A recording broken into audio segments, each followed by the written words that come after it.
close here, John. She's close here. Oh, how did that not take the jab? Does it avoid that shortish bowl? It does. Look at this. Oh, look at this. There you go. Ka tuku mihi mātou, a Bowls New Zealand Aotearoa, kia koutou katoa kua tae, mai ki tēnei kaupapa hui huinga. Welcome to the Bowls New Zealand Aotearoa broadcast coverage of this 2025 National Interclub Finals Day. My name is Alex Reid, joined in the commentary booth again by Grant Nisbet, and we're in for a special day, aren't we? G'day Alex, yes absolutely, we are down to semi-final stage, and of course later on this afternoon we'll determine who actually wins both the men's and women's titles. We're at Johnsonville now. Of course, we've been at Nainai the last couple of days, but here we are at Johnsonville. And beautiful morning for bowls, isn't it? A wee bit chilly on it, but no wind and thankfully no rain. Yeah, no rain, although we've preemptively put some rubbish bags on the cameras just in case, and that'll mean that it won't rain. So yes, here we are, semi-final of the men's. Central Cambridge taking on Belfast, and those two singles players are Gary Cotter for Central Cambridge and Kerry Becks for Belfast. This is Kerry here. We saw Kerry skip a New Zealand fours team to the final this year. Lost in dramatic fashion to Mike Galloway and his team, essentially on the last bowl. Yes, the boys just taking a wee while to get cracking here. Obviously on the first end they did have their trial ends. That was a wee while ago. So just a bit loose here on the first end. That's the bowl of the left-handed Gary Cotter. And now Kerry Becks.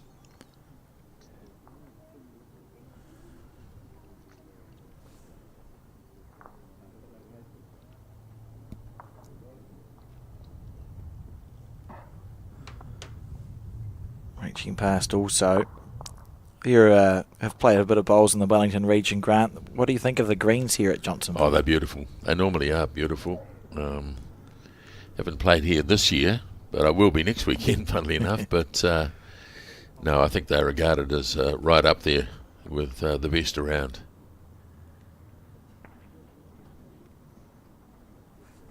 So there's a big opportunity here. 2 shots at the moment for Gary Cotter, but as you can see there's plenty of room. This might be the one here. This is looking pretty damn good.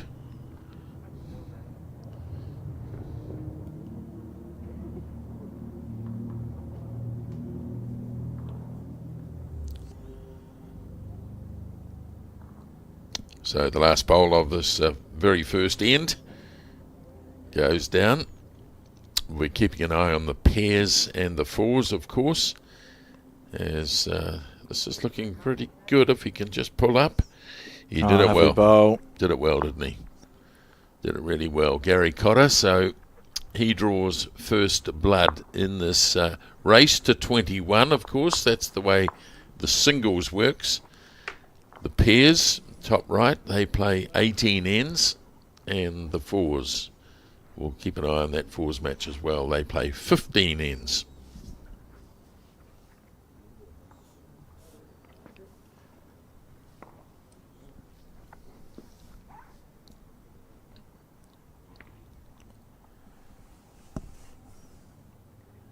Our marker is Dave Burridge. Yes, and he's all the markers at the final are very well qualified umpires, so well placed.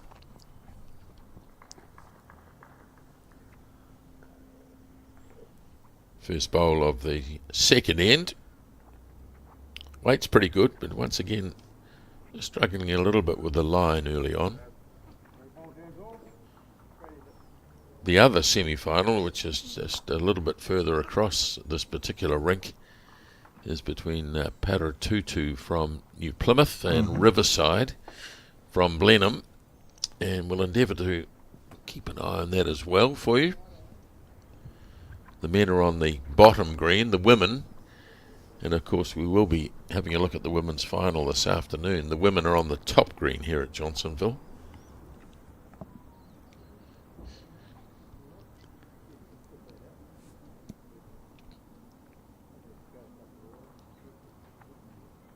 So that's pretty good from Gary Cotter.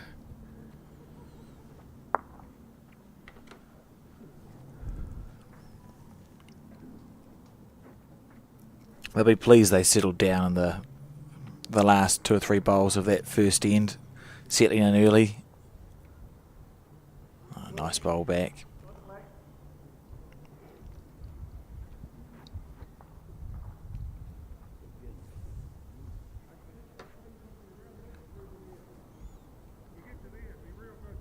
Johnsonville, of course, is headquarters for this tournament. First time we've been here because of the rain, particularly on Friday.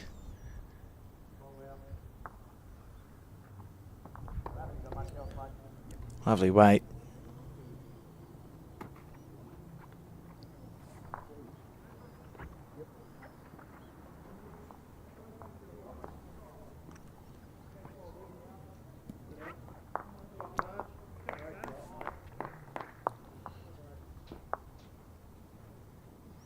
Still just the one, it would seem, for Kerry Becks from Belfast, north of Christchurch.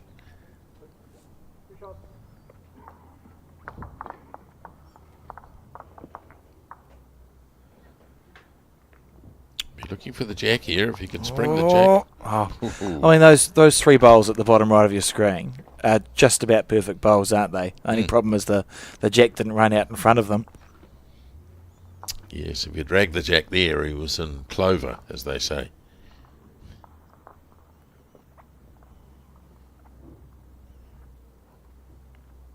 Might be good enough for second too, this one. I think it is. Yep. It's going to be 2 shots. 2-1 to Kerry Becks. Good start from both of these players.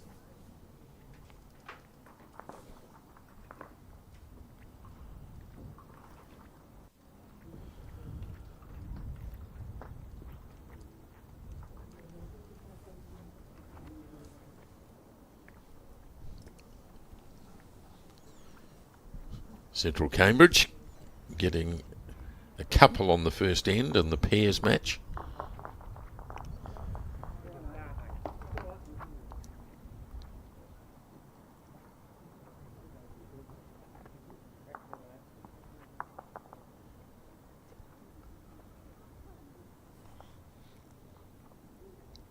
Just cut his green a wee bit here. Has Kerry Becks leading off on this third end.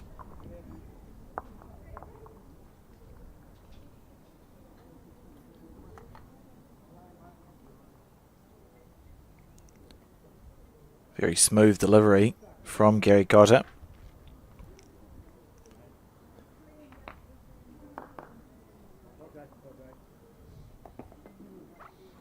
Yeah, be very pleased with this. Yeah, and a good result for it.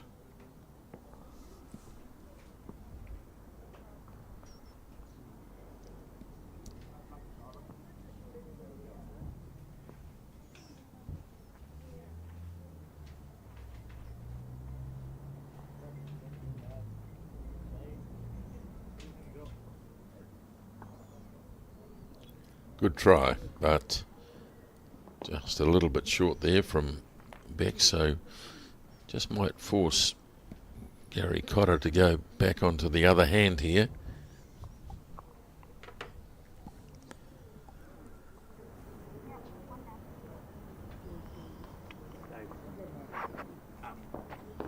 Central Cambridge is what? Hey? Central Cambridge is on the... Central Cambridge is on the border, it's red. So they're on the left-hand side of the scoreboard.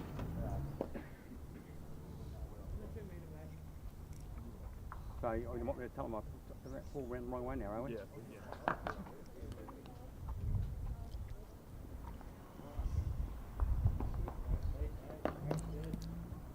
Where's this ball gone? Oh, it's no good anyway.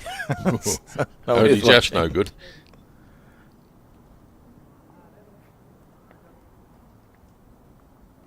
So Central Cambridge holding 1 here. Just this feeling out time in a singles match. If he sneaks around that front bowl, he might have him just a little bit heavy, perhaps. Ooh, falls back I think in. he's done it.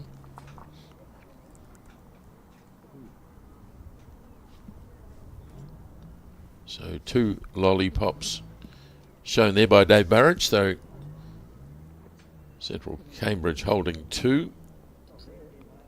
Last bowl coming in with a little bit of extra weight on. The idea was good, but just a little bit wide from Bex. Yeah, he was aiming for that 3-bowl target. Just sailing past the outside.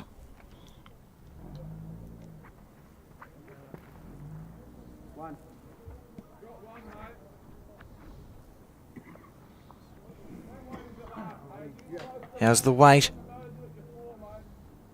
Oh, just a bit much, I think. So it probably will be 2.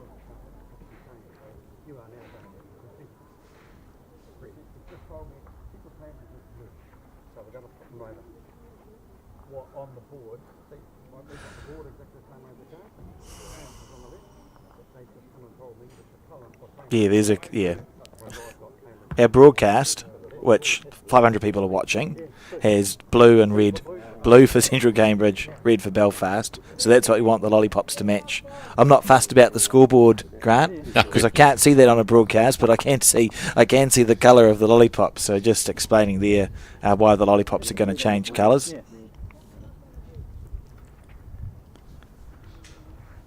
So Gary Cotter got a couple there. So 3-2 as we change it. There we go. 3-2. 21 is the object.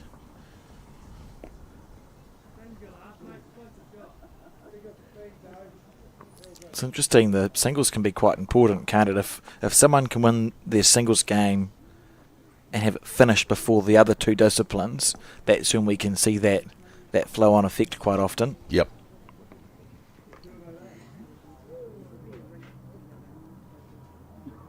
Well, quite often the singles games do finish earlier because it's simply a race to 21. The others are dictated by the number of ends they play. It's a good start by Cotter.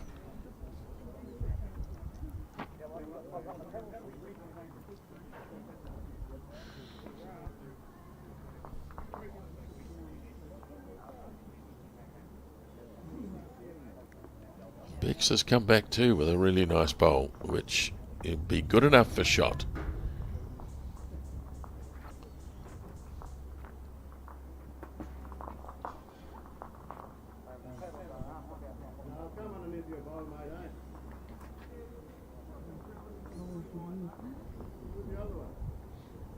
You can see the ends are getting much better now. That's a lovely bowl.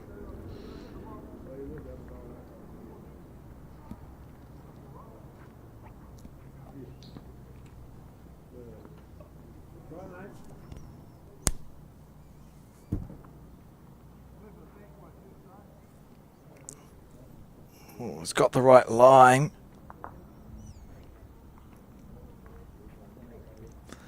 We saw this a bit yesterday, didn't we, with short bowls at the start of an end. It makes it challenging to find a shot to play with your last 2.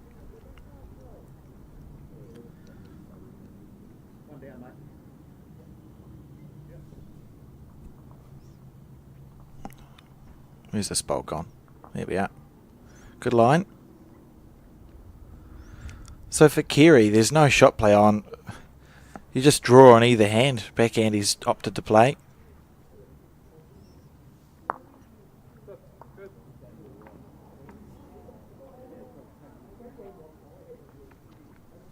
That's a good bowl because he's finished past the head. Which gives him the option with his last bowl to play with a wee bit of weight. The bowl closest to me, my bowl closest to me. Yep, yep. Very good.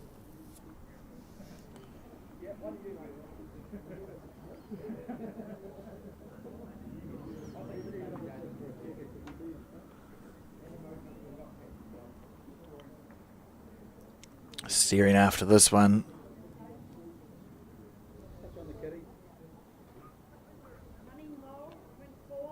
Oh, he might tack the jack around. Oh, he'll be happy he got it square in the guts.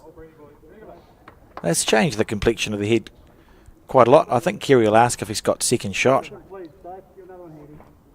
As if he does, you could go bowler jack on the forehand. I don't know how you'd get rid of your second shot that sits at 3 o'clock to the... No, there's no real risk there, is there?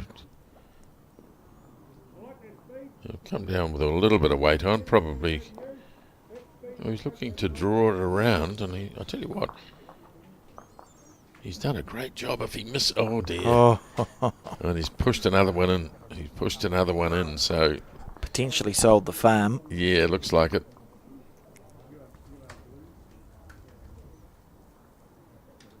So the umpire now telling them that the lollipop colours have changed. Gary's now blue, having previously, I think, been red. Yes, yeah. It's good to keep things as confusing as possible for everyone involved. Yeah. Rightio, 5-2 the score.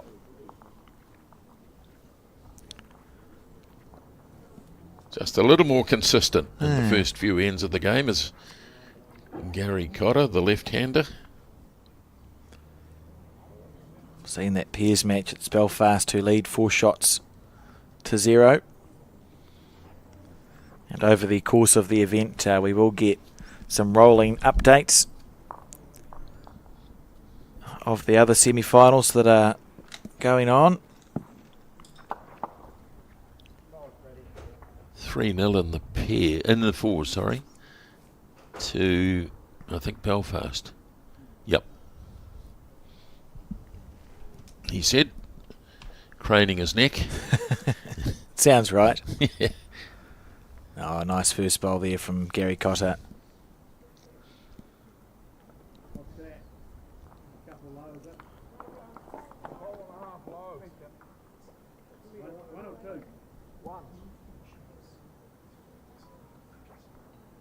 We'll be looking to drag the jack here if he can and stay with it. Yeah, he did well enough. Probably to get the shot there, Kerry Becks. One down. One down. One down. Yes.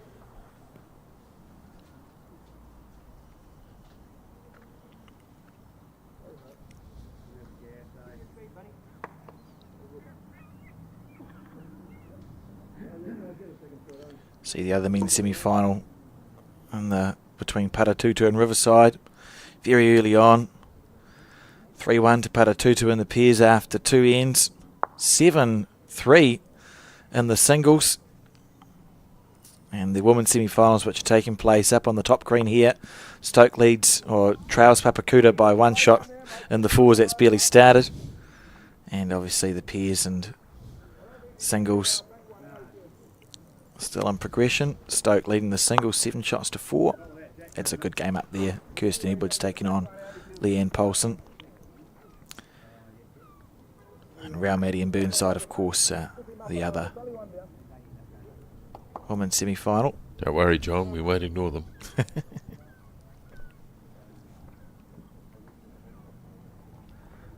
He'll be following avidly, I'm sure. So after quite some thought here, Gary's opted to play his backhand.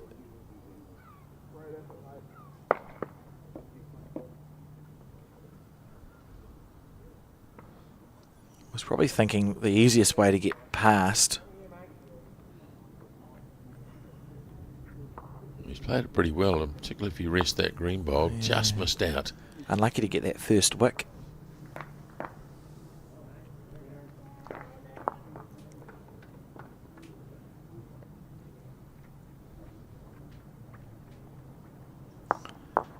Oh, this looks like the jack. This is a great shot. Oh, that's a beautiful bowl, and it's bogged on. It's bogged on his bowl on the way through the jack. So that's quite a dramatic way to put the jack there, isn't it? Isn't it? Lovely weight. Just happens to be a previous toucher, I think.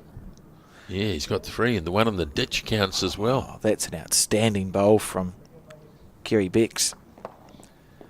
And he's still got 1 to go. Mm. Now it's a dilemma for Gary Cotter, and you can see he's giving it considerable thought. Opting to stay on the same hand he's already played, and if he adds a metre, he should be very close.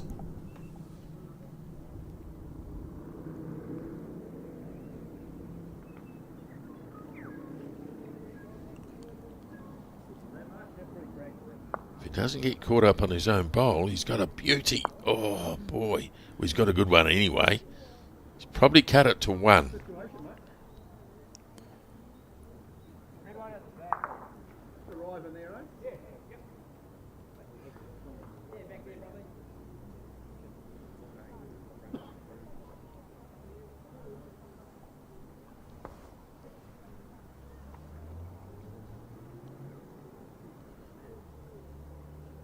Oh, I don't think so. Weight wasn't bad. It was just a little bit too wide there from Kerry. So he hands the mat over, does Gary Cotter, and there's 1 shot to Belfast. So 5-3 in this race to 21 shots. Oh, it was a beautiful bowl from Kerry Becks, wasn't it? Always nice early on in the game. If you can nail a run shot or a drive shot, it just gives that confidence going on. You're not thinking, oh, I missed this last time. Instead, you're thinking, well, I was down and I was up and I was successful, so I'll do that again. Oh, very nearly threw it in the ditch, but it sat there. So it's placed on the 2 metre. Perfect weight. Yeah.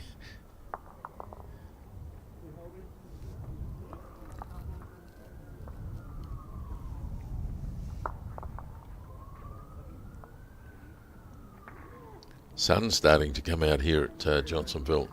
Very pleasant day it is. Very little breeze. It's not just a... Oh. That's good communication, isn't it? Yep. And because of the answer, Gary's switched his hand.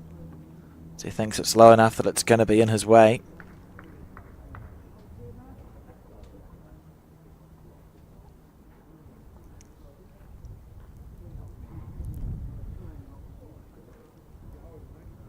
It just looks like a nice green when you're watching these bowls Yep.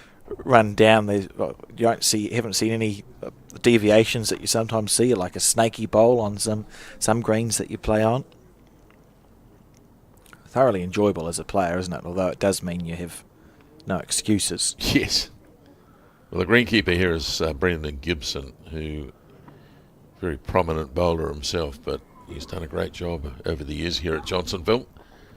Green's always presented well. Mm.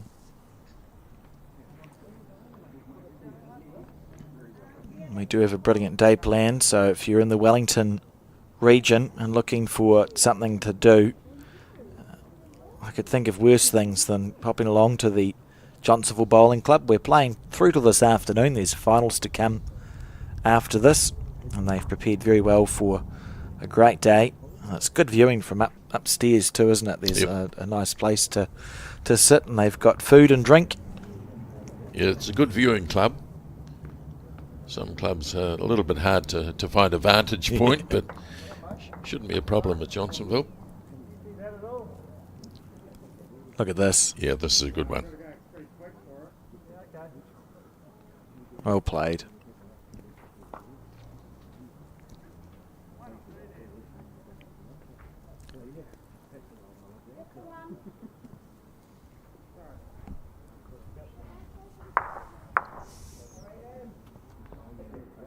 Well, it looks like he's lost everything here.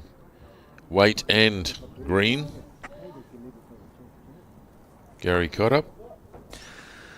Well, the weight wasn't bad, to be fair, but the green wasn't quite right. It's when you're grateful for that fourth bowl in singles, isn't it? Yeah, for sure.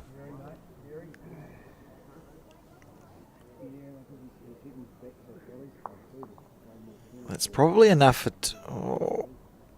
Ooh. Not quite enough for 2, so he's let Gary off the hook a little bit.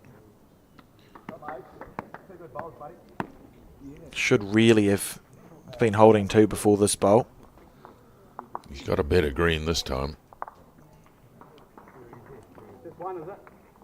He can pull up, but he's just going to run through. No, we're just the one there to Kerry Bix.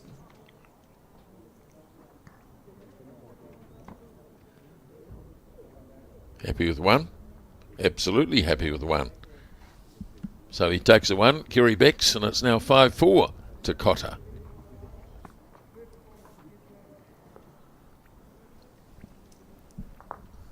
Or was I quick? Is it 5-4? Oh, brilliant. Thank you for that. Very good. I'm hoping so. I felt I'd press the button, but I'm one of those pedantic clowns who actually writes everything down. It's really good. It's very helpful. It's amazing what you can learn from a scorecard too, isn't it? Well, it is actually, yeah. I mean, you can determine how long it's been since one particular bowler was actually won at end, and all sorts of little trends. It's quite a handy start. I've not seen either of these players play around with the length of the mat or the jack yet. We've seen that in the last 2 days. Some singles players, I know Ray Martin yesterday, when he had the jack, was putting it all over the place, taking the mat right up and trying to deliver it short, or pulling the mat right back. But it seems that Gary and Kerry at this stage both quite comfortable with how it's going. Well, one of the things about singles is that you really want to make it uncomfortable for your opponent. And if you work out pretty quickly that he's not all that keen on short ends, then obviously you push for longer ends. Once you've got the mat. Good start there by Gary Cotter. And this is a good reply, a very good reply. Pretty close. You'd think the bowl to the left, though, would have the shot. Yes. Yep, definitely. 5-1 on the pairs, Belfast. Almost a third of the way through that game. Very deliberate on the mat, isn't he, Gary Cotter? It's obviously a well-grooved delivery, well-practiced. Yeah, some players like the routine. Everything's got to be in order.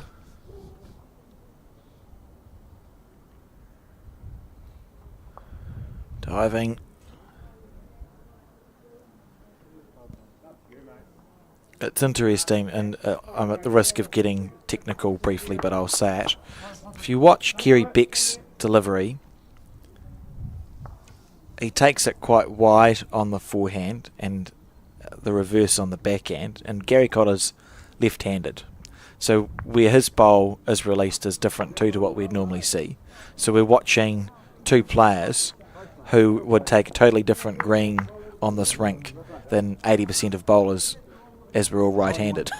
Let it go from essentially the middle of the mat, whereas you watch Gary, because he's left-handed, his bowl is released to the right as we see it more than what a right-hander would release a bowl, so it takes a different track. And Kerry Beck's is exaggerated in the other way, so it'll be it's interesting that we're going to see quite different greens taken from both of these players. It's like the two extremes of how to play bowls.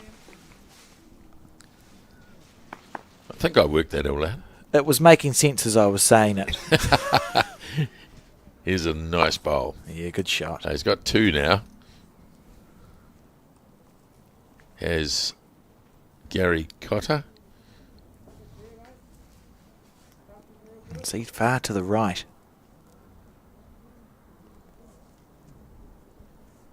What it does mean is that we should see Kerry's bowls swoop quite late and quite dramatically when they do turn. Looking to get past that second bowl, not quite. He was on a good line. But now maybe Gary can cash in here. Bonus bowl, isn't it? Yep.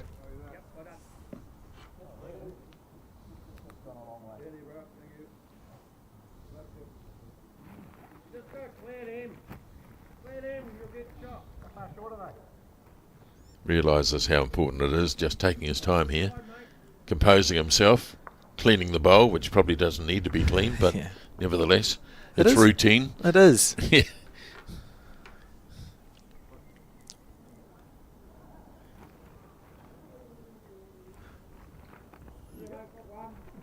Now it's up to the weight here.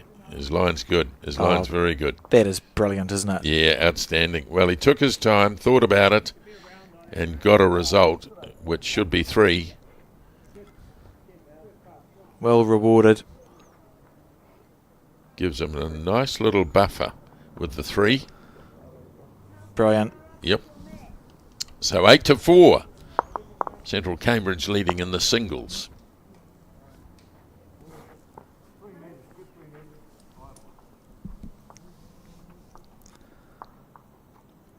Quite intriguing in sport. Oh, I think Gary likes the jack throw. When we talk about those pre-shot routines, and we see it in other sports, don't we? When it's a repetitive action, you have all these quirks that lead up to it. Sometimes some players more than others. I know, like if you're hoofing a rugby ball over a thing, some what was it? Who's the Englishman? Can't remember. Wilkinson? Yes, he Yes. was famous, wasn't he, for Yeah. having his little quirks? Yeah, you got the Damien McKenzie smile. Yeah. Yeah, you're right. Some people have particular routines they go through.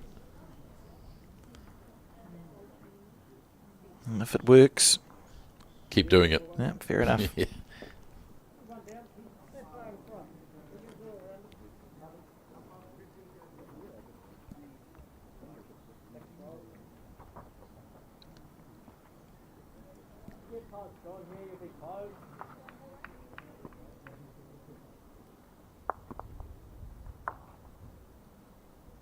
Good ball.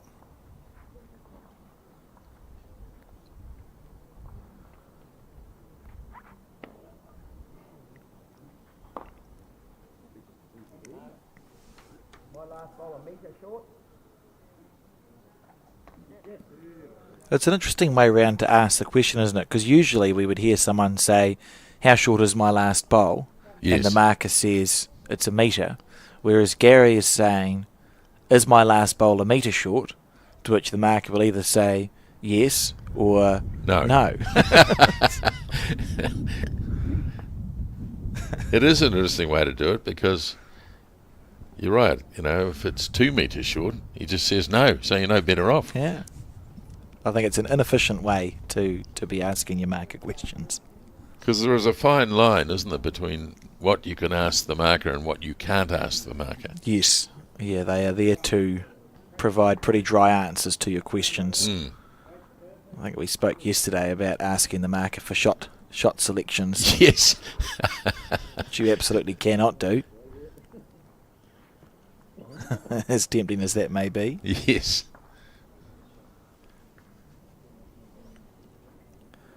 Gets down, he's close. Oh, good bowl. He would have liked the bowl on the inside, of course, but no, he played that well. It was a nice little target for him.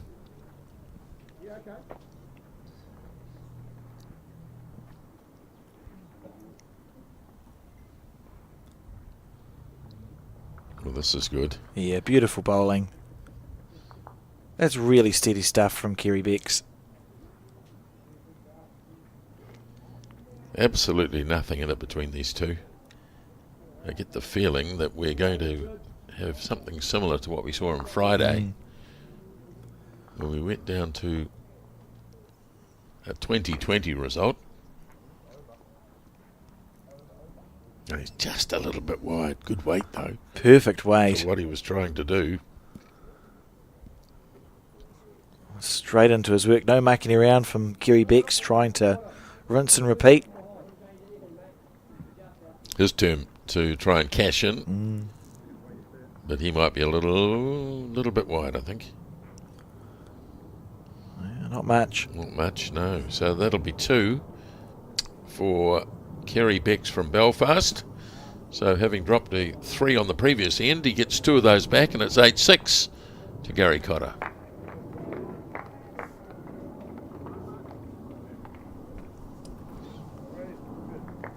Belfast 6-1 ahead in the pairs, and in the fours 3-2. to Belfast. Play just 3 ends. Of course, a lot more bowls to be had in the 4s.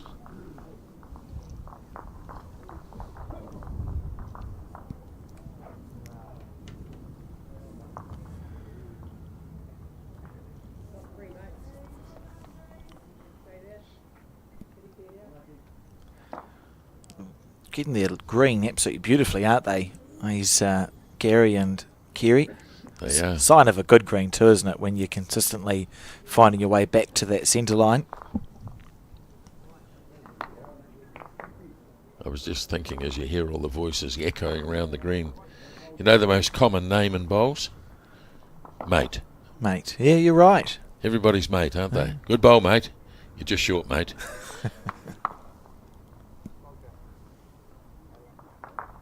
Be accentuated even further in Australia, wouldn't it? I wouldn't want to. Be mate. Don't want to think about it. They extend everything too far.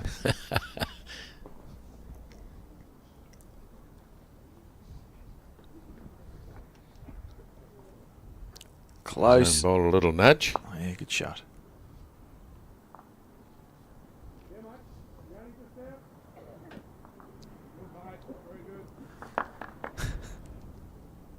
How far is the front one off the deck there?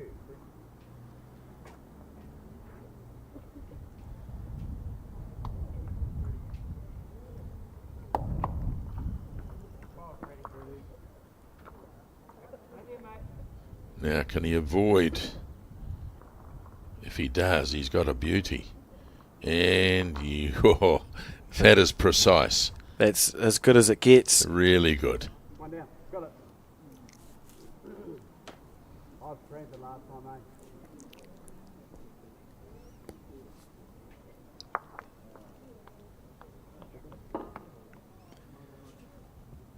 Gary's pretty good too. If he can miss his own front bowl, which Just about perfect. wasn't it? Holding one.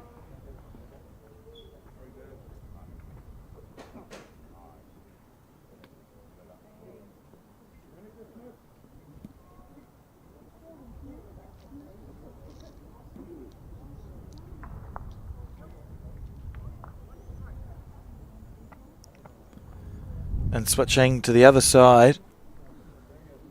Oh, slightly overplayed it on that occasion. It can be challenging to do, can't it, to go from one way to the other? Mm.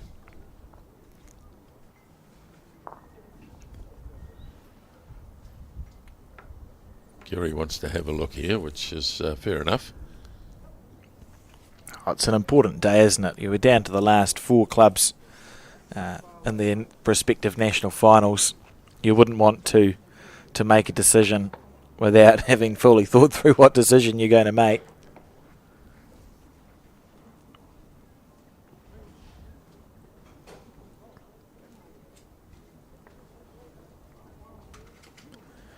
So he's holding one.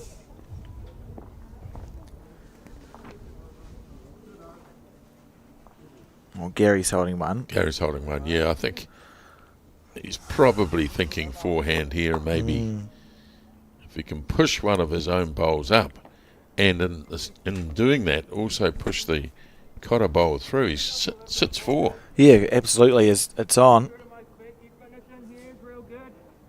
He knows Gary's got a bowl to come. Yeah, I think you're right. It'll be the forehand.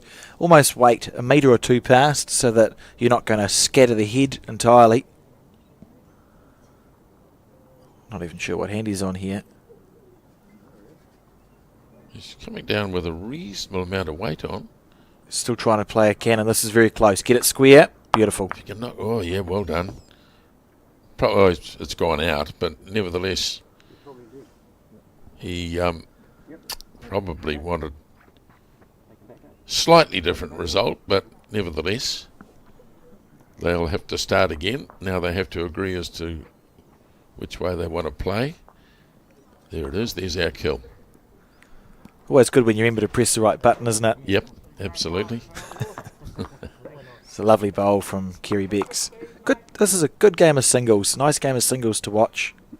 Very competent bowling. I suppose makes sense considering the fact that we are watching a national semi-final. Yep, absolutely.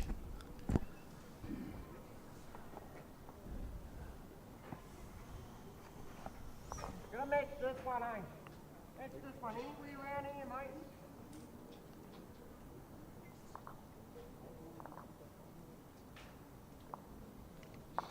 Good speed, mate.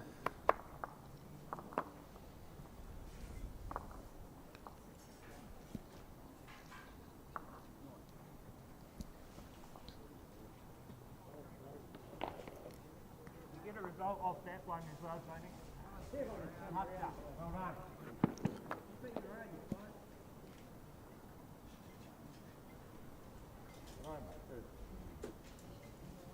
Yeah, that's a good steady start. That's exactly what he was looking for. Yeah. If it falls in. No, it didn't. Now just draw to it. So we've said it over the last couple of days. The first bowl is so important. It now puts a little bit of pressure on Gary Cotter. He knows at some point he's either going to have to draw inside it or get up to it.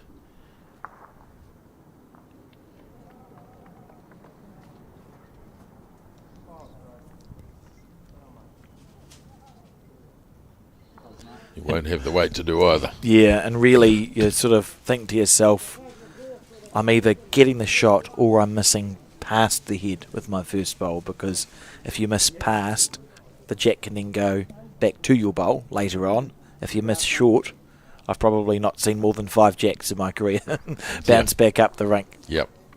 Happens, but very, very, very challenging to do. Yeah, it does happen. You're right, it does happen, but it's very rare. That's a lovely second bowl too, because he's got 2 over the head and they're both close. Very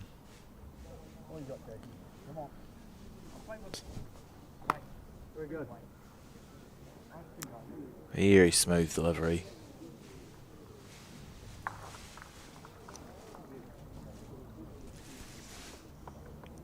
Well, at least this one will be over the head, which gives him options with his last couple of bowls.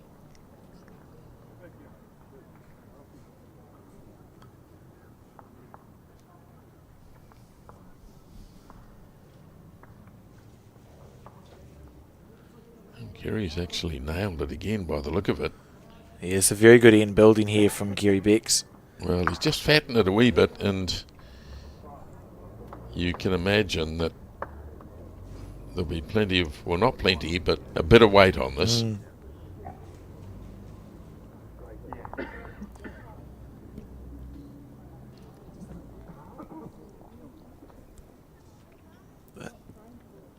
Oh dear, has he got the right weight? No, he slipped past, so he'll still be 3 down.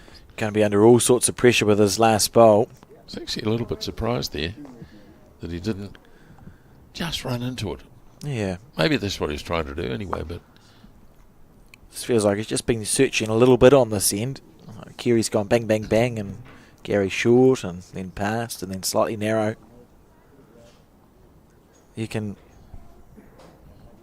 but just see often what you don't want to leave it to your last bowl, do you? No. The third bowl can be pretty important.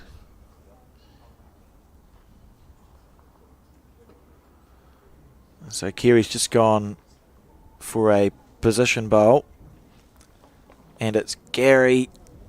I'm not sure if he's done it, Grant. Oh, that's pretty good. That's very good. Has he got second shot out of this? If he's cut it down to 1, that's a brilliant bowl from Gary Cotter, who was all at sea that end. Yeah, great shot. Was a great shot. Here's me saying, have a crack at it almost. Yeah, well, I mean that's the temptation when you're looking down the barrel of your 3 light. The temptation with your 3rd and 4th bowl, a lot of bowlers would have gone, I'll have a go at that, see if I can clear a couple out. But Gary backing his draw, and he played a good bowl. You would have done well to cut it down to 1 with a run shot. So it's true. Yes. Fair enough.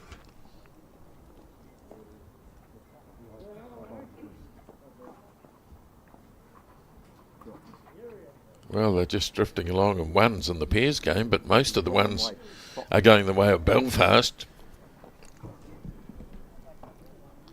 3 all in the 4s. After 4 ends, they play 15, of course. So it's pretty tight all round, really.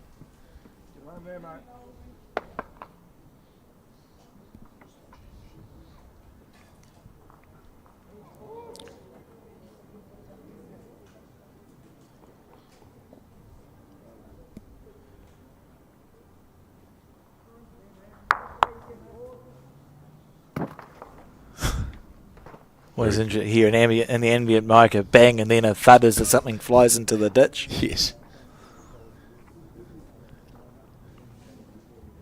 Nice solid start there by Gary Cotter, holding the shot early.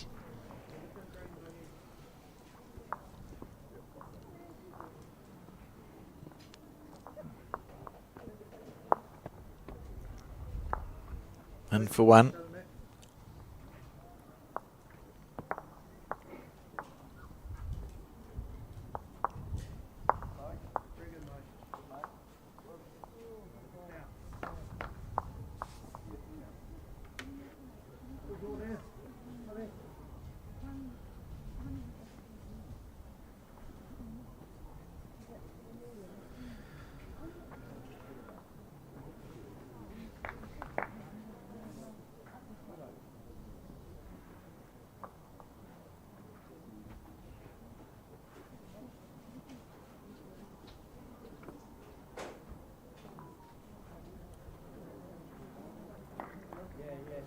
Does look as though Cotter might have the shot with that bowl in front.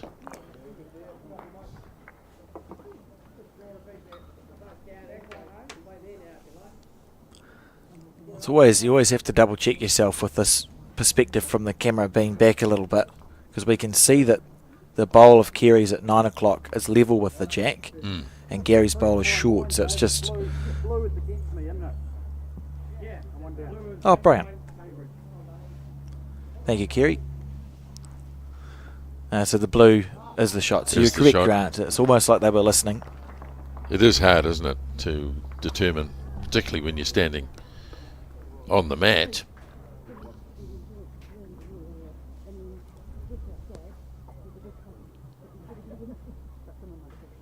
Just duck under his own bowl with good weight. I think he might have got the shot here. Yes, he has. Beautiful bowl. Lovely bowl. It also matches, you know, Gary's got blue bowls, blue stickers, Yeah. blue on the scoreboard. Kerry's got reddish bowls, I think. All makes sense. Shows his hand here. He only has to run into his own bowl, which I think is the plan. Give it a wee nudge and he'll get the shot out of it. Oh, that's a pretty good bowl. He didn't hit it square, did he? Didn't hit it quite square. Certainly wasn't wasting any weight. The measures are going to come out here. Might be the first time we've had a measure in this game, I think. It is, yep. You go the bowl sitting flat first, usually. So it'll be the blue one.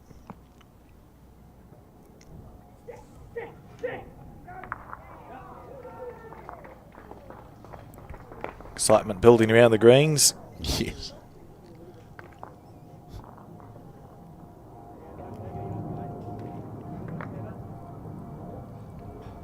Right.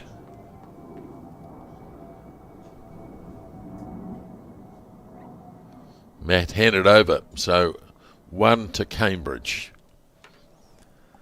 So 9 to 7. And he did enough, Gary Cotter, to roll that bowl in for shot.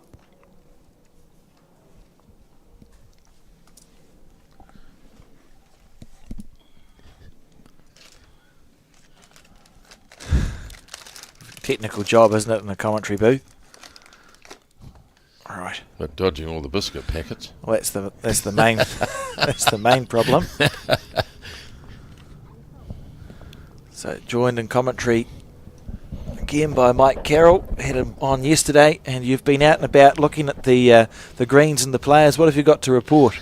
Yeah, morning, gentlemen. Standards very high. Close games in the women, and some great games down here on this bottom green in the men too. So this one in particular. Yes, these guys are a little bit off colour early, but they've got the lie of the green now. So it's a really close game. What's happening up on the women's? Any? Yeah, there's nothing in it up the top. Kirsten got a little bit of a lead in her game, and close with Taylor and Lisa, and all the other games real close. Right. These greens here, we were talking about them earlier, they allow good bowls, don't they? Particularly in these conditions where there's not much wind, Alex.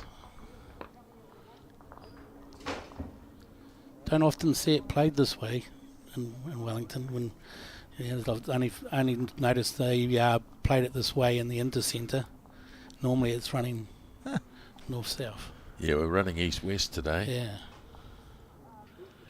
That's why we've got you guys on the commentary. Experts in the wind. Yeah. Yeah. We're actually a bit above sea level here too, aren't we, in Johnsonville? You've got to come up the Nowrunga Gorge. I don't know how far above sea level we are. Not exactly Johannesburg stuff.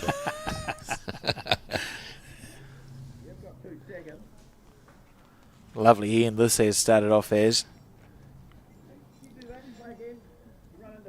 You're going to look it up, Alex? How high up we are? I Yeah. could do. Well, I assume we are. I mean, you come up the gorge. Oh, Google knows everything nowadays. Just talk amongst yourselves. and Yes. I'll come back to you. I'm not sure altitude's a major issue. I think even phones, you can go... There's a compass app on a phone, isn't there? Is there? Yeah, we're 150 metres altitude. Are we?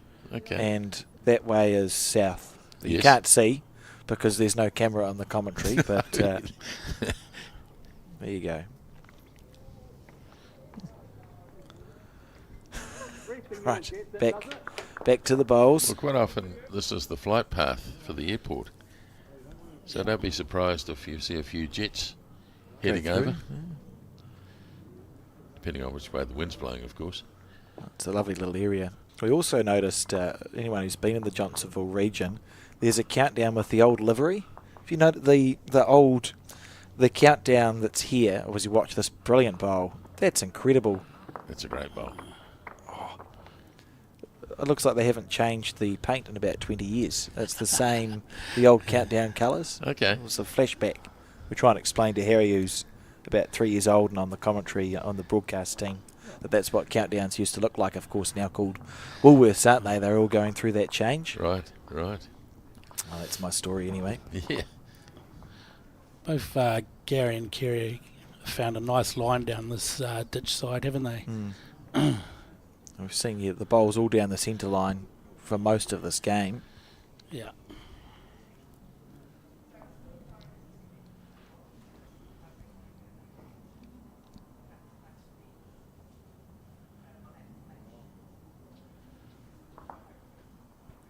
Just needs to get past this front green, doesn't he? He's close. Oh, yes, he is close. Lovely weight.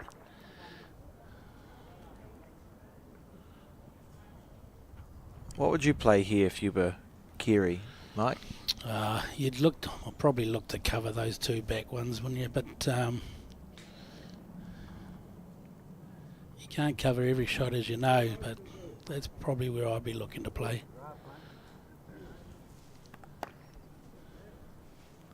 Where's Gary's fourth ball? Has he got it in his hands? Yeah. Prepared. So you're saying Gary will be happy with the 1.5 that he's holding? Sorry, I got that wrong. I thought Yes, he's running. Gary had one more bowl left, but Just see where that bowl ended up. Oh, nowhere apparently. Maybe he was running for cover. yeah. Threw it away. Yeah. Happy to take the 2. So we're all square. 11 ends in. And we saw Gary extend himself to a 4-shot lead, didn't we? But other than that, it's been very much tit for tat and back to all square here in this race to 21 shots. Great game of singles. What are the reason? Someone has told me before, Mike, but what are the reason for the squares marked out there? What's all that? So it's very popular in Australia. They just mark out the whole rings just so the greenkeepers can change them. you'll find that maybe tomorrow they could move them out to the next square just to change the rinks up. Okay. So Is it semi-permanent chalk? Is that how it works? it's a paint. A paint? Yeah. Oh, The greenkeeper here, Brendan Gibson, does a marvellous job. Yes, he does. I believe he's away on holiday. Somebody was telling me, but he's left the greens in great nick. He's got some good workers in Grant Wakefield. I see he was out there this morning. And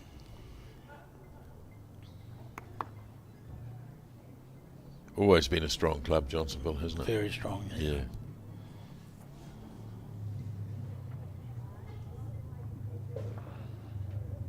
It's gone a wee bit wide this time, Kerry. Just a touch, yeah.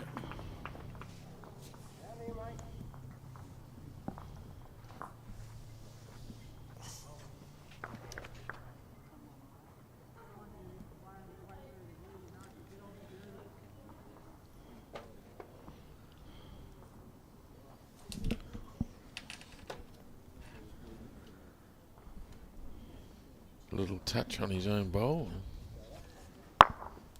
So a couple there for Gary Cotter from Central Cambridge.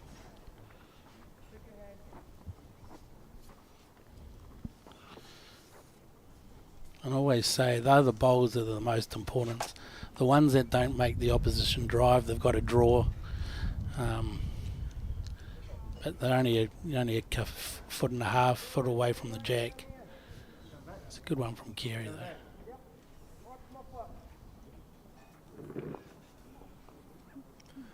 Marker Dave Burridge. He's still got two apparently. Well, it's good when you can trust the marker, and we see it at the particularly Intercentre, Interclub. The markers are ordinarily of very high quality, so you get that good communication from the singles player through. Nothing worse than saying, oh, what's the situation, and they tell you something confidently. You get up to the head, and it's It's the opposite. it's incorrect. To know you can trust the marker, very helpful. That's a lovely bowl.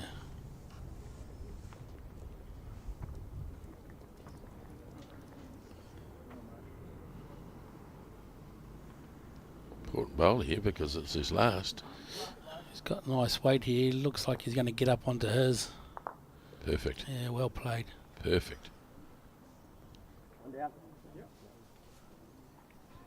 You heard the marker say one down, so perfect bowl from Kerry Becks.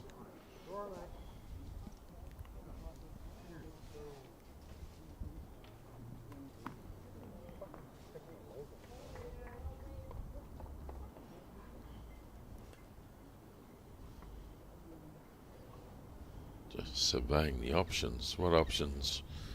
Probably try and play the backhand and look to maybe move his own bowl in. How would you look at it? Yeah, he looks like he can work off this outside bowl as well. It's hard because he wouldn't want to get up onto that front one of Kerry's. There's a chance he could play down the forehand. Depends if he's got how many seconds he's got there. Probably only 2, I think.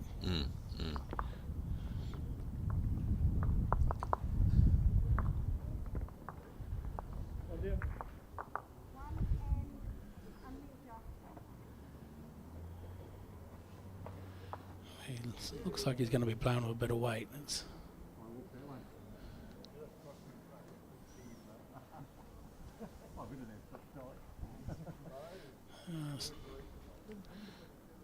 Certainly not a huge amount of weight, but yeah, he's playing down there. Just needs to make some contact somewhere. Inside out. Yeah, probably good enough. Oh, Close. yeah. Everything just sits out. Yeah. Often it's determined by whether it falls in or out. This one fell out. So one to Kerry Becks, didn't quite do it. And I think for the first time, no, not for the first time, but for the first time in a long time, Kerry has hit the front. Kerry Becks playing for the Belfast Bowling Club, which was founded in 1919 although they don't have the records of who the original founders were, but celebrated their centenary 6 years ago. Still going strong. So the blokes that came back from the First World War, which was 1418. So what we see, there's 3 periods of growth in bowls in New Zealand. There was the 1880s and 90s with all the Scottish settlers setting up bowling clubs all around the place after World War One and after World War Two, when you had the returned servicemen looking for sport and recreation. Beautiful. Or something like that. Ah, it sounds logical.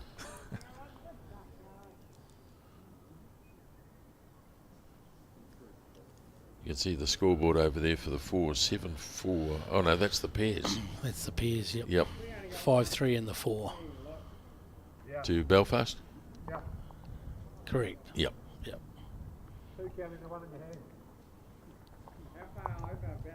Really good start here by Gary Cotter.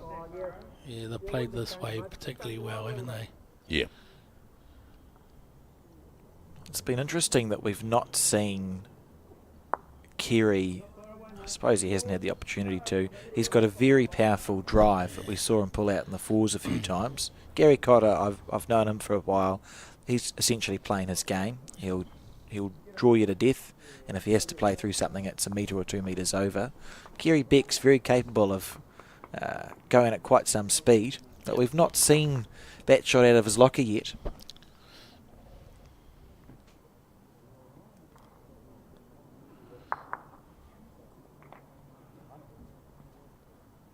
Did you mentioned he was a forward skip? Kerry, Yeah, yes, yeah, he was. Yeah. yeah. And he's won the New Zealand Force as well, hasn't he? Yes, Maybe 10 years ago. Was involved in an incredible match this year, played at the Burnside Bowling Club between the defending champion team of Galloway, Clark, Dixon and Fisher. Oh, that's a great effort. Just about done enough. Went down to the last end, and Kerry had a bowl actually to chip it off and win, and he let it go and thought he had it, and we thought he had it, and then he didn't have it. But incredible final. Very well known in the wider Canterbury region. He's been around for forever and a day. Skipped the 4 at the intercentre, didn't he? Yes.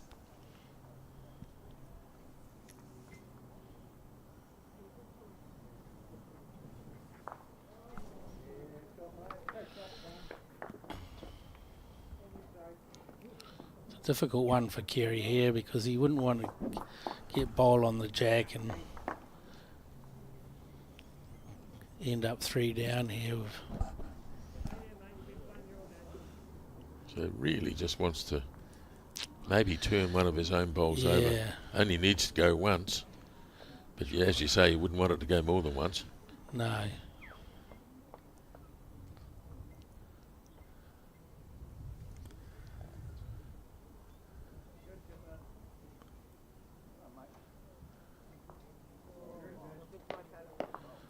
He's certainly playing with some weight.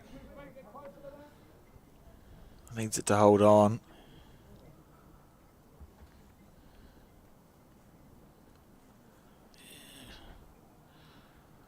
What's the safest way for Gary to try and add a bonus here?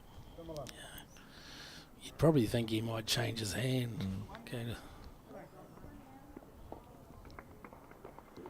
So those the bowls of Kerry's look very promotable, Well, don't they they? only look like they need to go once or twice, don't they?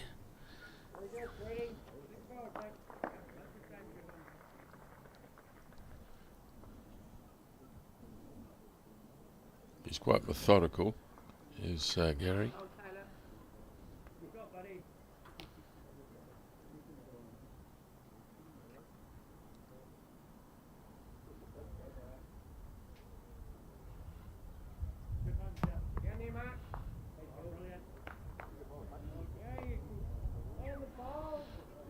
Seems to be on a reasonable good track. I think he's just going Duck to run under. out of puff. Yeah.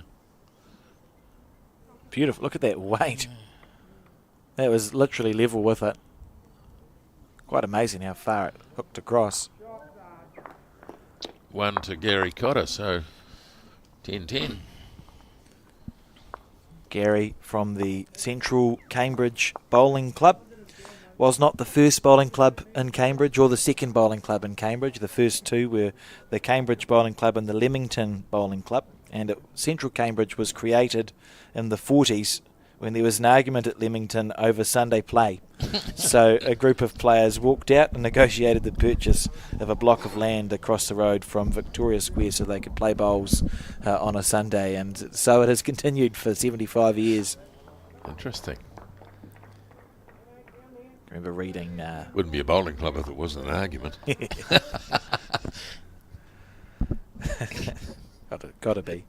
I remember reading an article about the New Plymouth Bowling Club, which is a very old club, and they voted for Sunday play, and the Salvation Army protested outside, apparently. It was a hot topic back in the 30s and 40s. Times have changed. Imagine if we said you couldn't play bowls on a Sunday now. Yeah. New Plymouth Bowling Club, that's where the museum is. It is, yeah. It's a wonderful museum at the New Plymouth Bowling Club. And they are actually always looking for bowls memorabilia. So if your bowling club is either closing down or looking to offload your historical artefacts and need somewhere for them to go, the New Plymouth Bowling Club, the Taranaki Bowls Museum, TSB Bowls Museum, always looking for bits and pieces so they can preserve the history. It's always horrible to hear of clubs who might close down, and you hear these horror stories where the trophies end up going to landfills, and that's the history's over and done with there. So if you've got any bowls history and you're looking for a place where you want it to go and be looked after, the TSB Bowls Museum, and just literally if you Google TSB Bowls Museum, the contact details come up and you can contact them and work it out that way.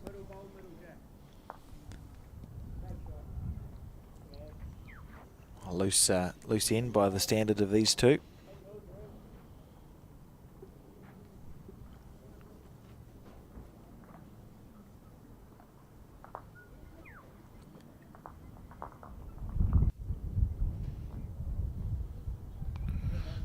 We might see a bit of weight from Kerry here shortly. Yes, we said that he hasn't had a crack, but I suspect we might see something shortly. See something now. Yes. And third bowl's the time to do it, isn't it? Yeah, it's not going to be short.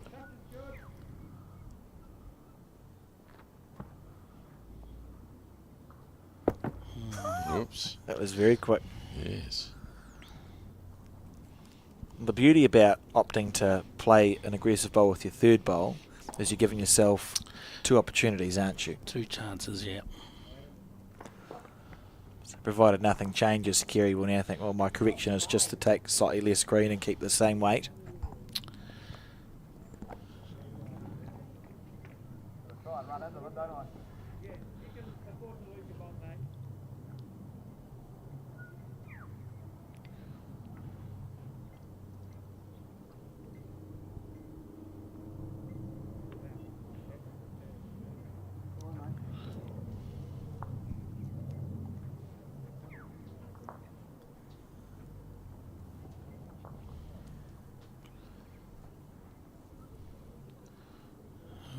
Interesting here. This could be a... Would you commit? I think he's got no choice here now. I think he's... Yeah.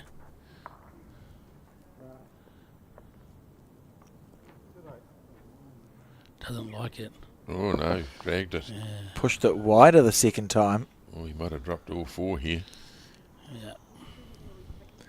It's an unfortunate time for that to happen in the game because we're nearing the last half rather than the first half, and yeah, 4 shots to Gary Cotter.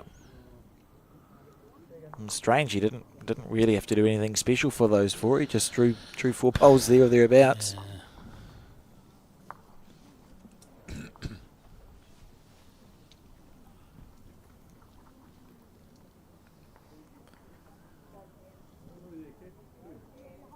Really tight pairs game. They've only got 11 shots. And they're playing the 10th end, but Belfast just ahead. How's the fours looking, Sauce? What do We got there 6-3 after 6 to Belfast. to Belfast. Yeah.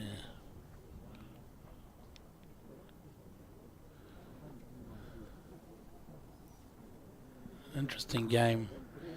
The Riverside singles game against Paratoot, 15-10 to Riverside. So that's Dean Elgar playing for Paratutu, wasn't That's it? correct, yes. And Riverside, Simon Hitchcock. Yeah. Just out of juniors, Simon. He's very well known in Marlborough and perhaps not so well known outside of. He played singles for Marlborough when the 1-8 intercentre was still a thing. Yeah, very good singles player. I believe that he's beaten Shannon in his last 3 singles games against him, so Gee. Okay, so he goes okay then. it goes all right, yeah. Used to play, he played a lot of bowls with Sam Morton in the early days, 10, 15 years ago, Simon Hitchcock. Sam, of course, and Kerry Beck's fours team that lost the national final. Yeah.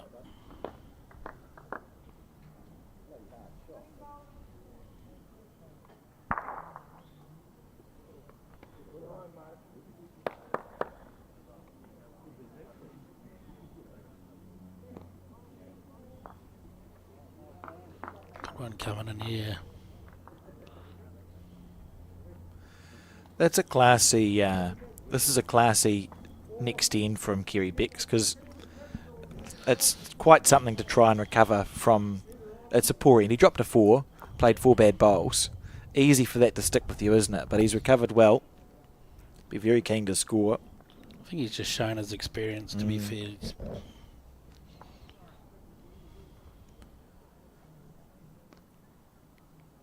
Yeah, can he rest the green bowl? Yeah, good shot. Yeah. Really good shot.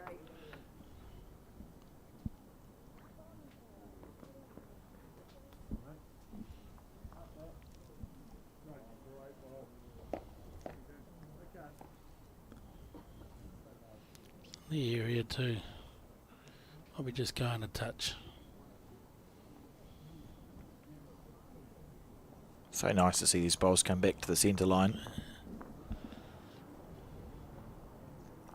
Just removes one of the things you have to worry about as a player, doesn't it? Because you know your green's going to be about right. Yeah. You're not thinking, oh, am I going to hit that straight now?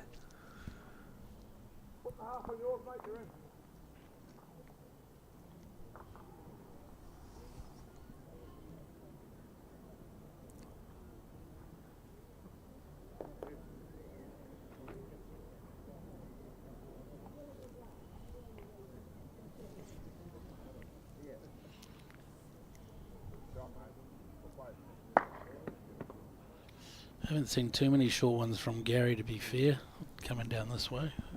You'd be disappointed there because he had a fair bit of room.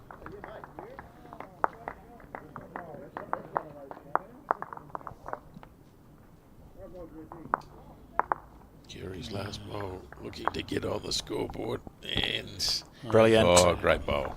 Really good bowl. Great bowl. So 1 to Kerry Beck's, 11-14. And we'll just have a look at the post-section bracket now for the men's Interclub. And as a reminder of who's playing what and how they got here.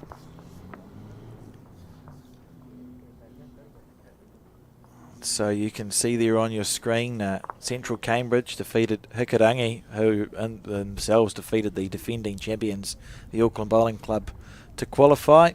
Belfast defeated Mount Maunganui. Riverside defeated Milton, who we've spoken about quite a lot over the last few days, a very old bowling club.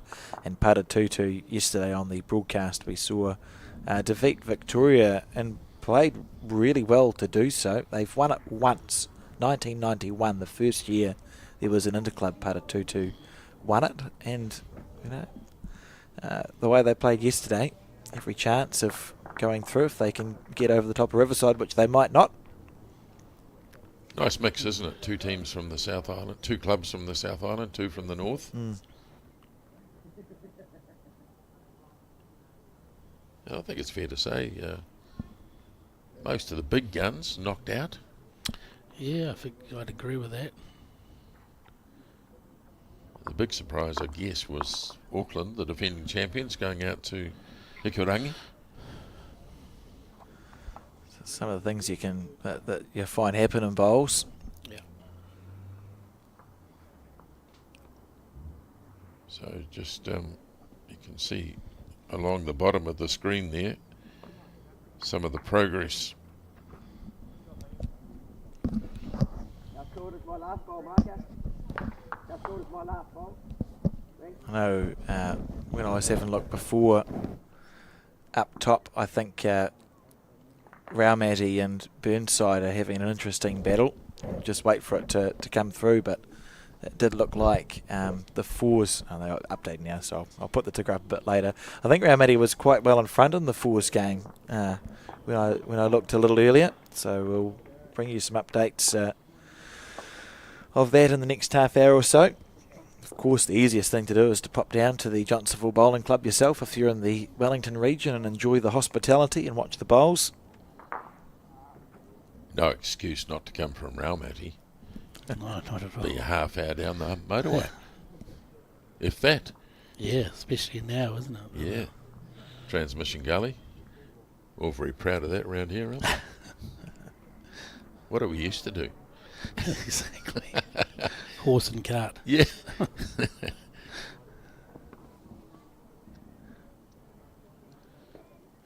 This looks like an unreasonable track too. Might be just a touch quick, I think. At least he can get onto that back bowl, but yeah.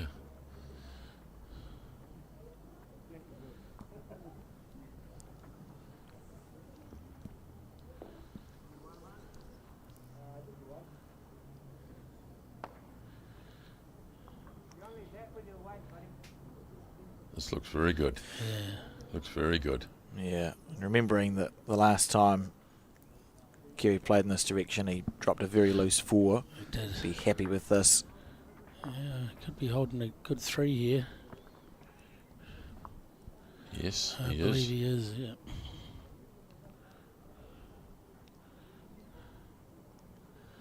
Gary playing with weight to give himself a chance. He's definitely on a tighter line, but he's... Has he hit it square? Oh. He might have done it, you know. I think he has. Yeah, I think he might have. It's close. Got an ideal connection there, didn't he? Yeah, it's... You get the feeling the blue lollipop is going to go up. Oh, we're going to get the measure. It was nice weight from Gary, but he had maybe a millimetre on that bowl that he could hit it to guts it square back. Yeah. And you're a little bit wide or a little bit narrow, and I'm not sure if it would have ended up there. Say la vie. Kerry might like this, I think. Yeah, I think so. Oh, just call the umpire. You got one standing right there. Yeah. I think Kerry's quite confident he's got one here. Gary's going to do his own measure. Oh, yeah, I don't understand that.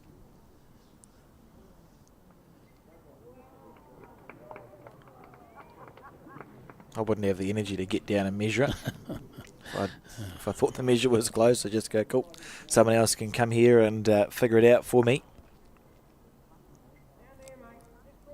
Yeah, one to Kerry. Yep. Technically save some time, I suppose. And 12-14 the score and the race to 21 now.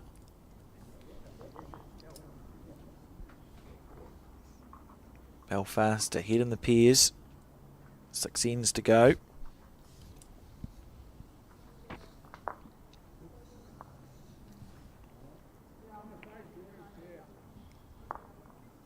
It's really a mental battle too, because you've got to concentrate on your own match, but you can't help it. It's only human, isn't it, to be looking across to see how the other guys are going. I used to have a bad habit of doing that and getting told off for it as well.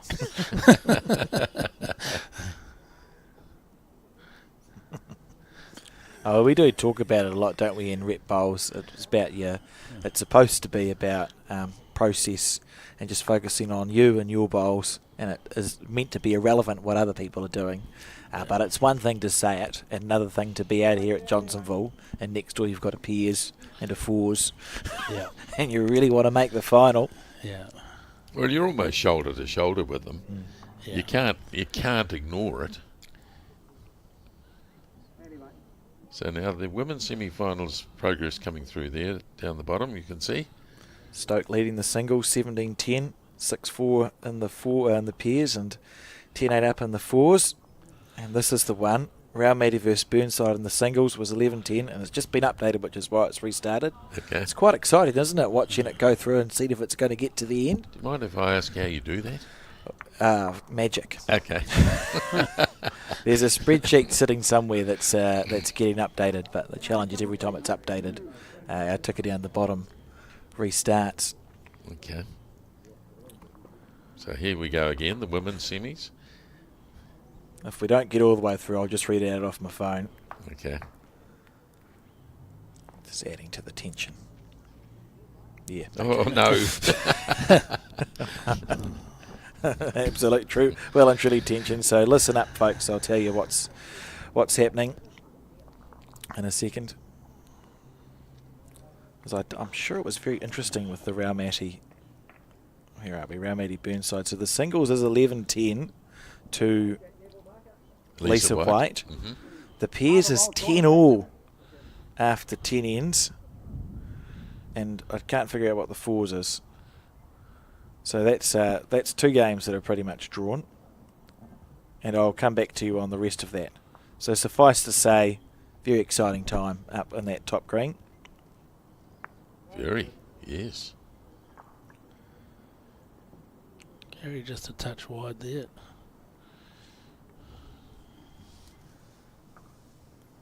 Belfast 10-5 in the pairs, as you can see.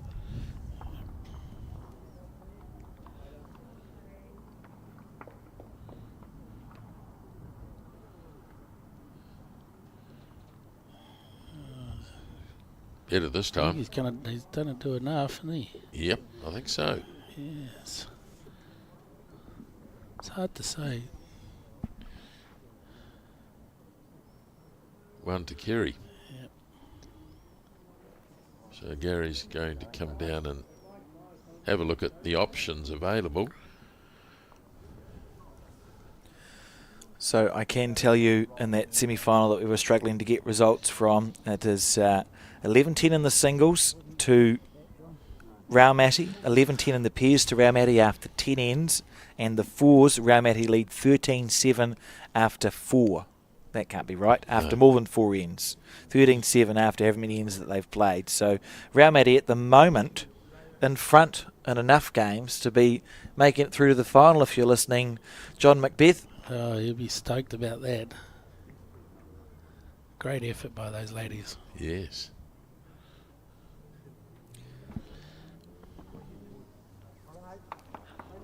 And I understand Taylor's she's going away this week, isn't she? Heading overseas for the... Mm-hmm. Yes, yeah, with another person. Keanu. Yeah. Exciting, we'll keep tabs on that. World Indoor Bowls Championships. Careful. Oh, dear. Oh. Well, if he's holding, he can't be holding. It's an intriguing shot selection.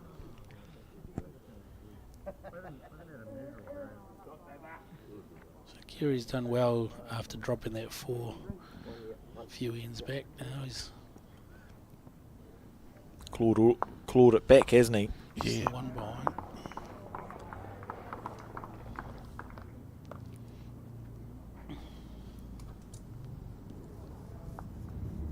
I see Dean Algar, after being quite a bit behind, is now 13, 15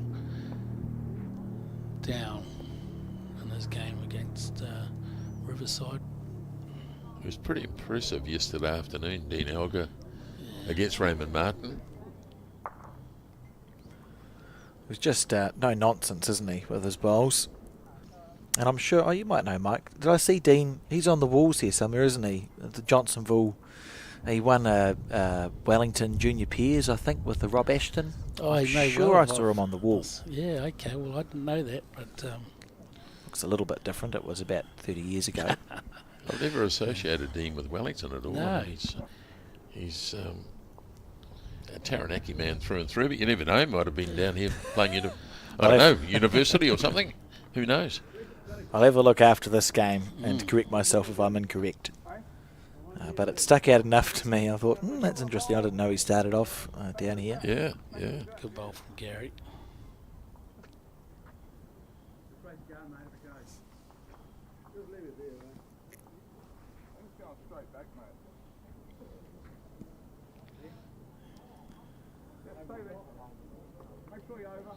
Yeah, nice bowl from Gary as well. Outstanding. That's a beautiful shot. Brilliant. Getting tired of saying that.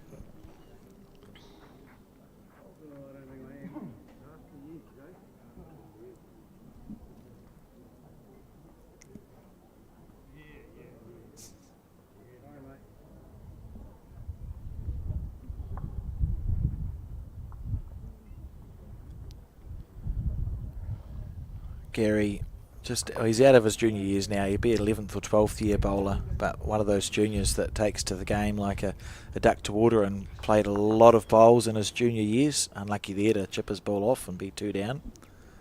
It's practiced a lot, and you can see that come through in his delivery. It looks very grooved, and that's because he's literally spent thousands of hours out on the bowling green practicing it. Oh, Gary's put him under a bit of pressure here. He's just drawn another one. Yeah, good bowl. So 2 left. big bowl here for Gary.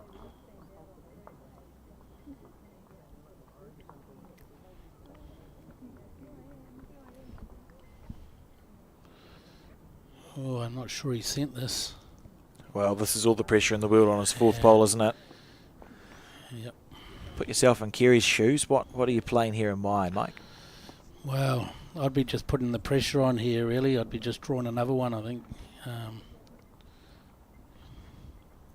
If he gets it, he gets it. I'm not convinced he'd want to be playing with too much weight if he was 4 down after this. So I suppose from Kerry's point of view, the worst case scenario, you might drop a 1, right? Correct. So it's yeah. not a huge risk. 2 at the worst, but I think just put the pressure on, make him draw.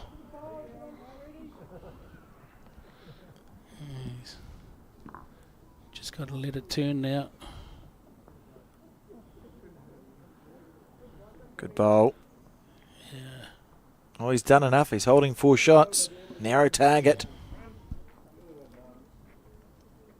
Going to be close for the 4th one, but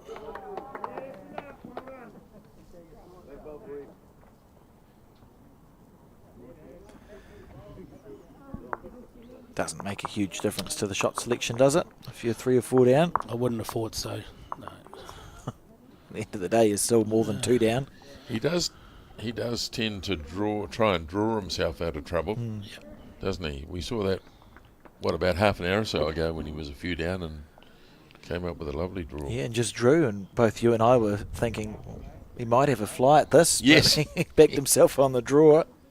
Will be interesting to see what he opts to play on this occasion. 1 down will be good for him here. He'll be happy with 1 down. That looks like a wind-up. Yeah. Yeah, a bit of extra. Yeah. A little bit of extra. It's about as quick as he'll go. Oh dear. Yeah. Oh, he's probably going to cut a couple out. A little bit lucky there. I'm not convinced that was the right shot, but good on him. It's all about, I guess, making contact with something, isn't it? Yeah. He's been drawing well. I thought he might have been happy to try and get 2nd shot there. Well, he cut it down to 2. Yeah. So be happy with the result. Probably not happy with the execution. Yeah. So, 15-14. Absolutely nothing in it right throughout this game.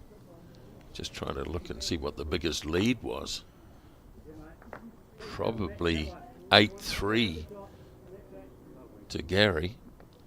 It's about the biggest lead we've had. I think we've, in the women's semi-final, Stoke have won the singles match 21-10, so that's 1 on the board for Stoke. They lead the fours 6-4 after 7 and 10-8 after 8 against Papakura, so they've got 1 run on the board and they need 1 more to make their way through to the final, and Nose is just ahead in the other women's semi-final. It's still 11 all on the singles, so that hasn't been updated. 11-10 in the pairs and the fours, 13-7 to Raumati. So Raumati continue just to have their noses just in front, but 1 up on the board for Stoke in that women's semi-final, and we will of course be bringing coverage of the women's final later on today, because last year we did the men and it was the reverse for the intercentre. If anyone ever wonders how we do it, we sort of try and take turnabout year on year. Here's a good bowl. One down.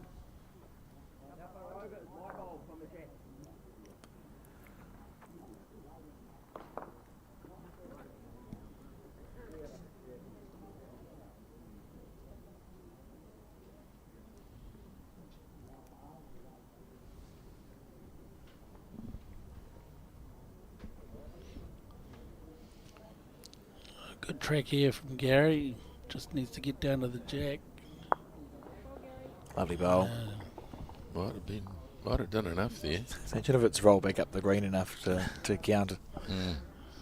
Don't see that so much nowadays with the slightly slower greens. You can get that good connection sometimes on a quick green, and your bowl can actually just about come back up. And probably more the bowls we're playing with too, Alex, whereas the old bowls tended to turn Get a that bit angle, more. eh? Yeah. It's quite satisfying when you did it. Yep.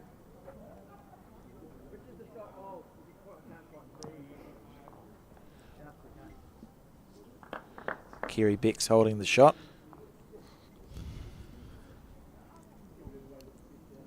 So technically, Gary could ask to be allowed to have a look at the head, couldn't he? And the marker can either give him permission or not. I would argue it's a semi-final, so it's a whatever it needs to be, an exceptional circumstance. But happy with the information he's been given.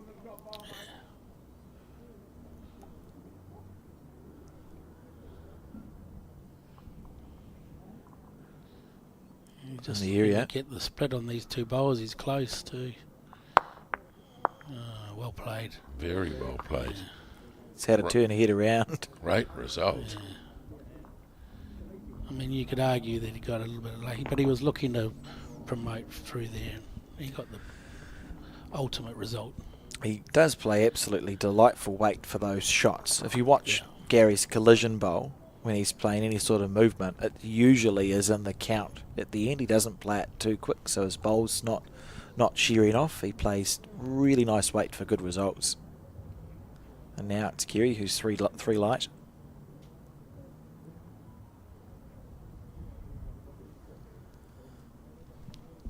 He's interested.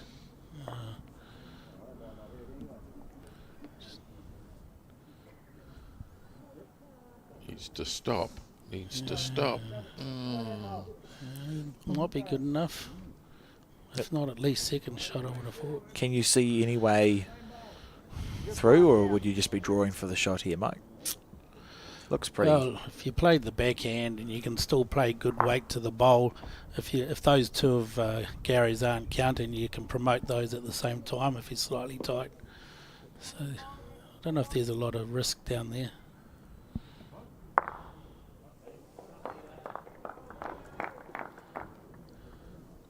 He may want to play with a little bit more weight just to get rid of it. The way we've seen Gary play, you sort of expect the metre over to sit it out for a 4. And if he's narrow, he's on to his bowls. Well, you're just giving yourself 2 chances, and if he chooses to play with more weight, he's really just giving himself the 1 chance.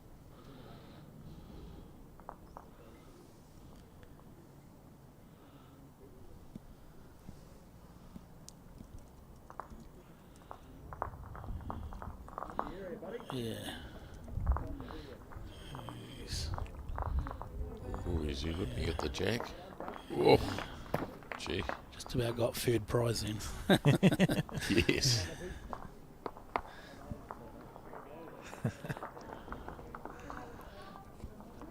I suppose you look at it and think, well, I've got 3 bowls and he's got 1, so I'll play with weight and percentages should be in my favour.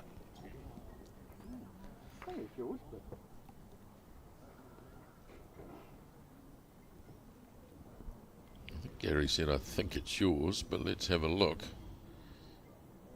Always stressy going to a bowl sitting like that.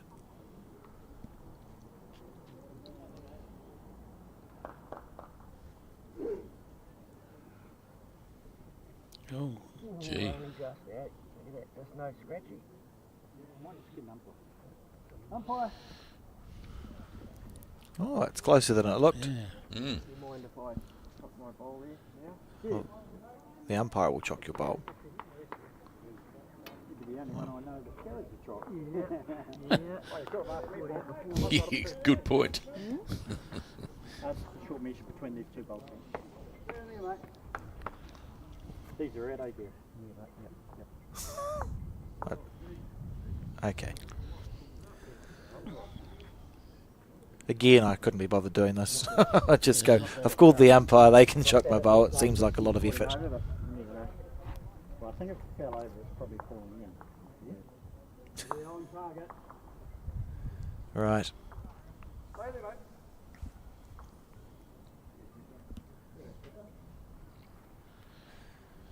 Can tell you in the women's semi-final between Burnside and Raumati Taylor, Elisa White leads Taylor Bruce 14 shots to 11.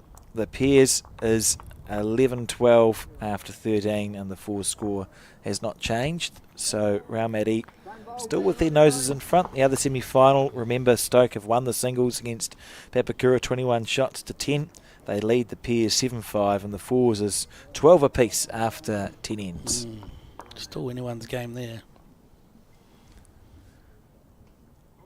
If we look across to Riverside versus Paratutu, the singles, Riverside leads 15 shots to 13. They trail in the pairs 12-17 after 12 ends, and trail in the 4s 1-8 after 6 ends. So if you stopped it now, Paratutu would be progressing to the final. Only 6 ends. Yeah, you can see we saw it in. Must have been some kills. Yeah, was it the first day we saw that Auckland versus Hikarangi 4s game go for quite some time, and they actually ran out of time. They got 14 ends in because there was about 5 kills. Blimey. No time limit in post section though, so it will go as long as it goes, and no shorter. One And to Gary. it's all square. Great game. Race to 6 now. Wouldn't have overthrown the jack. Yeah, I think he is. Yes. Yeah, that could have been a mistake.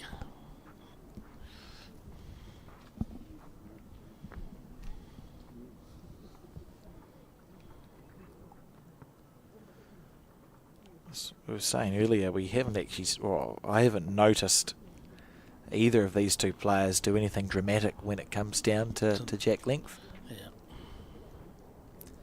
Sometimes you see it. We saw Ray yesterday when he was in a bit of trouble against Dean, vary quite a lot. He tried pulling the mat up. He tried having the mat on the 2 metre and throwing a short jack and sort of everything in between. I suppose it's more a sign that Gary and Kerry quite settled, aren't they, in this singles game? Both very comfortable.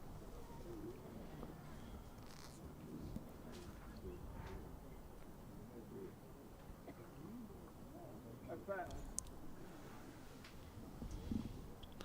like a good start here for Gary. Someone needs to invent a bag that is quiet for a commentary booth. Surely we've thought about it. Like if you had a fabric bag of licorice would be better, wouldn't it? I'm gonna go quiet.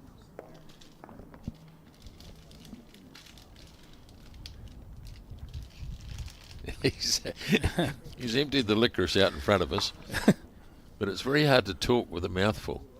Well, one of us goes quiet for a while. I would suggest there might be a reason. Well, are you suggesting that maybe you don't want someone talking? It wouldn't be the most subtle way, would it? Yeah. I'm not sure I can sit and watch it without eating it. Alex has gone very quiet. I'll tell you why. Yeah. He's got a mouthful of licorice. Kerry just wants to miss this front one, and he's reasonably handy. Yeah, good bowl. Well bowled, Yeah. Kerry. Just brushing the jack, so we'll get the chalk from Dave Burridge. It's the one shot. It was very nice licorice too. It's the Yeah, I know. I tested it yesterday. whatever it is, the big 500-gram bags that you can find. We did have to warn Harry that if you do eat too much licorice, it can be not ideal. Still one down, I would say.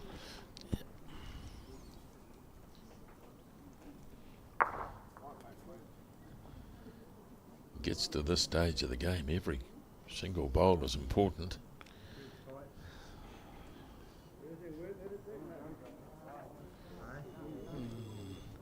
Not sure Kerry sent this one. Yes.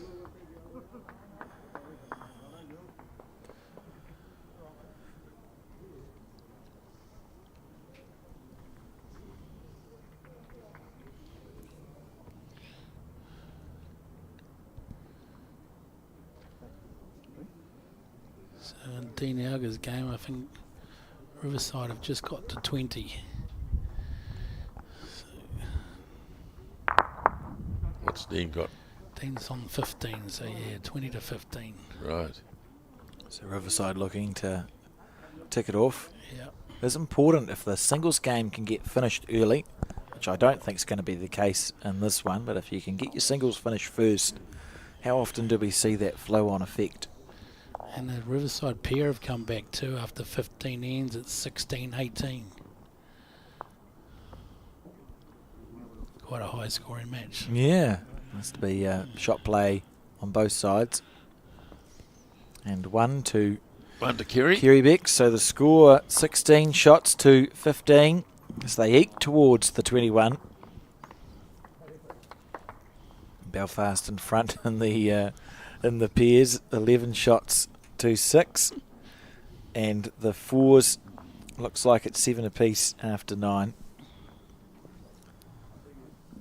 We will stay with this game until we know the winner of this semi-final, and then we'll be back with broadcast coverage of the women's final a little later on today. Not sure when it'll be. What are we? 10:15. It was scheduled for 12, but with no time limit. It really depends on how the semi-finals progress. It may be that we see one come down to a fours game that could be extended. So just sit on that one and see what happens.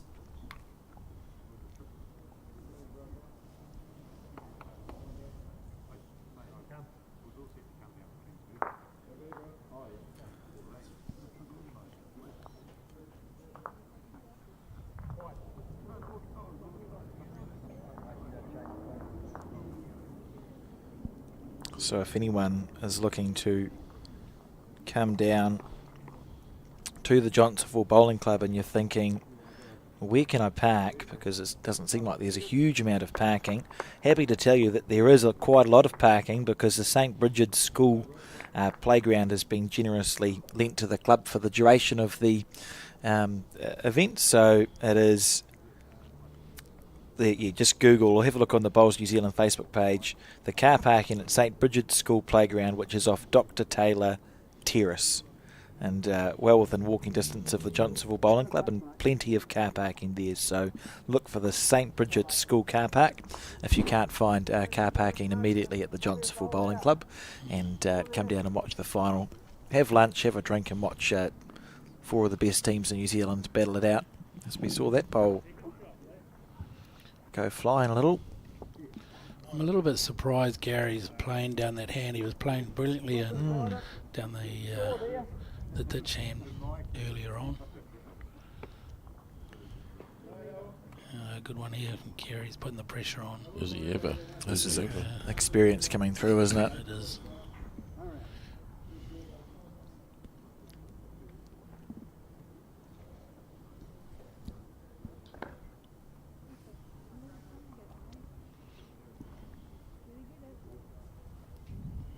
Still a touch quick. Ooh, literally a toucher.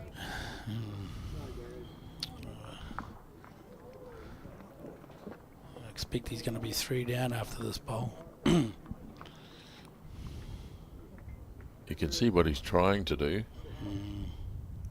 If he runs into that bowl, then the jack will come back. It's a narrow target, isn't it? It's a narrow target. Is that going to count? I'm not sure. I would say it is. So it'll be 3 down. Last bowl of this end.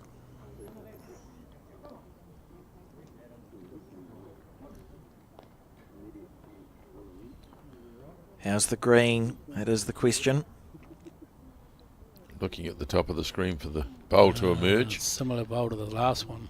Oh, certainly cut one out. I think that front should be 2, you think? Close, I think.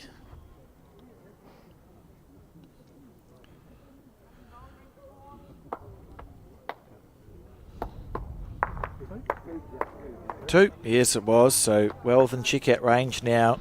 Kerry Beck's 18 shots to 15 ahead, and it's interesting, isn't it, because Gary Cotter, he was 10 all, scored a 4 to go 14-10 up, and since then scored one more shot, got a 4, scored one more shot, now trails 18-15.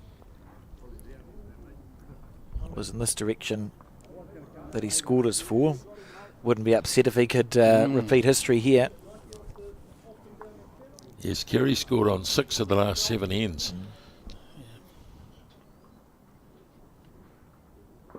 Almost like the 4 woke him up. Thought, right, I have to really focus now.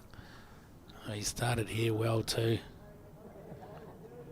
Beautiful bowl. Yeah, well done.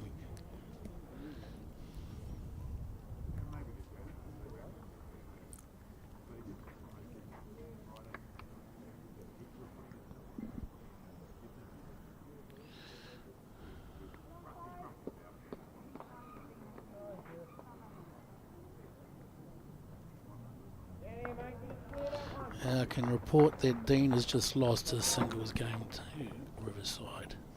So one on the board for Riverside.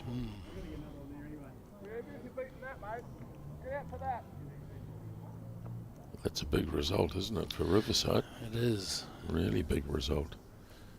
And the pairs, they trail 14-18 after 15 ends, and they trail 110 in the 4s after 7. So realistically, at this stage for Riverside, it's if their pairs could get up. Yeah. They're a big chance of getting through. If the pairs lose, the 4s are going to have to mount quite a comeback. Mike, is Belfast the club of the late, great Alex Wiley used to play it? No, I don't believe so. No, he was. He played at Woodend. Woodend, Yeah. okay. Yeah. Which is also somewhere in North Canterbury? Correct. Yeah. Yeah. Lovely. We were lucky enough to go down there and play in a tournament down there with Grizz, and yeah, fantastic facility. He loves his bowls, doesn't Oh, he? He loved them. yeah. And we understand, Nisbo, that they were having a service for him today at Glenmark Rugby Club. Okay, Yeah. okay. So, Oh, that'll be well attended. yeah.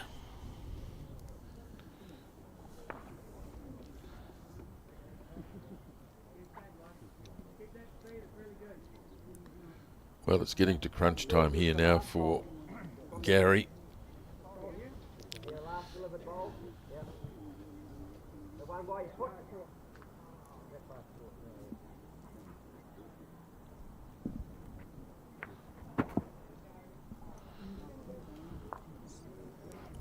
Just waiting for the bowl. There we go.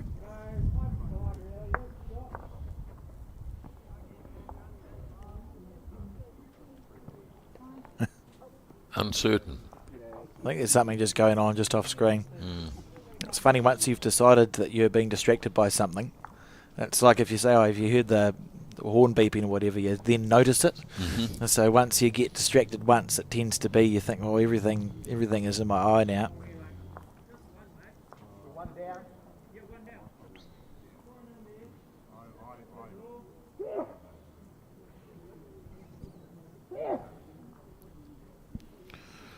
I think think the Riverside pair are in a bit of trouble over there. I just seen Sanjay having a drive and he missed. He could be 3 down.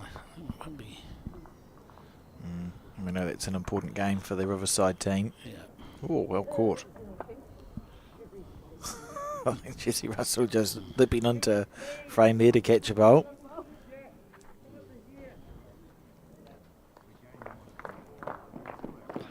Yeah, they just dropped the 4 on the pair.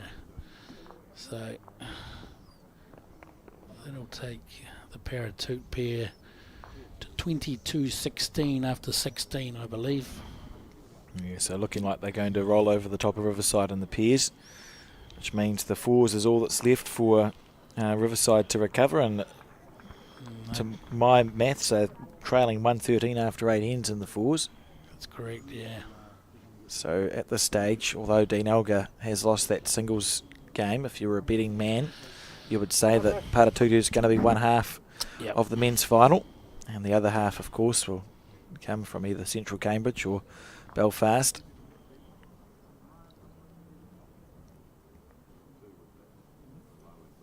He's had a good think about this one. Kerry Becks. Yeah, needs to just hold on that line a bit longer, I think. He's going to drop a shot. Yeah. It's good weight though. 1 to go. In the context of this game, this ball here from Gary Cotter is very important. It is.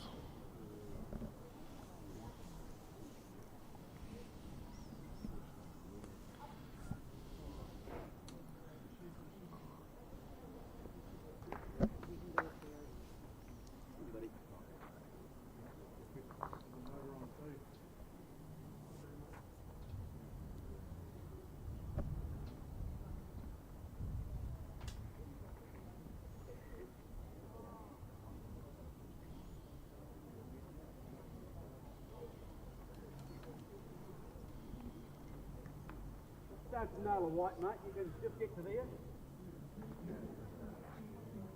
Close. Yeah, very close. Well played here. Yeah, good bowl. Ooh. Did he make it? Certainly got 1.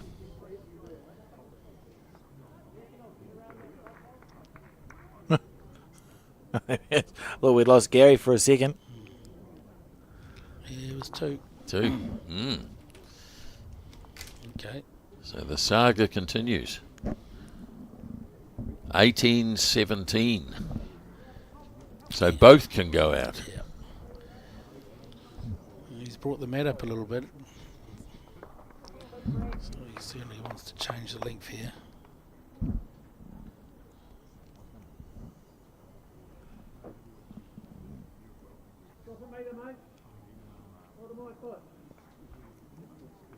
Onto the 2 metre mark.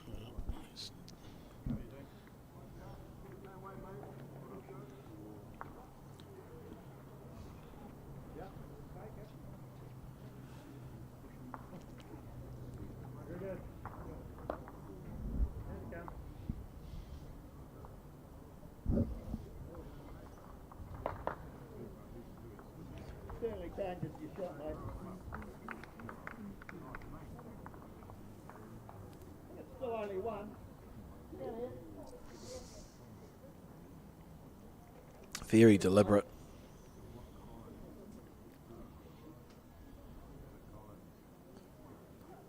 You're right, that made up quite some margin. So we're talking about neither player changing much. Gary has here, and that's a good bowl. And ironically, he's gone back on that hand that we suggested he should be playing, which is good.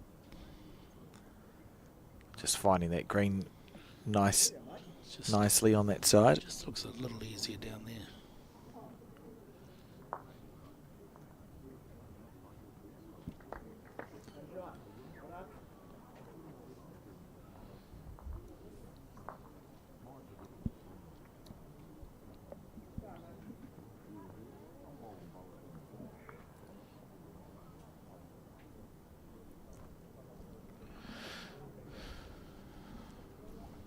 Rinse and repeat.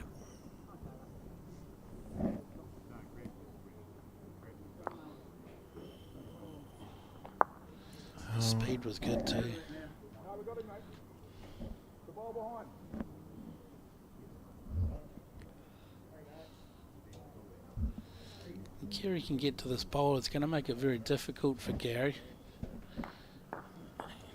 He's close too. Very close. Oh. Nearly. Just waiting for it just to sit out. Nearly. Very tight head indeed. 2, 3, 4, 5, 6, 8 steps to the mat from the ditch. Just notice the breeze is starting to get up a bit too.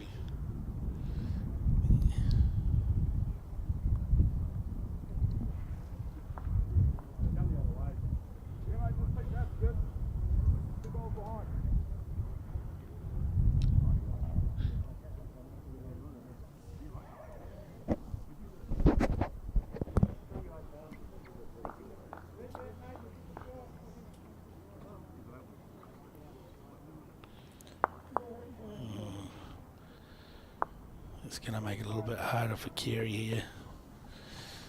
You're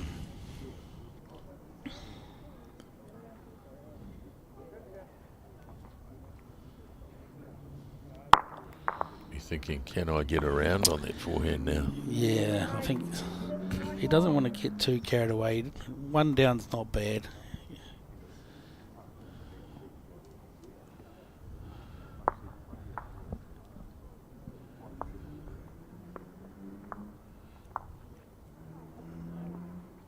Yeah, that's not extreme weight, is it?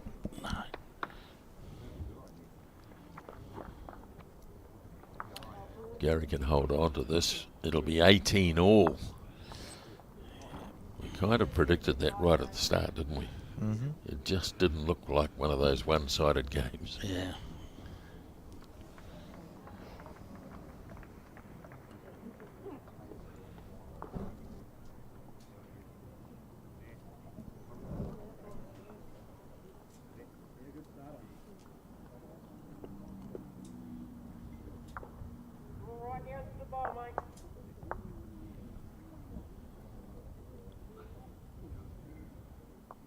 Oh, doesn't look happy with that one.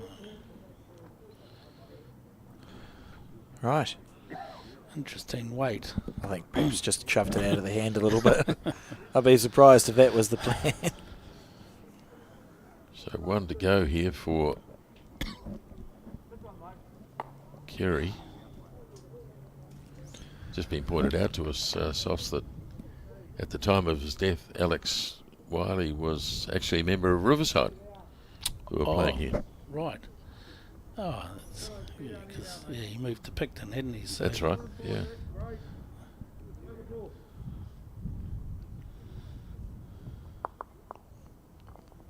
Long walk back.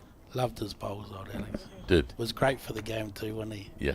I enjoyed watching him on the bowls 3-5. Him and Jenny. He loved it. Yeah.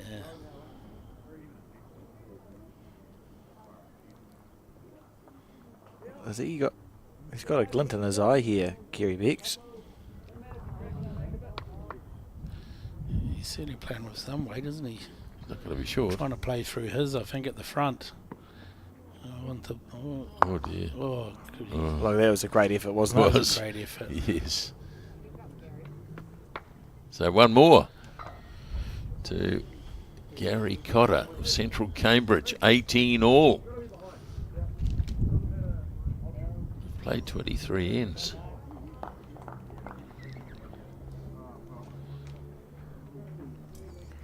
Been a very good game of bowls. I thought right from the start, just the way both of these players have been playing, that it would be a close match, and so it has proven to be. Belfast snuck ahead now in that Peers match. 6 shots up with 3 to go. And in the fours, there's a score. 9-8, is it, after 11? That looks right, yeah, 9-8 after 11 to Belfast, isn't it? Yeah. Yeah, so Belfast leading the fours, leading the pairs, all square in the singles. fours and the singles are so close, you feel like whichever if a singles player can get one of the singles games finished soon, the pressure will flow on.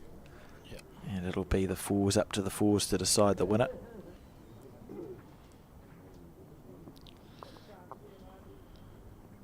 Good bowl. Yeah, Lovely bowl. good start from Gary.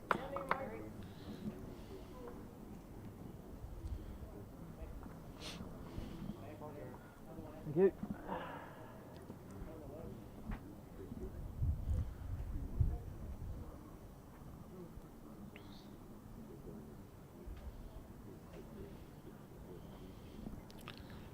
Gary won't be too upset with that first one back there.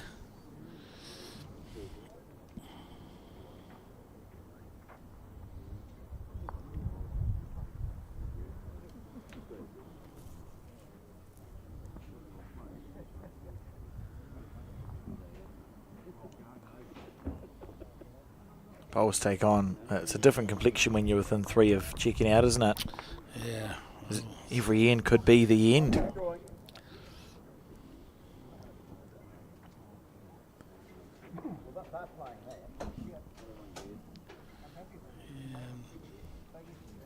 Not convinced Gary's.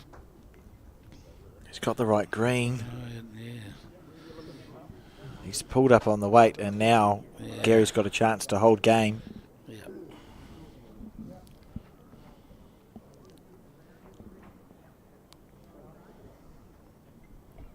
Big decision coming up for Gary here. Does he decide to play with some weight? Because he's definitely going to be 3 down after this. Yeah, that's a lovely bowl from Gary Cotter. I'm not sure what I would play. It's a narrow target you could chip off and still be too light. He's just drawing. Good on him. Fortune's swinging He's wildly in this game. He's got reasonable weight here. Just going to go through. Oh, he'll have a sick feeling in his stomach now. Yeah.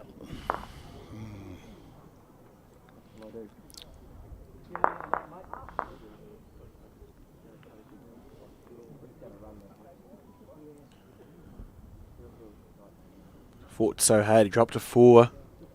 Kerry Becks came back to be 18, 15 up. Now 18 all, game down, with 1 bowl to save it. How big are these last 2 bowls? Massive. Belfast pair are holding a good 3 over there. So, Yeah, he's just right on my mark. Someone's in Gary Cotter's way, apparently. Not anymore. He's back on the mat.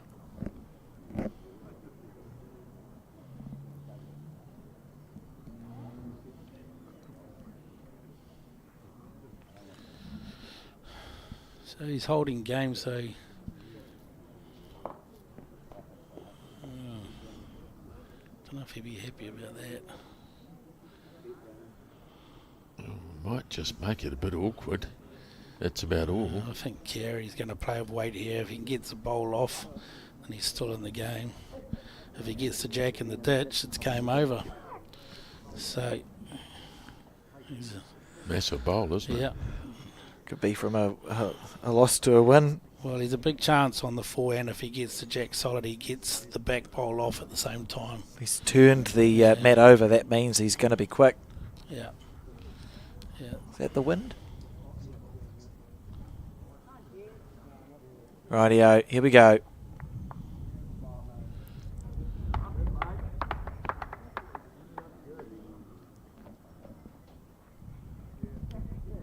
Oh, you're joking. He's got 1 off though. Good bowl. Yeah. Jeez. That was within not very much of the jack. Goodness gracious. He got it out nicely, didn't he? He let it go. It looked like it was close all the way. 2 to Gary Cotter. He's 20. Kerry Becks is 18.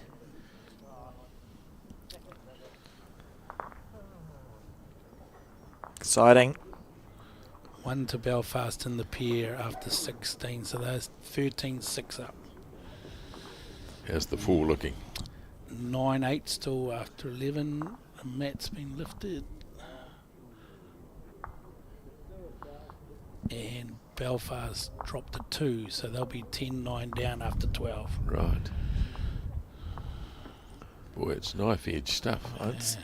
I would not like to be a player or a manager of a team or have any investment in the teams here, because it would be a very stressful time. You'd almost just want to go for a walk and come back and someone tell you the results instead of suffering through this pain. Well, Gary's just thrown the jack in the ditch. So he's given the mat away. Don't know whether... Did Kerry move the mat? He did. He moved it, yeah.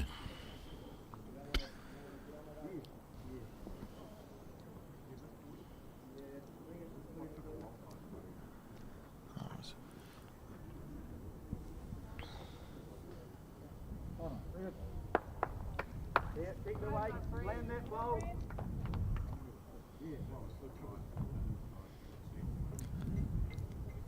Can tell you, up on the top green, the women's semi-final between Stoke and Papakura. Stoke won the singles. The pairs is 14 all after 13, and Stoke lead the fours 12-6 after 12 ends.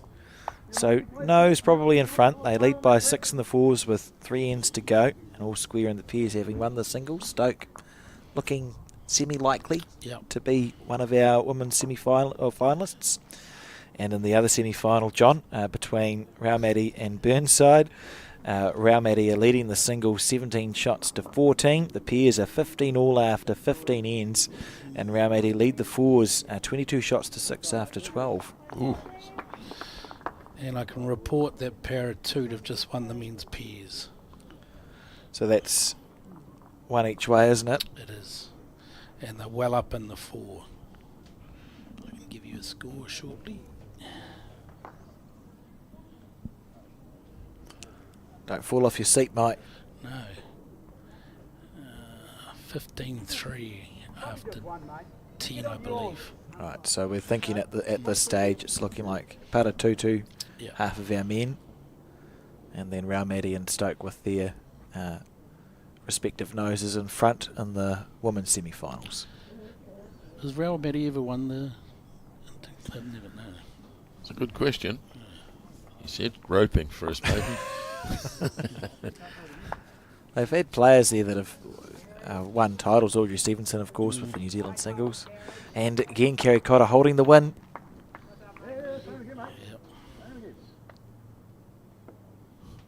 Doesn't look like it.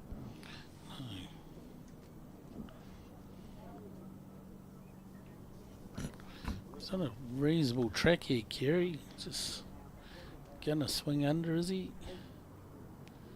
Oh, gee.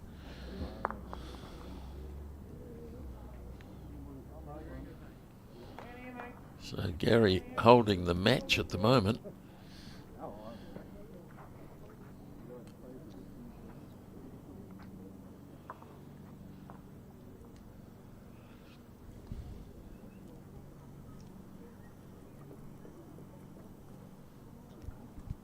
Hugely important for the Central Cambridge team.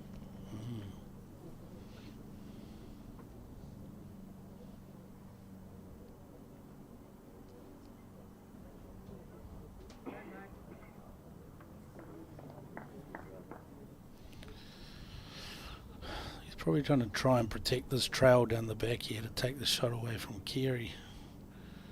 I don't know if he's going to though.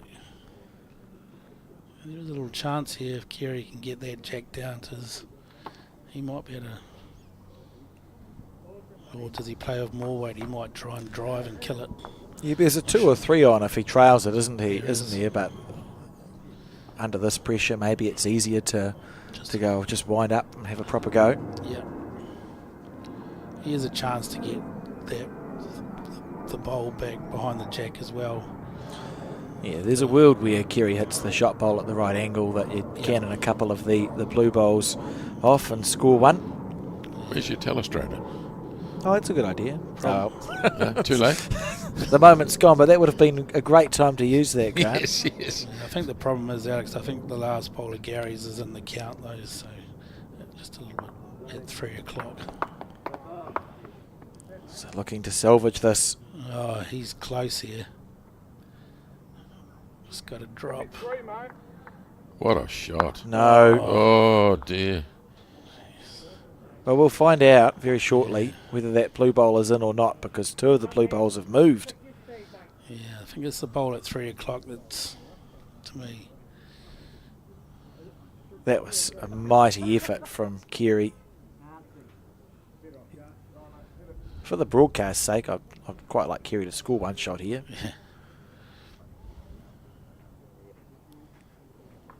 He may have done it. Yeah. No. Shake hands. Well, that's the first notch on the board for Central Cambridge, winning the singles match 21 shots to 18. We will be back very shortly with coverage of the final 2 ends from that pairs match that you can see to your left. But now let's just hear a word from our friends at Just a Thought. When someone you care about is going through a tough time, it can be hard to know what to do. Here's 10 ways you can help someone who is struggling. Listen. You might want to give advice, but most people just want to feel heard. Be there. You don't have to fix their problems or find the perfect thing to say. Just let them know you'll be there when they need you. Let them know you get it. Let them know you get why they're struggling, given what they're going through. Knowing their feelings are normal and okay can make the world of difference. Offer practical support. Ask them what you can do to take some of the pressure off. Maybe you could make them a meal or do something to help around the house. Give time. Sometimes simply being there is enough. Hug it out. When appropriate, a hug can bring so much comfort. Talk it out. Offer to be their sounding board and kōrero with them about what they're going through. Remind them how much they matter. Let them know how much you and others care and how important they are. Remind them of their strength. They might not feel strong right now, so remind them of the strength you know they have. Help find them support.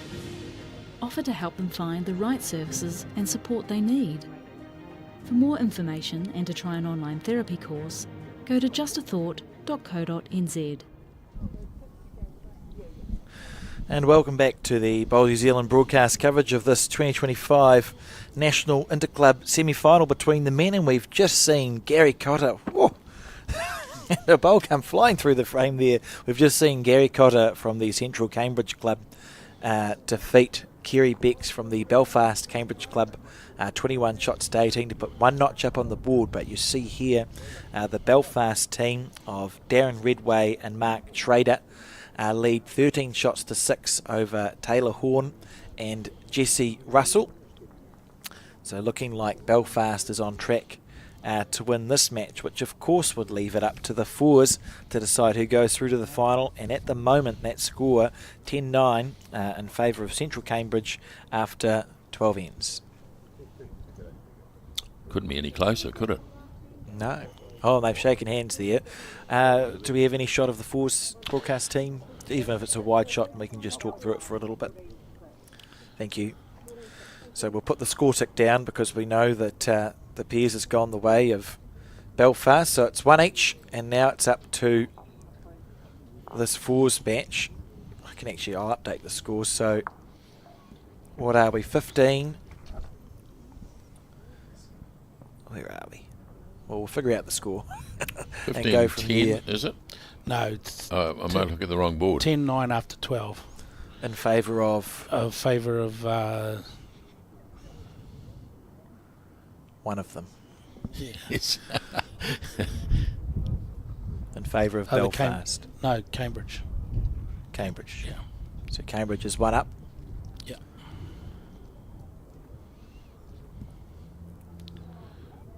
I've got a feeling Belfast are holding shot. The Jack's in the ditch.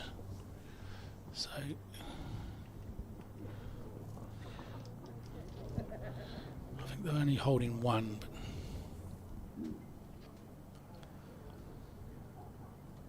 But That's Jesse Russell there, skipping the 4 team. I thought he was with Taylor and the Peers.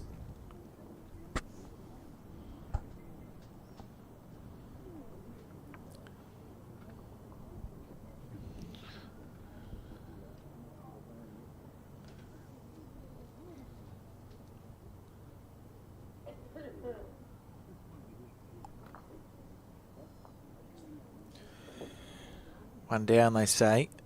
So that means that we're all square. After 13. The winner of this game going through. I'll bring you some updates too from the other semi-finals around the place. And I can tell you that the 4s team for Belfast is Mark Young, Ryan Weir, Steve Street and Mark Schrader. So 2 marks. And for Cambridge Central, we have Moe, Jesse, Tony, and Brian. Tony Fabling, where's he playing? Is he the 2 in this forward? I think he's the 3rd. You can see him up with his arms crossed and the wide brimmed hat.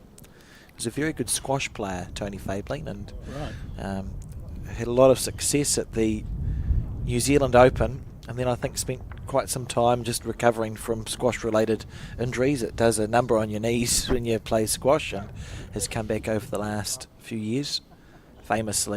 Most famously, probably that semi-final win that Tony Fabling had against Shannon McElroy the Carlton Cornwall about 5 or 6 years ago, where he trailed by 12 or 13 shots and chipped away and won 21-20. Was then defeated by his teammate here, Taylor Horn, in the final.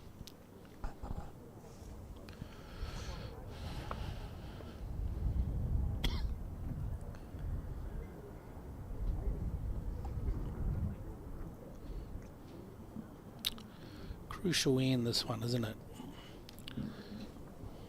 It certainly is. Penultimate end. We know the winner of this match is going to go through to the final, where they are likely to play Paratutu. Yeah, it's looking that way, Alex, to be fair. Trying to stretch to read the board for that 4s game. Yeah. It looks like 3:15 after 10 in favour of Paratutu in the 4s. So I think we could almost call it now and say that Paratutu's essentially through to the final, short of some sort of sporting miracle, and that's not ideal. That's not ideal on the penultimate end there, to put 2 balls into the ditch.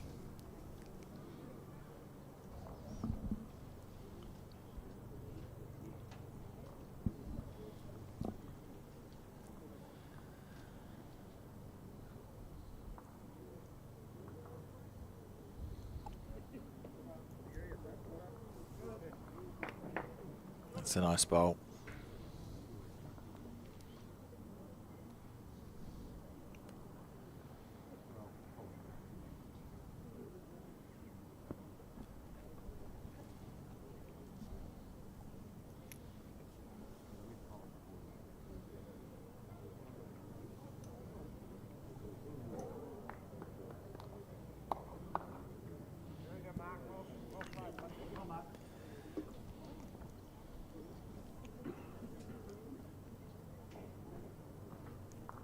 Nice bowl there from Belfast.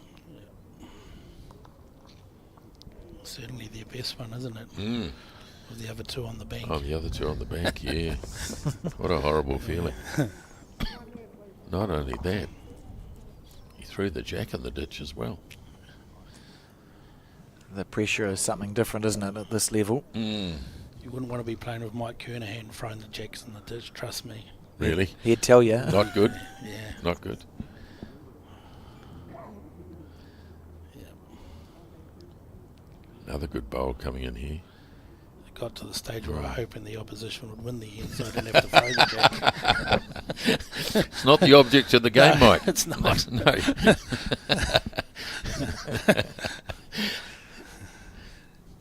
And he'd tell you I did a good job of doing that as well. Oh dear.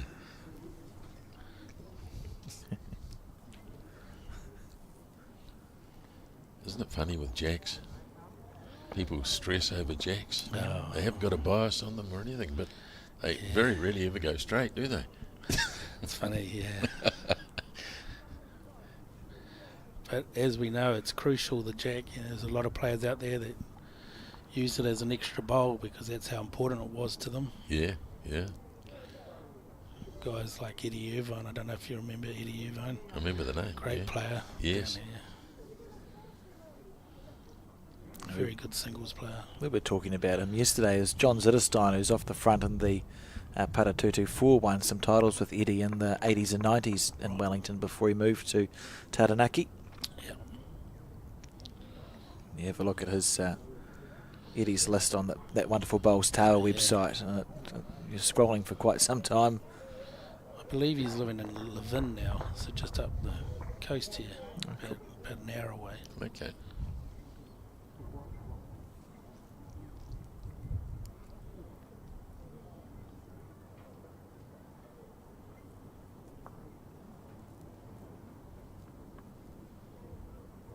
Only got to stop. Yeah, good home there. So Tony Fabelin here, very experienced player, and one of those bowlers that seems to get what's happening as he plays bowl. The more pressure you put on him, the better he goes. So he'll be living for this. He's played a handy one here if he gets down to the jack. I rest my case. Yeah, it's a great bowl. There's players in this game that when they need to find that extra 10%, and it's do or don't, they find a way to do.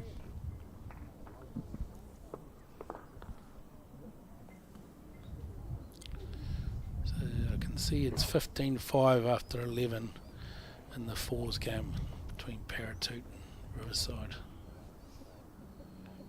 Yeah. It might be shaking hands after this end, I think. There's no indication that Paratutu aren't going to find themselves in the final later on today. Some tight semi-finals up on that top green. A reminder that Stoke defeated Paratutu in the singles, 21-10. The pairs, they trail 14-16 after 14 ends, and they lead the fours 12-7 after 13 ends. That's Stoke, won the singles, trailing the pairs 14-16 after 14, and leading the fours 12-7 after 13.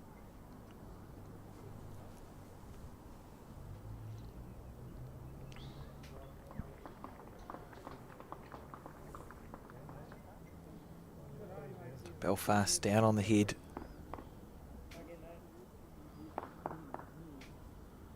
That bowl just drifting past. So looking like Central Cambridge have a chance to score a number here. Tony just set that ball down with his duster. Putting it back up. Yeah. I suppose it doesn't make a difference.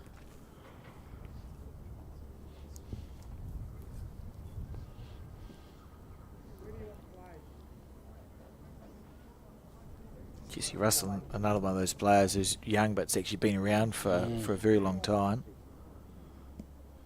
Good player. On the New Zealand Open pairs with Taylor Horn standing in the background there. That's a nice shot.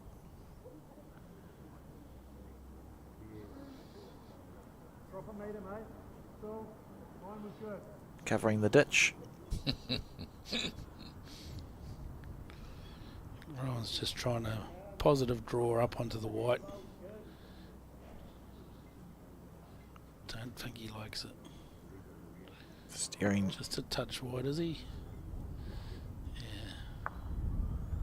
Got that 1-2 square to use anything, so bonus bowl opportunity for Jesse Russell here to try and go into this final end. Don't know if Belfast be too worried if they can get away with just dropping one here. One's fine, isn't it? Because you One's get last fine. bowl. Yeah. You still got to win the end. So, that could be crucial, that. That could make the difference. And so it's the final end of this fours in the semi-final to decide if it is Central Cambridge or Belfast that go through to the final, which is likely to be against Paratutu. You can see that fours game continuing in the background. And 2 required for a draw, which they will play out because it's post-section. So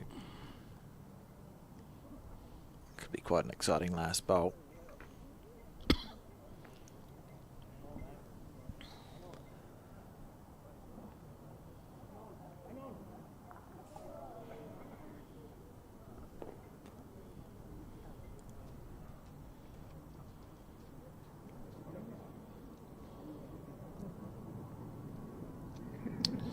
Any updates on the Raumati? Yeah, I do. I can tell you that Raumati have won the 4s by virtue of the fact that the score is 22 shots to 9 after 14 ends in the 4s, so that game will be over. So Raumati have won the 4s. In the pairs, Raumati lead 17-15 on the final end, and they're leading the singles 18-14. So for Burnside, they need to roll over the top of Raumati in both the pairs and the singles, which is doable, but we'll keep our eyes peeled on that, because if it's the final end of the pairs, you'd imagine we'll know the winner from that semi-final before we go off here at the end of this men's semi-final.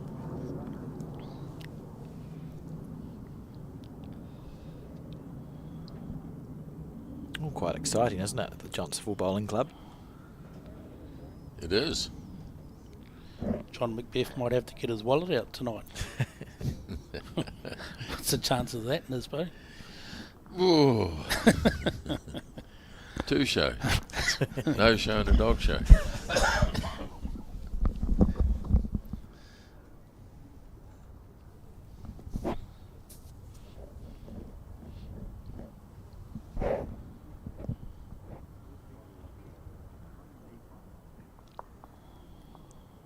Idiot is now living at this Speldhurst place, Speldhurst Retirement Village, wherever that is, Kimberley.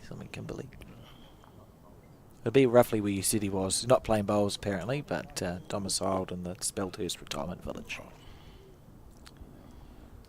Thank you, Viv. Very good bowler in his day.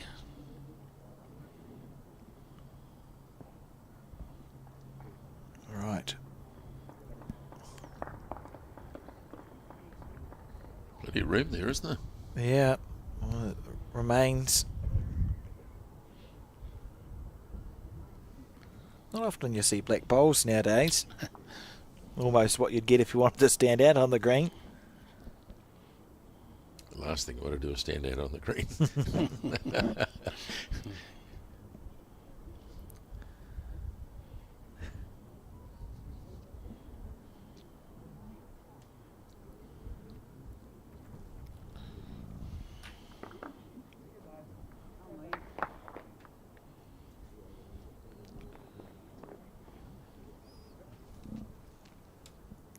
Taking his time.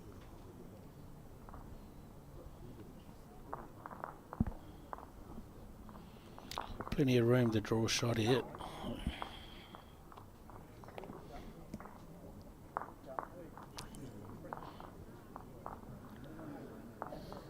Oh, willing it on.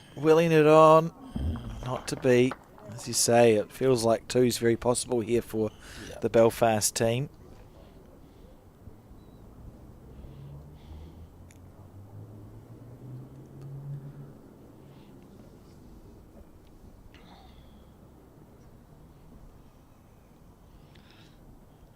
He wouldn't fall short again, would he? Yeah. So Tony Fabling now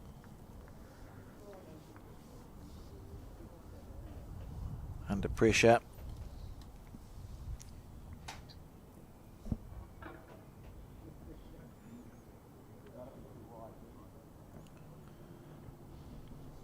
He's not happy with it. They're certainly making this end look difficult.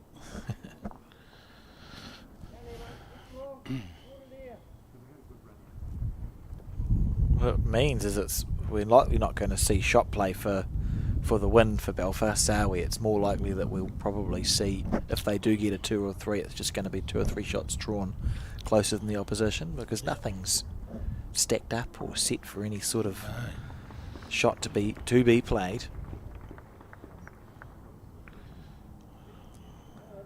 I can report that it's 15-7 after 12 in the fours game, Para 2. So 3 ends to go. yeah, if they can get a 3 here, side, I think they would consider themselves a chance. See the top green still play going on between Raumati and Burnside. I saw Taylor Bruce in her singles game, so that pairs match mustn't have finished yet.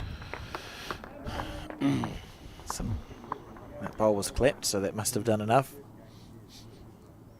Black bowler's the Cambridge bowler, I take it, It isn't it? is, yeah. Yeah.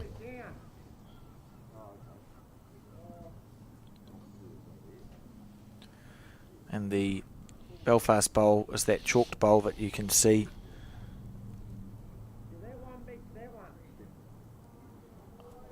It's going to go the bowl.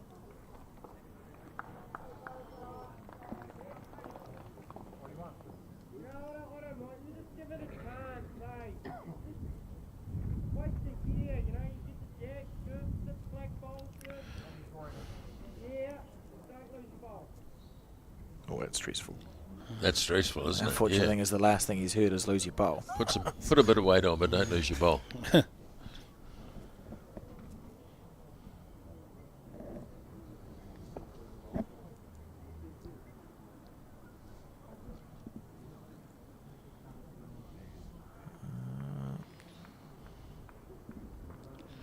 Oh, well, if it stays on, which it's not going to. It's an interesting call when you're under that amount of pressure in a national final. I don't know. I got the vibe that he might have wanted just to have a nibble at the shot bowl, the 3 for Belfast. You're sometimes wondering if he's just been given the message that's an in-between shot, Alex, rather than more direct.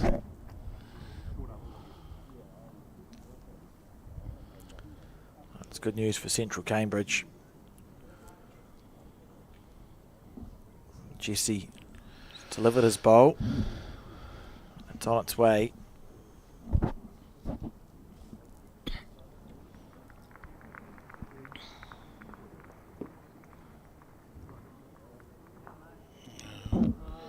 Moved it closer, and I think that makes it more simple for Belfast. It's now you go bowl or jack.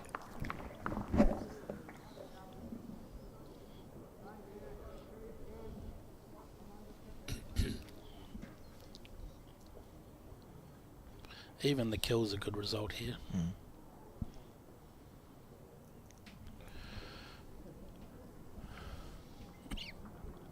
He's been around. Well, I've faced this situation many times before. Yeah.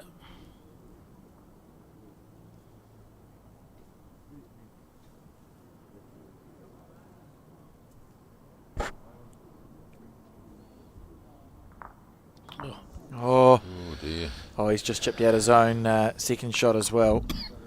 And perhaps it is now. Sometimes that's how you stand on the mat, isn't it, after you've played it? Perhaps an endeavour to kill it will be all that Belfast has. So in that case, what's Jesse playing? You don't want to create a target, do you? No, he doesn't need to make their shot any easier, does he? So I think he'll be just looking to get something between the jack and the ditch.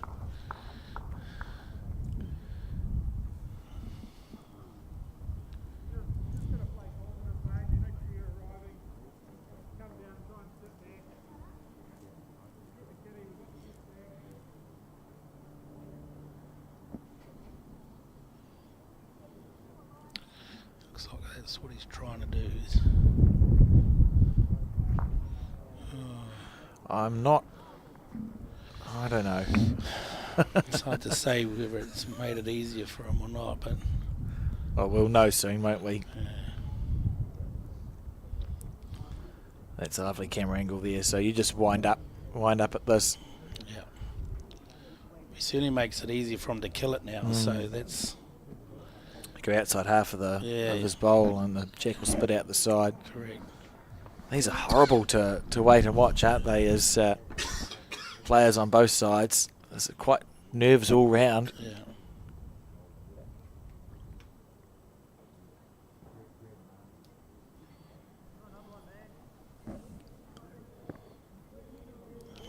Lovely effort. But it's not to be, and it is Central Cambridge who are through to the final, where they're likely to play Paratutu. I'll just read out the final lot of results that we have, and then we will throw until we get to the women's final. So I can tell you that upstairs in Stoke versus Papakura, remember Stoke have won the singles 21 shots to 10. They are 13-7 up in the pairs after 14 ends, and 13-7 up in the fours after 14 ends. So looking like Stoke is going to get through on that half.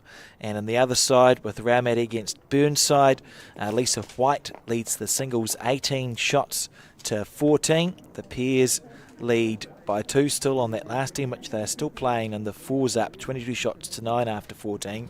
So at the moment, it's looking like we will probably be back at about 12 o'clock with the women's final that could be between Raumati and Papakura if everything stays the same. Keep your eyes peeled on bowlshub.results.co.nz if you want to get the results as quickly as possible. But until then, we'll see you at 12.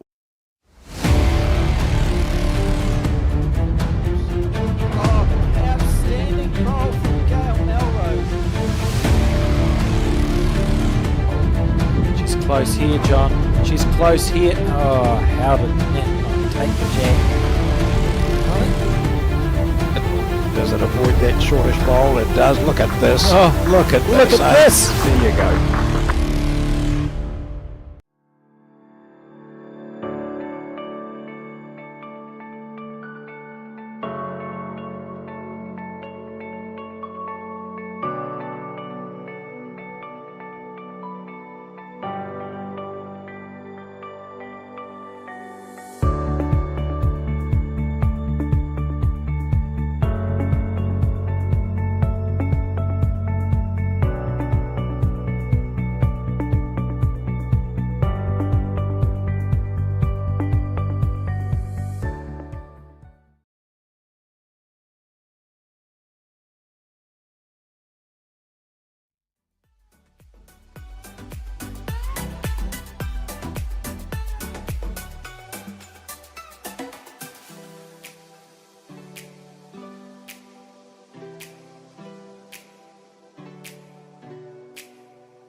me like you used to.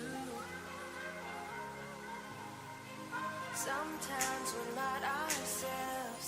There's no one I can turn to. And I know all the feelings that we shared are in the past. And I know your relationships are never meant to last. And I'll take some time, but I'll be alright. We're moving on. We're moving on. I know times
close here, John.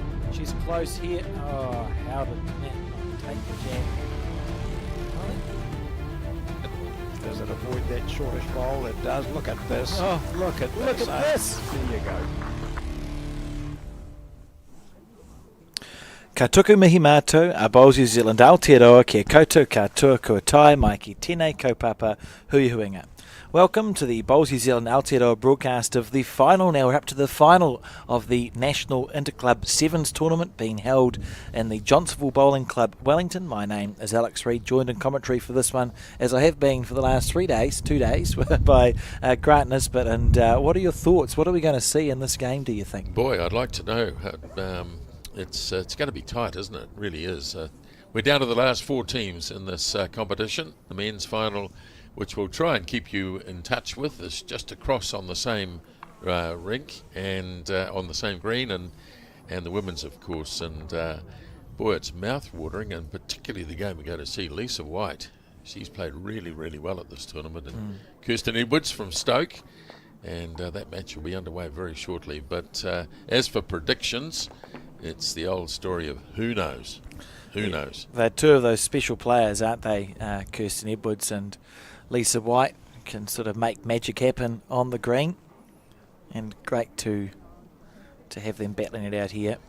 Well, we saw Lisa earlier in the tournament. Was it yesterday, or was it? Yes, it was yesterday. It's hard to keep track at times. And she just showed her qualities in that particular game. And again this morning, she had a tough one, didn't she? Yeah, she played Taylor Bruce this morning, the world champion. The game was not completed because Raumati had won before it was finished, but was leading when it was called off. I think maybe 18-16 up in the race to 21, so clearly in good form. So we are underway.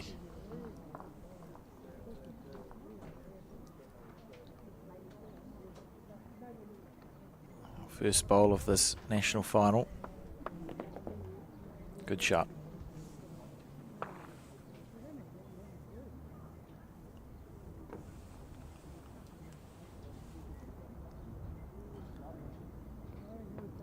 Kirsten Edwards. So both Kirsten and Lisa have played for New Zealand.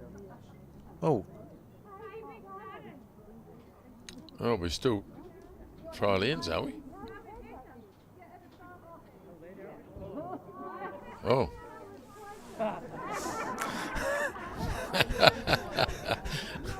Well, that's a classic.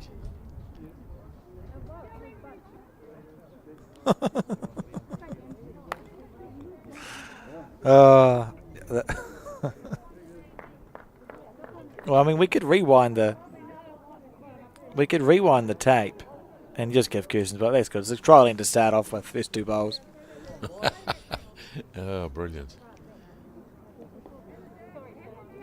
Yeah, the snooker where you overlay they're trying to figure out where the snooker balls were, and they'll overlay like an opaque thumbnail, and then they can replace all the balls back as they were if someone's fouled a shot. That's right, they do too, don't they? We're not quite at that level yet at Bowls New Zealand.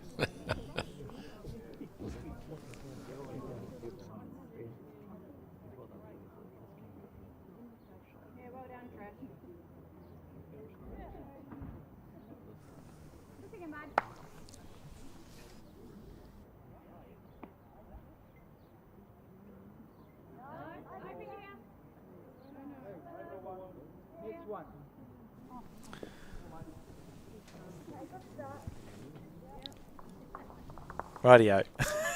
As you were. You saw Kath look to the heavens. Yeah, can Lisa reproduce what was a very good first bowl? Yes. Well, they've had two and a little bit of trial ends.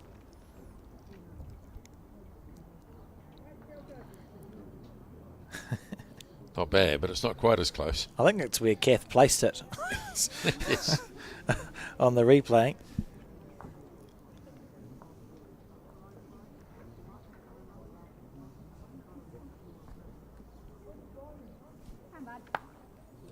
And Kirsten leading off on the back end.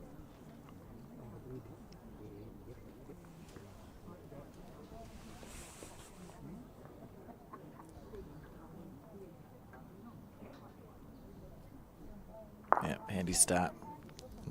Nice of the players to have picked two quite different coloured sets of bowls for us here in the singles match.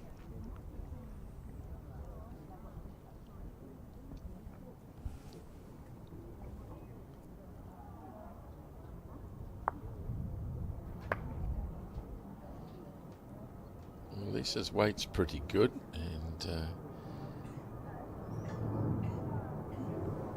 still looks like it might be one to Kirsten Edwards.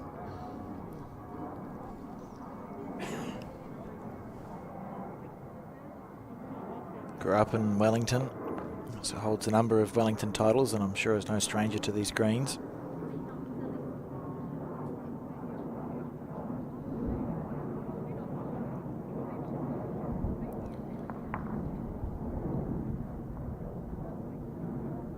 Forcing Lisa now to switch to her forehand.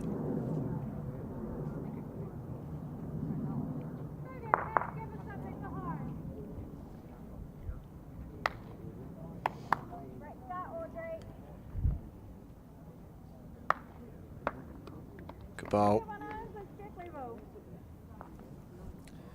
PS game that's being contested in the top right of your screen is between Gemma Watts and Amy McElroy, who are playing Audrey Stevenson and Trish Croot. Two very good PS combinations.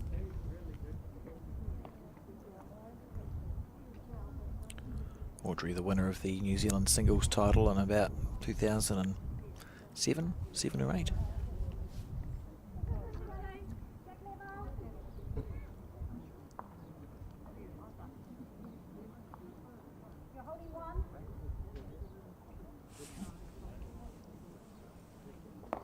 Lisa's last bowl of this first end, holding one at the moment.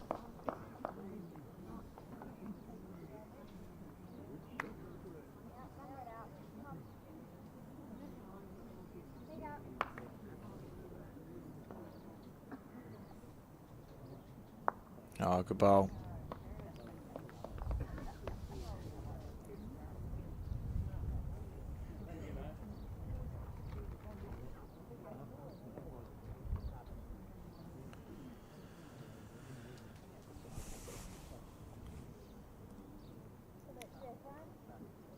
It's on the right track.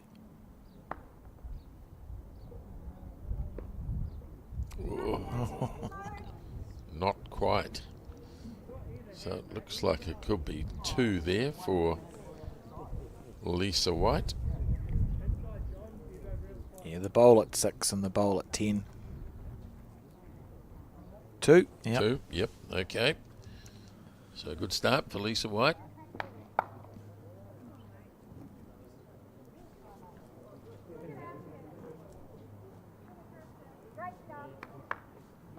Well, we've written it down, but I'll pause here, Grant, because Lisa's now... Oh, no. Okay, that was very confusing. She just about got down and measured. But it is 2, so 2 on the first end. I'm not sure I'd be measuring if I've already been handed 2 shots. Oh, yes, I would take the 2 shots and be very grateful.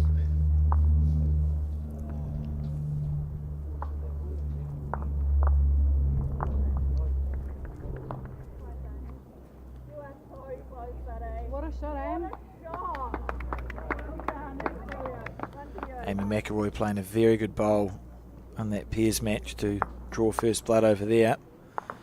And a short end delivered.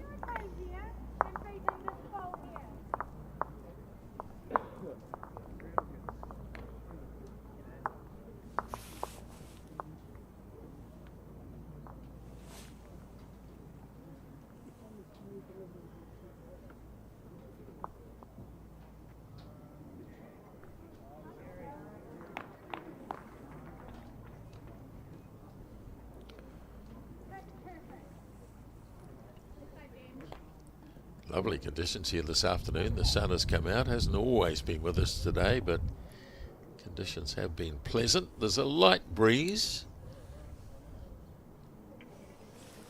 Yeah, it's been probably the best of the 3 days for bowling. Never mind when it's slightly overcast at bowls. easier to play in than when the sun's beating down at 400 degrees.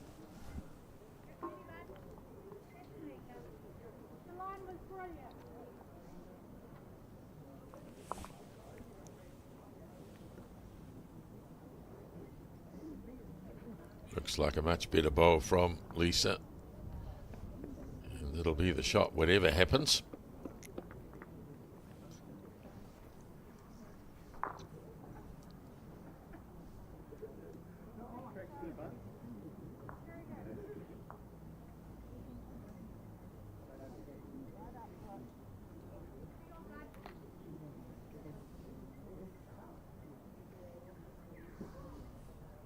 Here's the bowl. There it is. There it is, yes.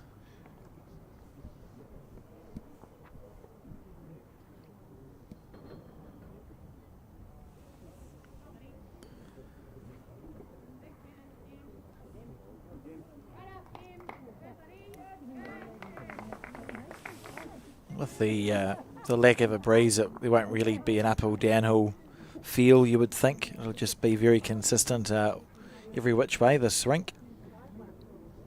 Look at that. Yep, Lisa's making a very good start. She picked up 2 on the first end. Kirsten staying on the forehand.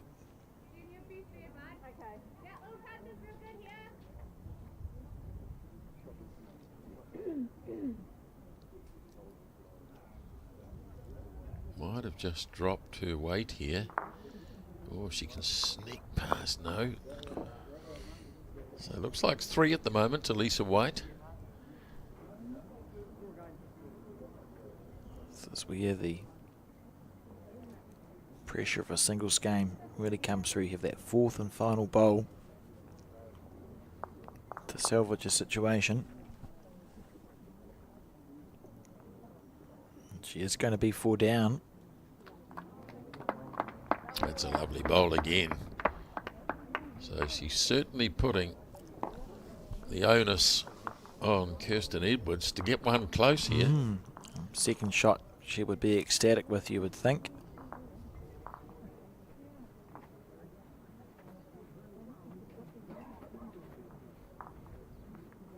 Good line. How's the weight?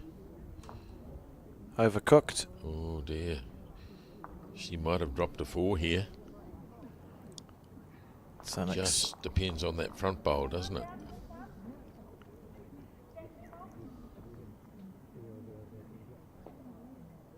Yep, just walking around. And a very quick out of the block start here from Lisa White in the singles match. 6-0 the score. But the beauty of the singles game, as we speak about time and time again, is you're not restricted to a number of ends. You're simply aiming for a shots target. So of all the disciplines that we play, it is the one where there's the least concern about falling behind.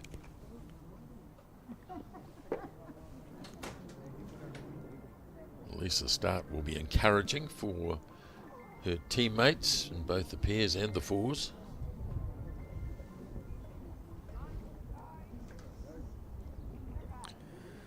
It does make that bit of a difference, doesn't it?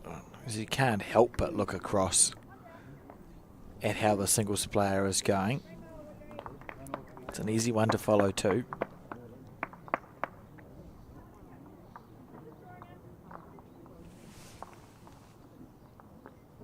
Really playing very well at the moment.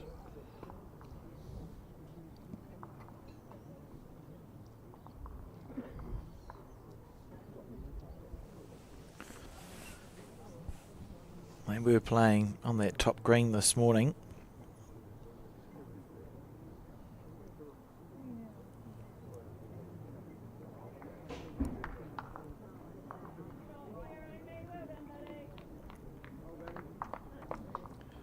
This looks like a better bowl from Kirsten. Yep, very good.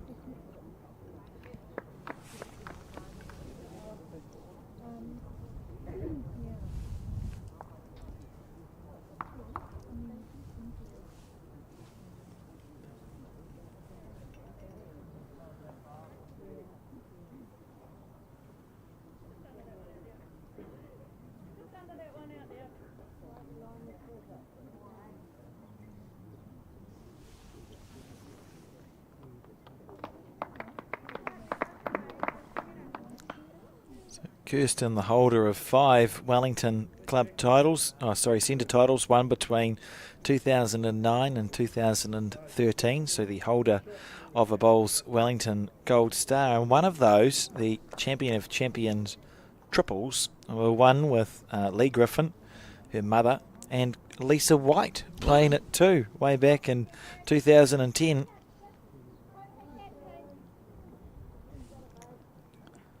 So they know each other very well. Yes, they quite clearly.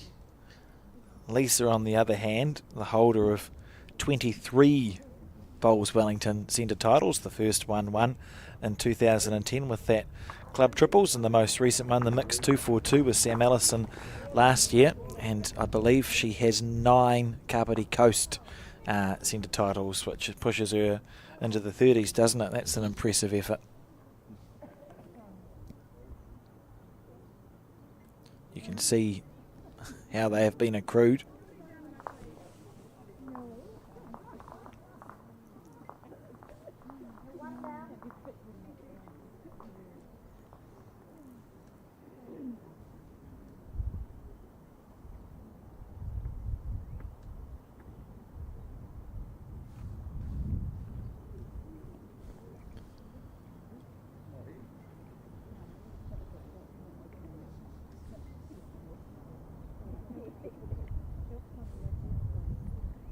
How's the weight? Not bad. And sit. Oh. Kath Thompson, the market.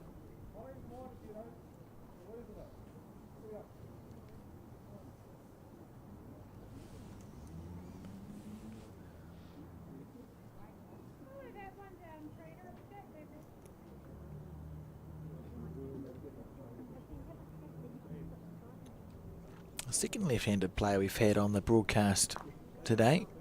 Gary Cotter, the first one. Playing Dean Elgar in the final of the men's. Central Cambridge against Paratutu. Quite a story developing there. It'll be fantastic whichever men's club wins the national interclub title, because Paratutu, as we've spoken about, have won it once in the first ever year, 1991. Central Cambridge, to the best of our knowledge, have yet to be successful at a national interclub level, so it'll either be the first title for a club or the first title for a club in quite some time.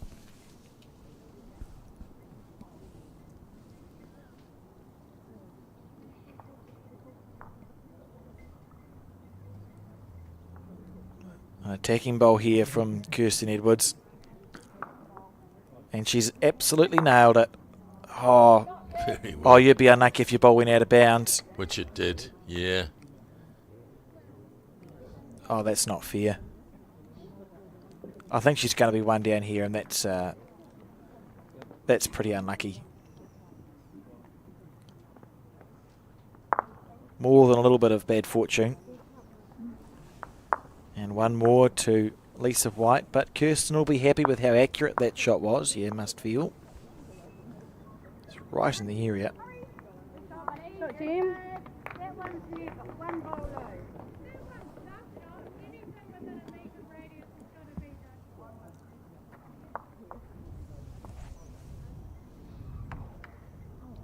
I've just spotted Kirsten's name in a Nelson team that won it in 2:15.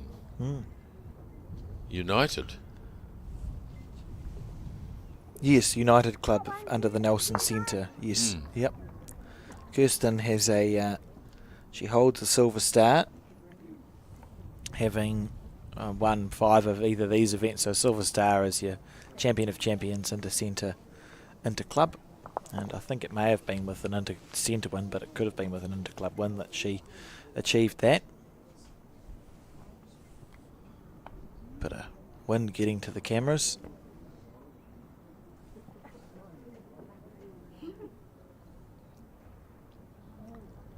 So 1-1 in the pairs, playing the third end there.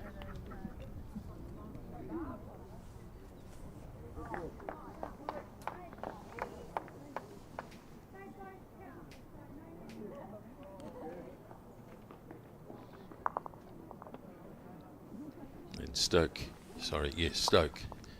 got one on the first end in the fours. Takes a bit of working out by the time you find the right board. Yeah. The right boards are the first part. Yes.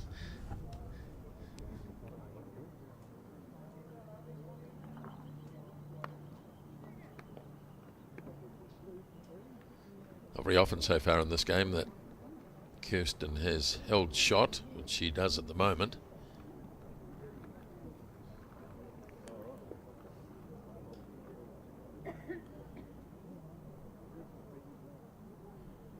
Up to you, mate. Yeah.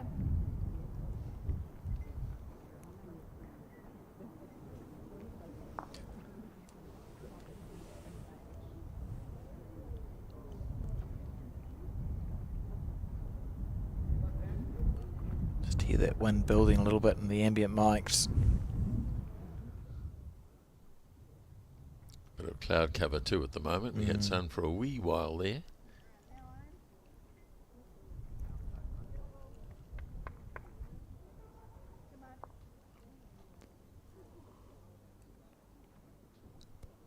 It's a lovely line. If she's got the running, Ooh. be a measure between that bowl and the ones in front of Kath. No, I didn't ask you anything.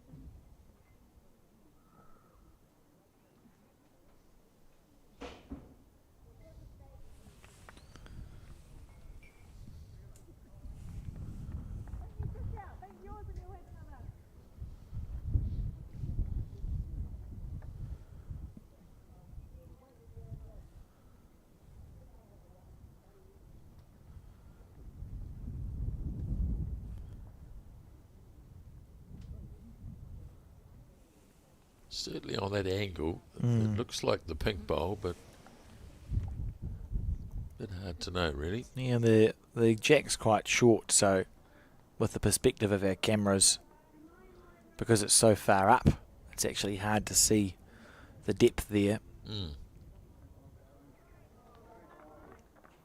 You would imagine even if it is Lisa holding one, there's plenty of room there for Kirsten Edwards to draw the shot.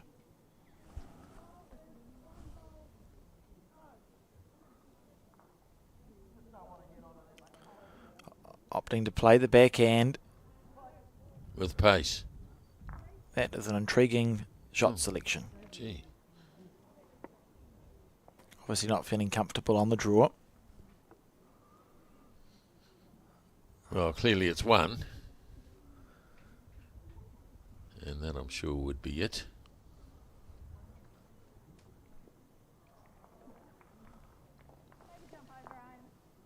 So one more to Lisa, and Kirsten struggling to get going so far in this game. Yeah, just pushing it on the wide side with an attacking bowl. It's interesting. It'll be intriguing. Lisa and Kirsten know each other very well, have played each other on a lot of occasions. You put yourself in Lisa's shoes.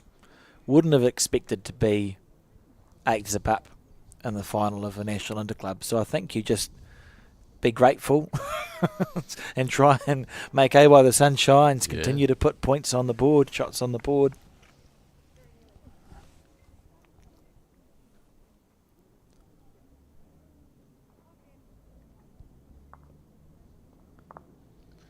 Well, of course, it'll be a big lift to Raumati if Lisa can win her singles in fairly short order and then sit down and try and support her teammates.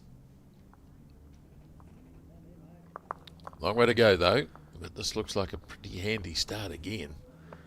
She's getting them in there, isn't she? She is very consistently just drawing bowls close to the jack, and it's hard to beat, particularly if you're just struggling to find the touch. Just why I think we've seen Kirsten play a couple of aggressive bowls. She was very unlucky 2 ends ago when she was looking to pluck Lisa's bowl out clean, and that's class, isn't it? It is. That's a great bowl. This might be the sort of shot she needs to reignite her match.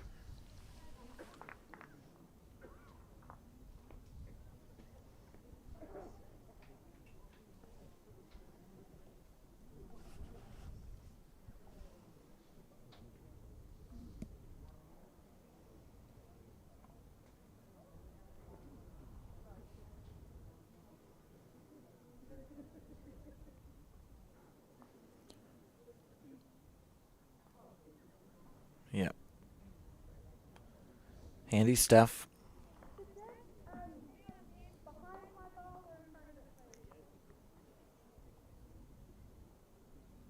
This ball here, the jet is that far behind.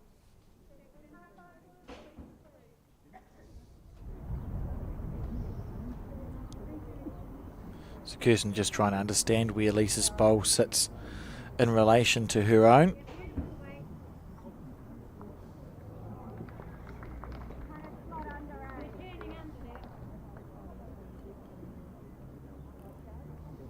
Good line again from Kirsten Edwards. That's such a beautiful green. So Lisa's got a bowl past. You might think at some stage in the scene she could look to be utilising that bowl.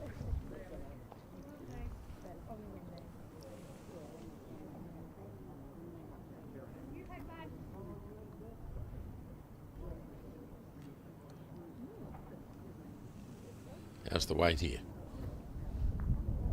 She was on a lovely line there for a moment. It just blinked a little bit. That's the furthest we've seen Lisa miss a bowl by in some time, and you'd back Kirsten to score on this end, to be fair.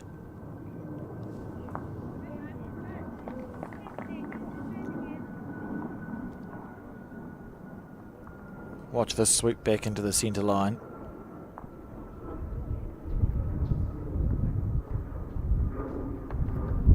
Oh, great effort.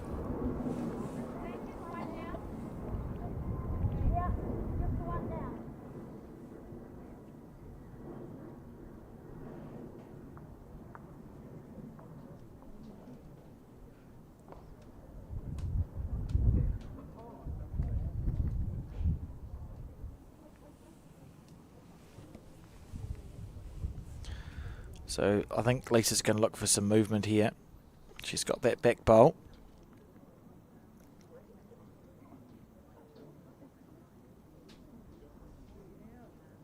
She'll be conscious of not losing her bowl. She might be happy to concede one here. Or draw the shot. Oh, that was a great effort.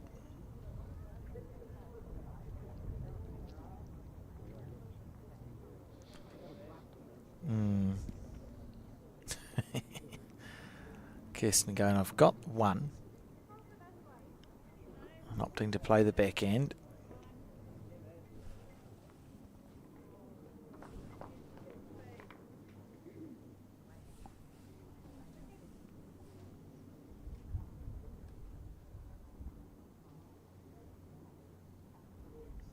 Just coming up a little bit short, but at least she's on the board. She'll be pleased about that. One for Kirsten Edwards, and it's 8-1 in the race to 21.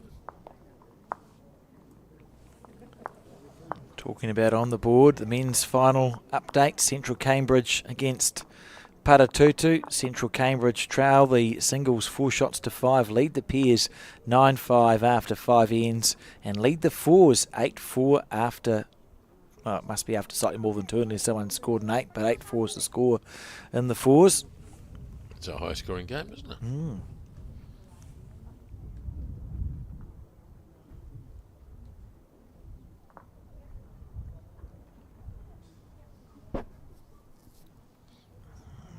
On the board now.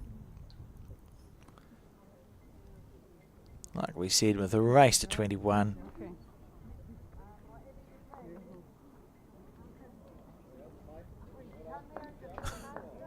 with the race to 21, there's plenty of time. Something obviously just Distracting them. in Kirsten's eye line.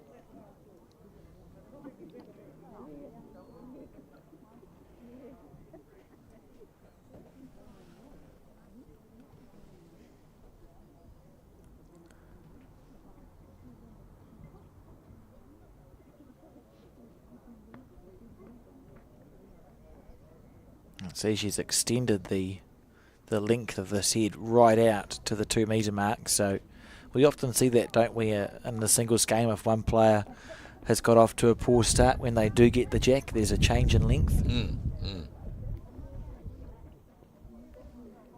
Just shaking her head because she knows she missed an opportunity there. Been playing short ends, and Lisa has managed to adapt somewhat better.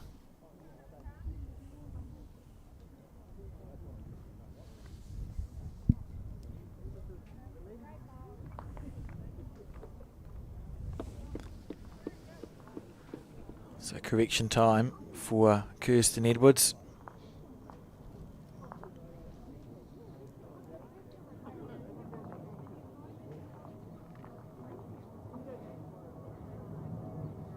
Yeah, it's made an okay correction there. Better than the first bolt, and will be enough to hold the shot.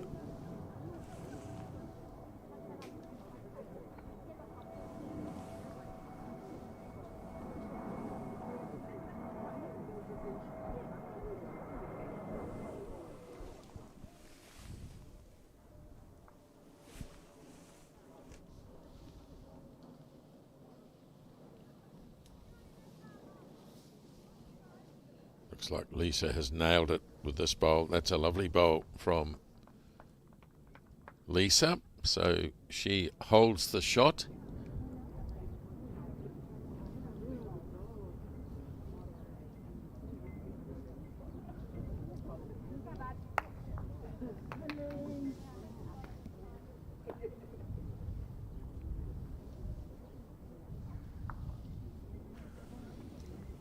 Another disappointing bowl from Kirsten. Particularly when you've delivered the jack to that length.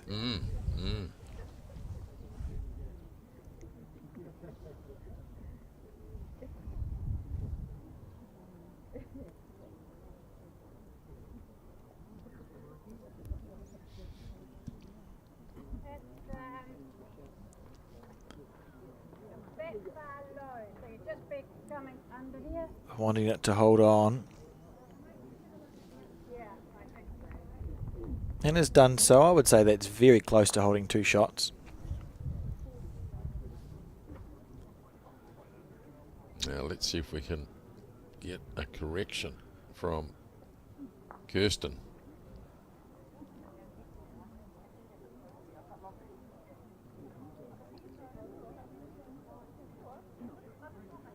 She's got the weight right. Oh dear. Oh, it's a beautiful line 3 out of 4 times. Yes, 4 short bowls.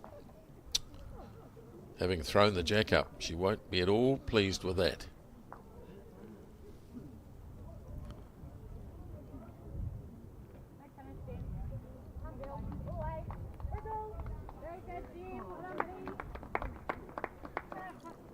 Oh dear, Lisa. It's a poor bowl as well. Interesting.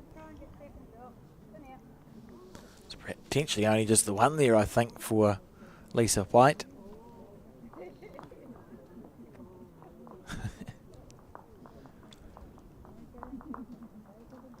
See what they agree on.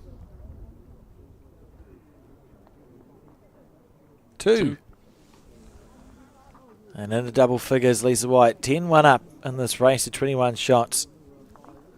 And Kirsten Edwards needs to find a way back into this game.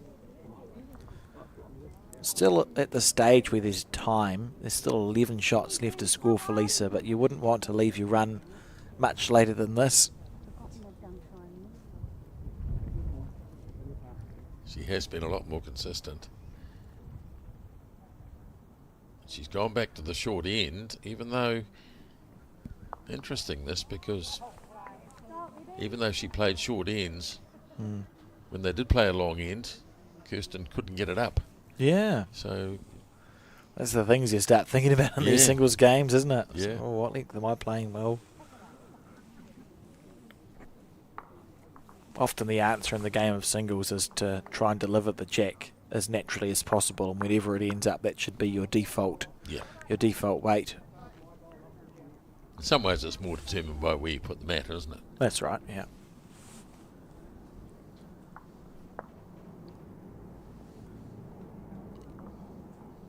I do wonder if we'll see Kirsten switch hands, perhaps. She's been going up and down on this right-hand side of the rink as we see it.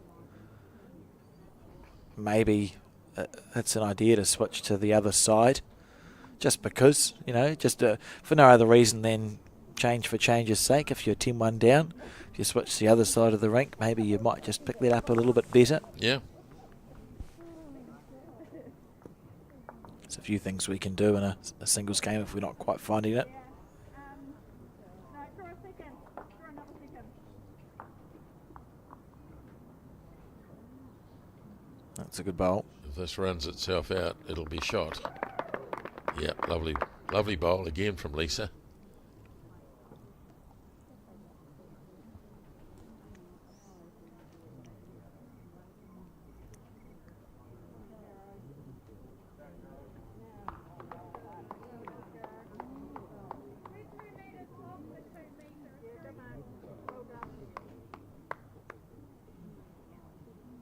Yeah, handy bowl. And that sets Kirsten up for a forehand shot with her third and fourth bowls now.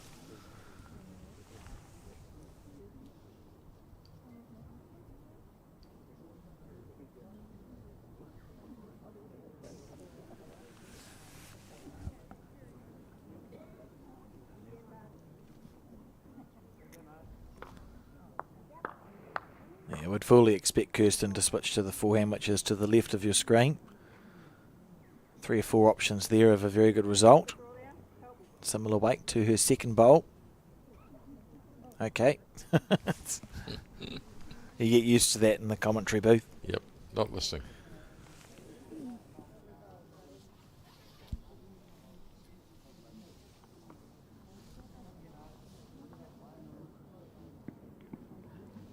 I'll just draw a shot, eh? Why don't I just draw a shot? Well, fair enough. There's a reason Kirsten has a silver star and I don't. And that might be part of it. What a beautiful correction that was. That will be a second shot.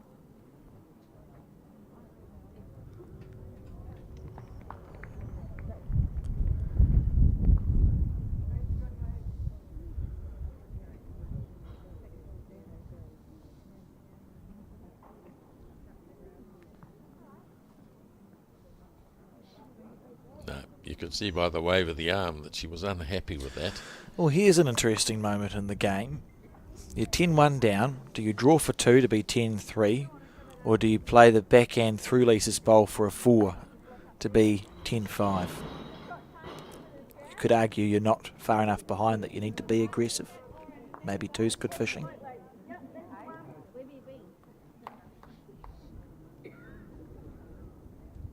So if she comes down really quite narrow, that would be the intention, but looks as though she's... Happy to draw for 2. Yeah. That's a mature bowl, isn't it? It's a patient bowl. It's someone who thinks that 10-1 isn't a concern and that they don't need to score big numbers at this stage. And one more to Kirsten Edwards, so the score 2 shots to 10.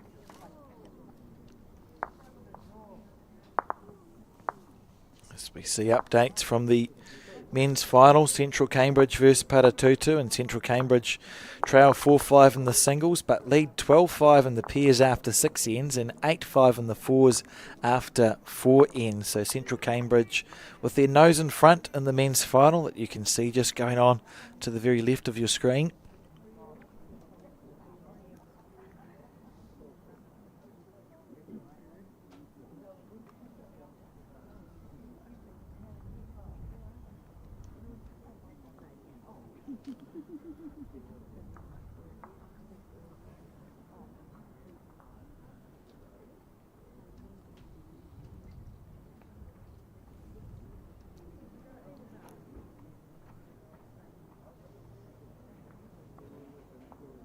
Good line.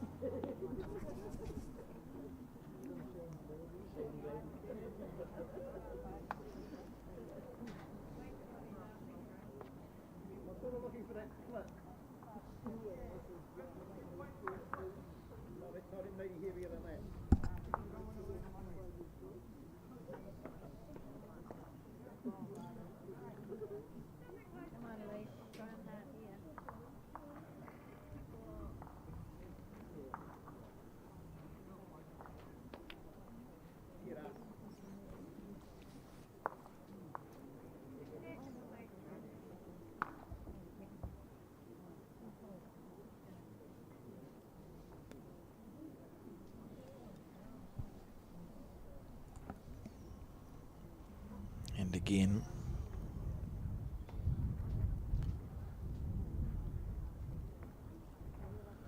Short bowls.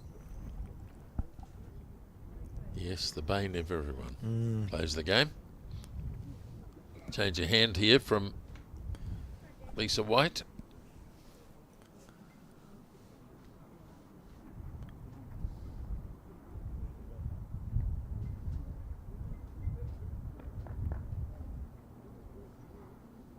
Well, how's her weight?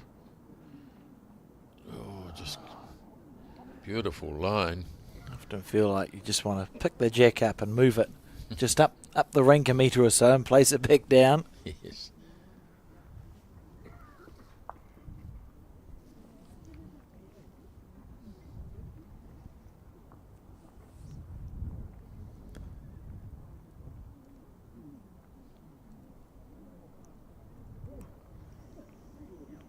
Good line again. Look at that. There's 5 bowls pretty much down the centre line of this rink.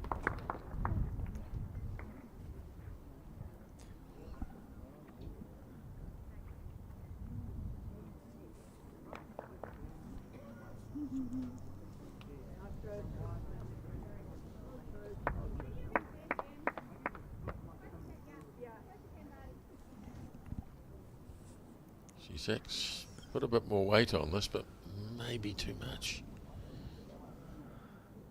Yeah, and now it's 6 bowls down the middle, but none of them have the correct weight.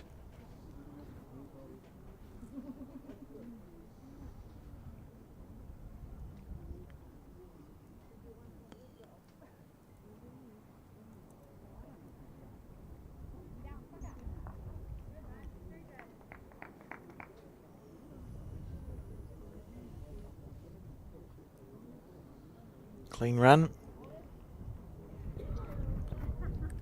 Yep, be good enough. Yeah, absolutely holding 2 shots now.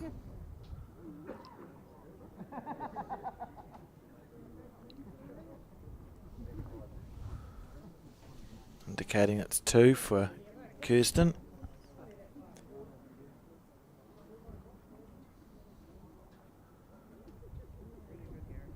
I think she's a bit quick there, does Lisa White. She wants to slow it down. She knew straight away. She'd be grumpy because it's three bowls that are almost touching each other, and they're somewhat removed from the jack. So you would think it'll be 2 to Kirsten Edwards now as she continues to claw her way back into this game, and the score 4 shots to 10. Raumati 5-2 in the pairs.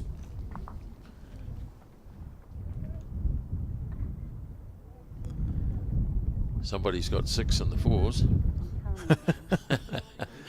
Well, that we're halfway there then. There's always someone standing in front of the board, isn't it?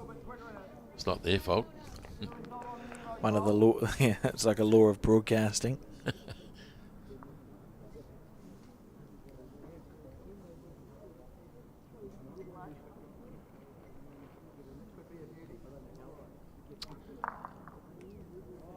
Six 0 after 3 ends. Which side's the 6 on, Grant? The left, so that's Stoke. Stoke's on the left. Yes. As the cogs turn over in my brain to figure that out. Yeah.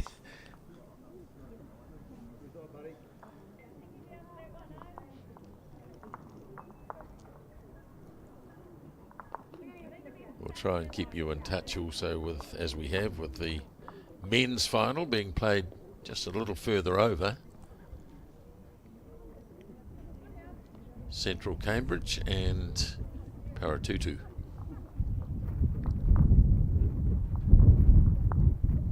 Well, you can hear the wind getting up a wee bit too. That'll make it just a little trickier for the players.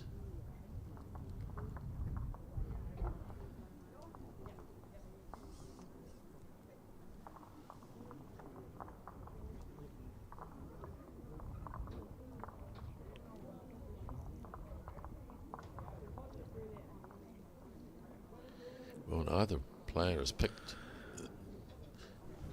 Now, it's been interesting because the green, they're picking their green fine. We've seen lots of ends where the bowls have been down the centre line, but it just seems to be finding the weight. The right weight, yeah. That is eluding them.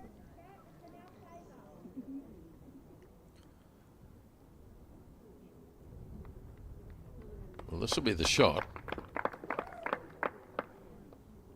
Perfect green. And really, it's either hand here for Kirsten, just trying to beat that last bowl of Lisa's.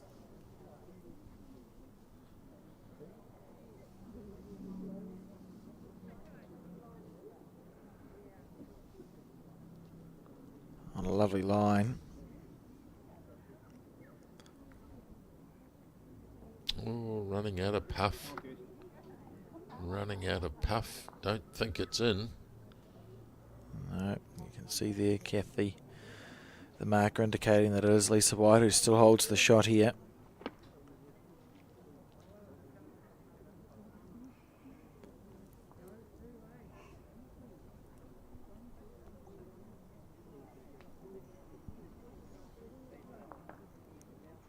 And this is on a good track. Yeah, she's nailed this. It's a really good bowl. Lovely bowl.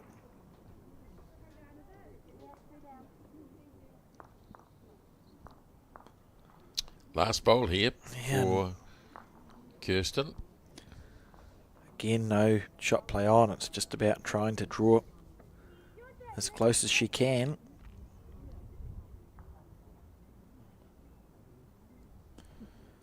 She's on the right line.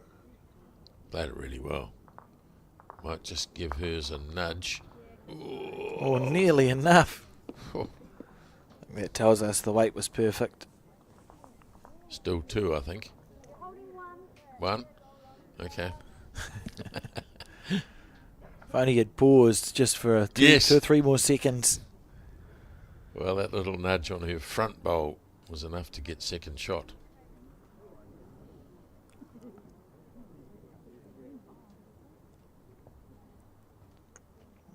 Lisa opting to play this hand, the safer of the two.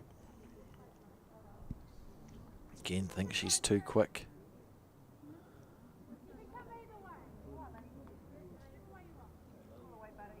It's not far away.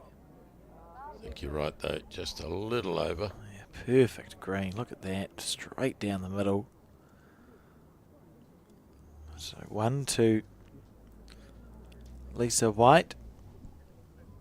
She moves to within 10 of the game. 11 shots to 4.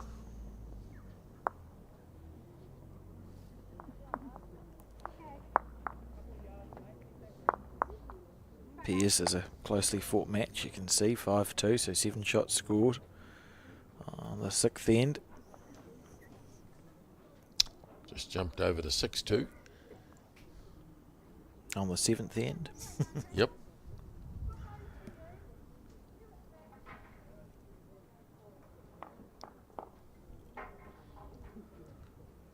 Pretty short jack here from Lisa. Is it up? That's the question. Maybe she's got the mat right back.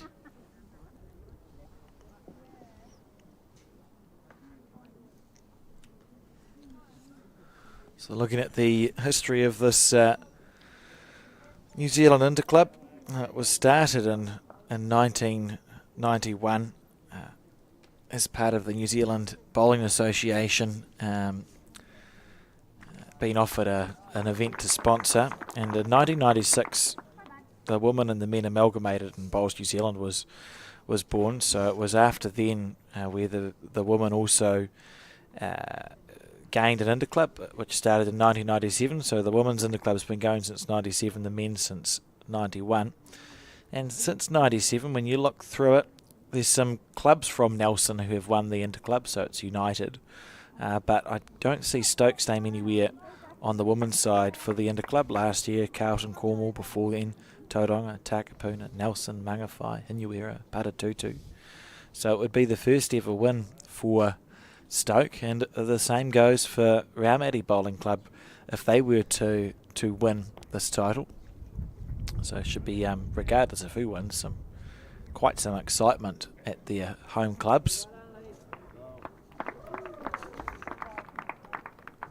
can almost hear John Macbeth watching his television set. Cheering us on. Oh, yeah. Blood pressure may be increasing. Not good for the ticker.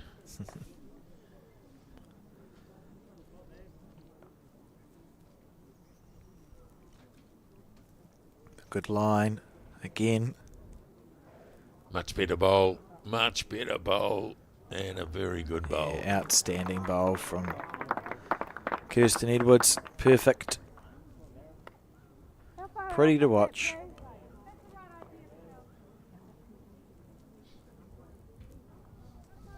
Lisa just asking how far away the bowl is from the jack.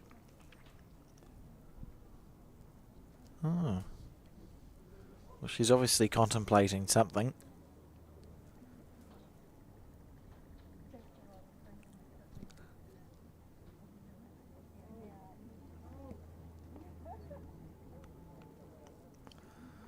Looking to chip it off is what she's contemplating. Look at this. Oh. She rocked it. Lovely effort. And it's gone out of bounds. Which probably means that she won't try and play that with her last bowl now.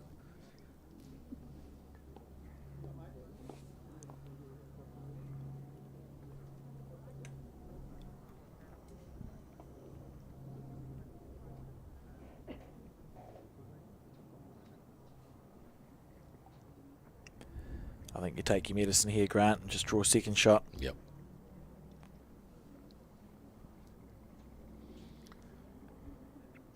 She's trying to work out, how do I get a shot out of this?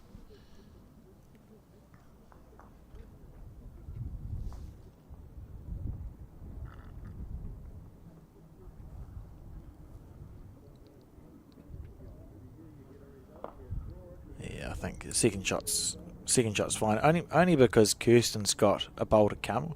So Lisa could try and chip the bowl off and scatter stuff. But you're always probably going to be at a minimum of one down if Kirsten's got that next bowl. So I don't see the point in looking to find a shot. And you run the risk of ruining your draw weight too when you're aggressive.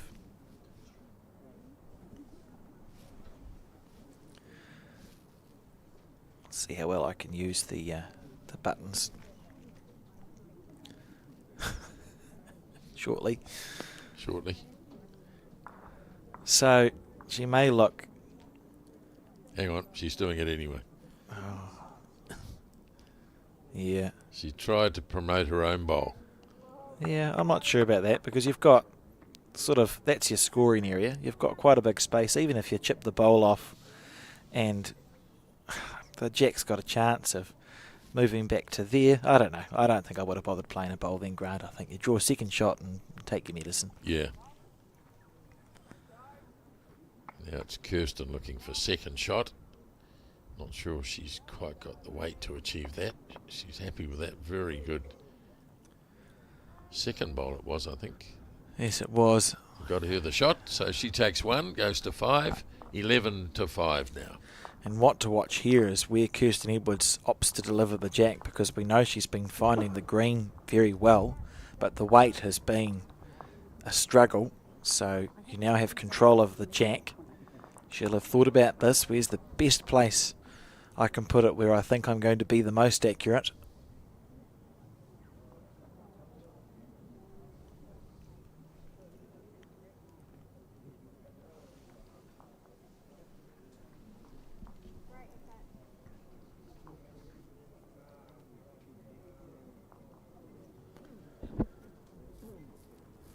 Seven 0 in the fours after 5.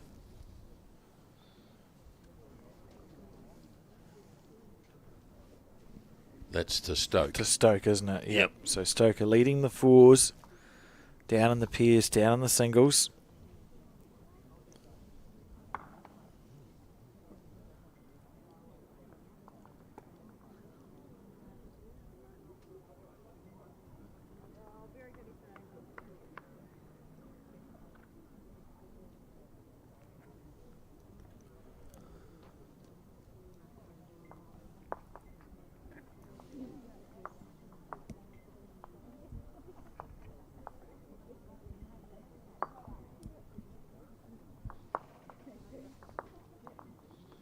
One short, one heavy. Yeah. Sounds like there's an excitable pigeon out there every time Lisa plays a bowl. The ambient mic. Good crowd support, actually. It's built up since lunch. Yes, yeah, and the Johnsonville Bowling Club doing a fantastic job of playing host to this final state.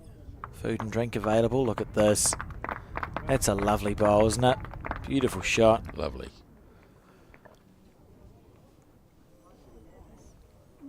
Yeah, absolutely a crowd building. Quite nice to have the play on this bottom green, isn't it? Because you can stand up at the top green and look down. Yep, good vantage point.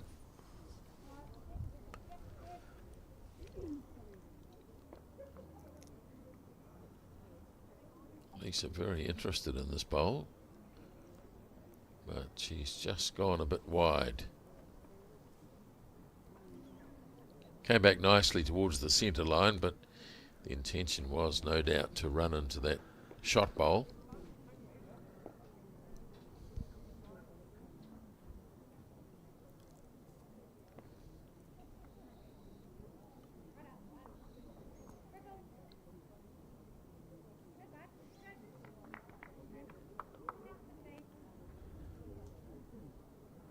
Now looking for the cover bowl here, Kirsten Edwards.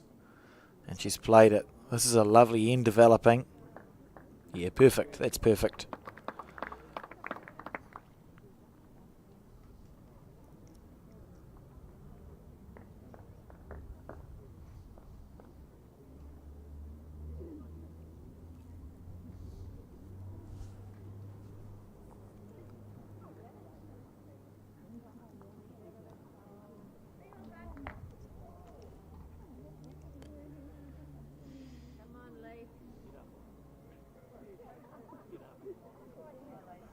How's the weight? Oh, the weight was fine.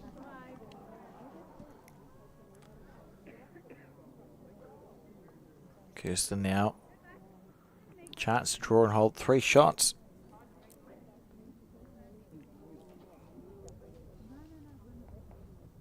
Just been chipping away after Lisa got out to a 10 or an 8-0 lead.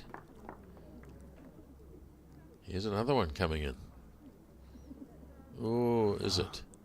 What a waste of good green that was. She would have felt like she'd taken the absolute perfect track. You reckon she's got all 4 at the moment? No, I think she's got 2. 2, okay. I think the 2 short bowls are Too beaten short? by the 2. Yeah, exactly. The pink ones at the back.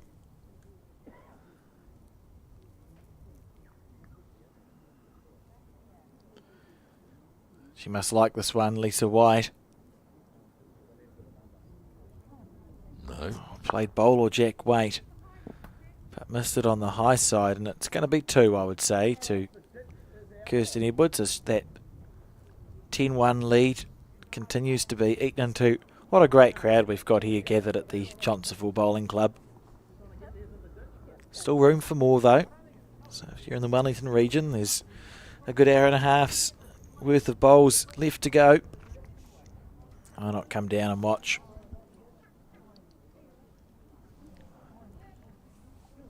And there is car parking available too for those. Sometimes it's not that easy around Johnsonville, but local school, you were telling us? Yes, the local schools offered the car park up for use by bowlers, and the name of that school is, it's got a name, it's on the tip of my tongue. Here we go, St. Bridget's, the St. Bridget's School Playground, which is off Dr. Taylor Terrace. If you're not entirely sure where that is, if you go to the Bowls New Zealand Facebook page, there is a map, an image of a map there, so plenty of parking available too.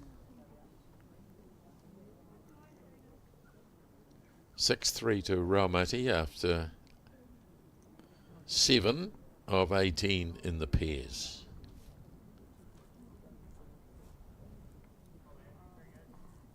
We'll get an update shortly on the men's final.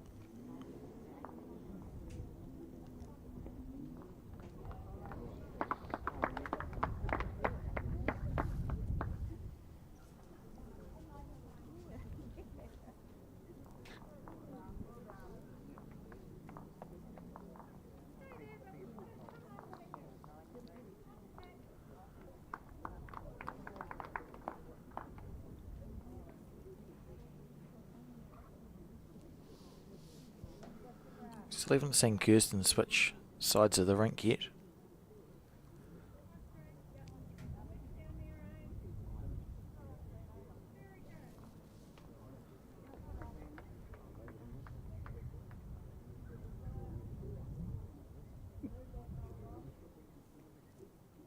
Oh, just a bit shy on the weight.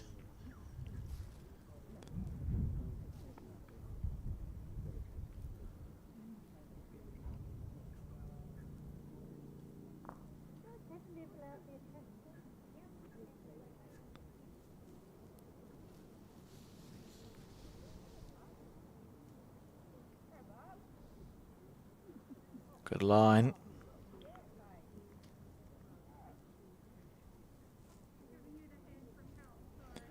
Still plenty of space.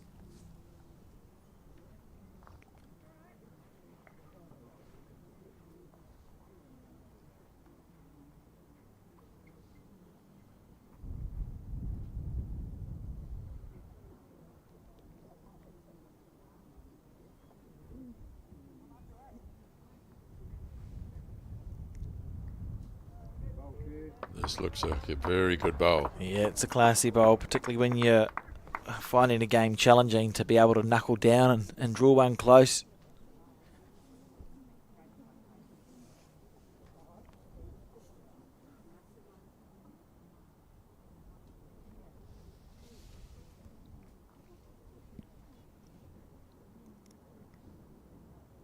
Not sure if this has quite got the running.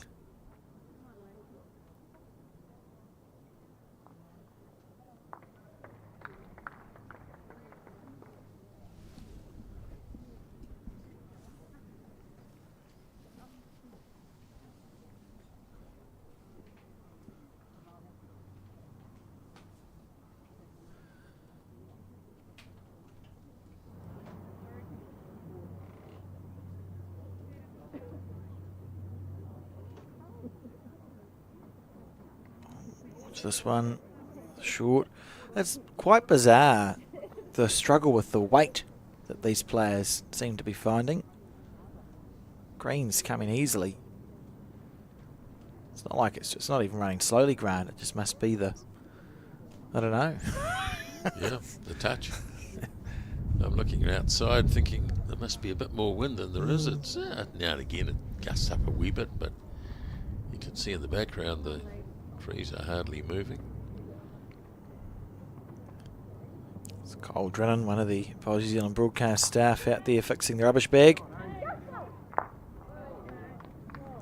Great shot on the piers there. It's a kill. And just an update for you. The men's final.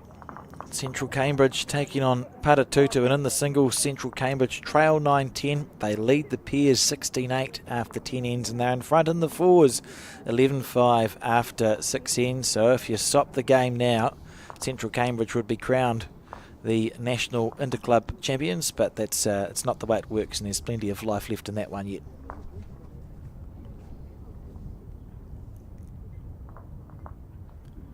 So we see the jack. Oh, that might go in the ditch.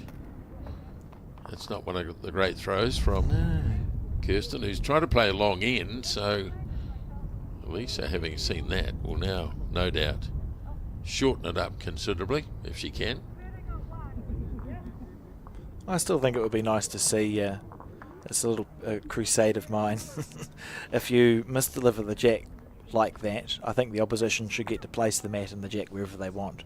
And don't waste the time 20 seconds there and 20 seconds back again. So get properly you'd be properly punished if you missed, because obviously the opposition's placing exactly. But if I'm playing you in a game of singles and you deliver the jack into the ditch, I should be able to say I'd like the jack a metre up, please, and I'll place the mat where I want the mat to go, and then the game can continue. Yes, certainly a talking point. Yeah, I don't think it'll happen, but it's something interesting to talk about. And Innovative. You could call it that. Draconian. Have you met many who have opposed your views? It's been a 50-50 split. I think people can understand. It's more a timing issue for me. It's frustrating sometimes when you're at a tournament on a quick green, say, or a windy day, the number of jacks that get delivered there and back again. You're actually wasting quite a lot of time if it happens semi-regularly. So I think people can sort of understand, but also go, well, it's a bit mean to say if you misdeliver the jack, the opposition can just place it wherever they would like it to go. And if I keep saying it, maybe some people will think it's a good idea. Yeah, maybe.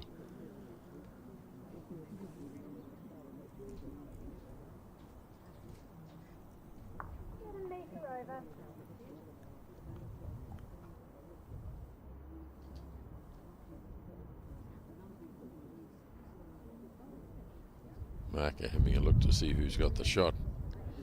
I think that would settle it right there. It's a question of whether it's 2 or not. Yeah, I think it is 2. That bowl at, what is it, 5 o'clock will be second shot at the back.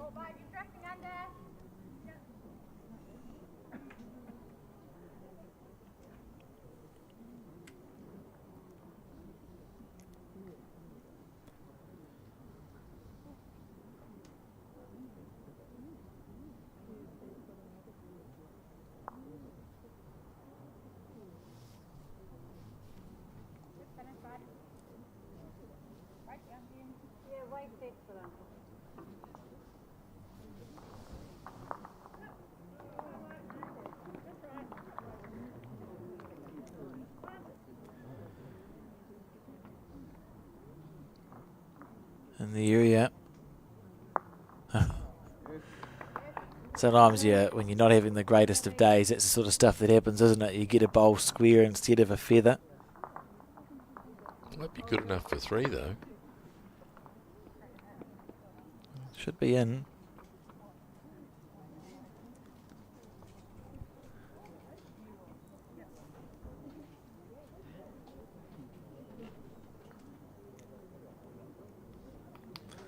Looks pretty handy.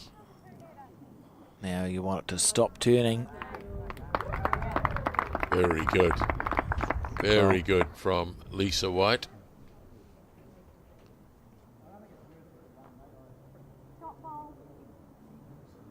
Oh, shot bowl the black.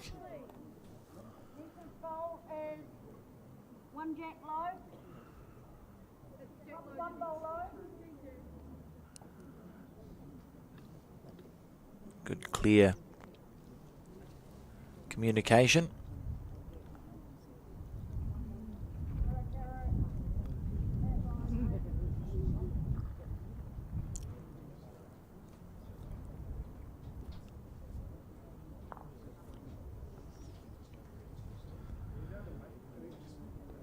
In the area. Oh, that's very classy. That's fantastic, isn't it? Yep. What word it is. Well, Lisa's got the back bowl. She might be tempted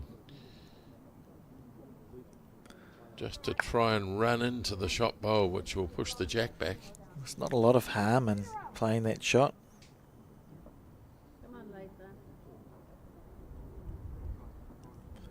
Got a chance.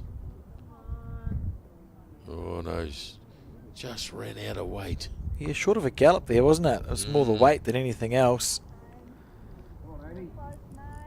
And that must be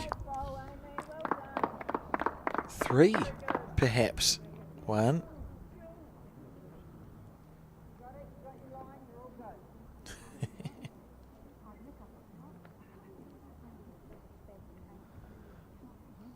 Well, the marker did indicate 2. Well, initially she indicated that bowl to the right was the shot. Yeah. Supplied the measures for Kirsten and some chocks. I've never seen more chocks used in my life than we have at this Interclub. Yeah. Saw it yesterday as well.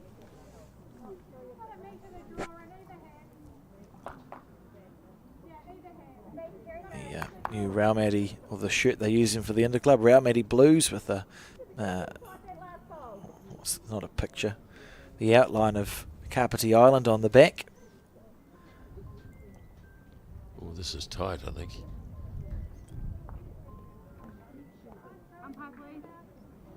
This is really tight. Very close.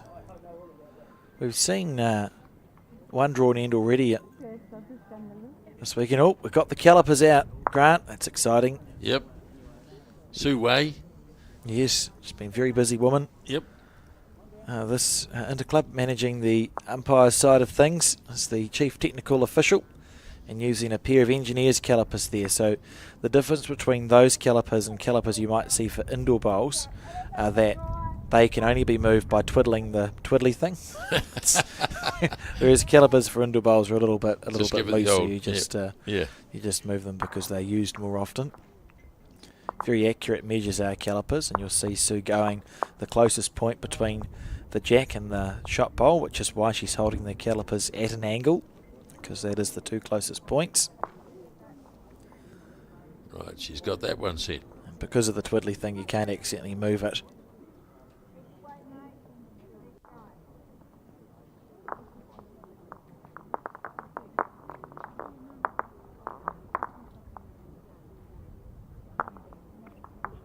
It's quite tense. Mm.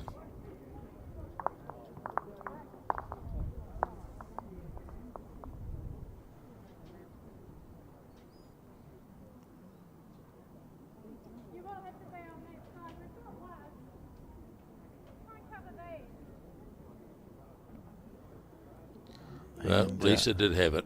So one shot came out, so 1 to Kirsten Edwards. by the smallest of margins. 9-11. 11-9. Oh, it's been a fascinating game, hasn't it? We saw Lisa zip out to quite a considerable lead early, and then it's just been a story of chipping away for Kirsten.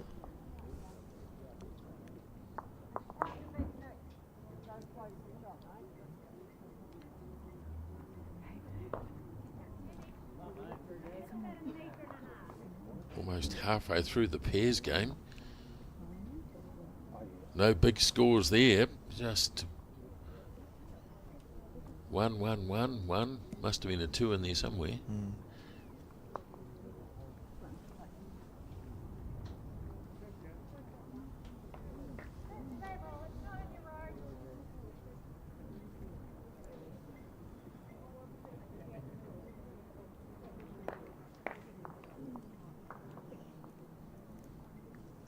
Sticking to the long ends.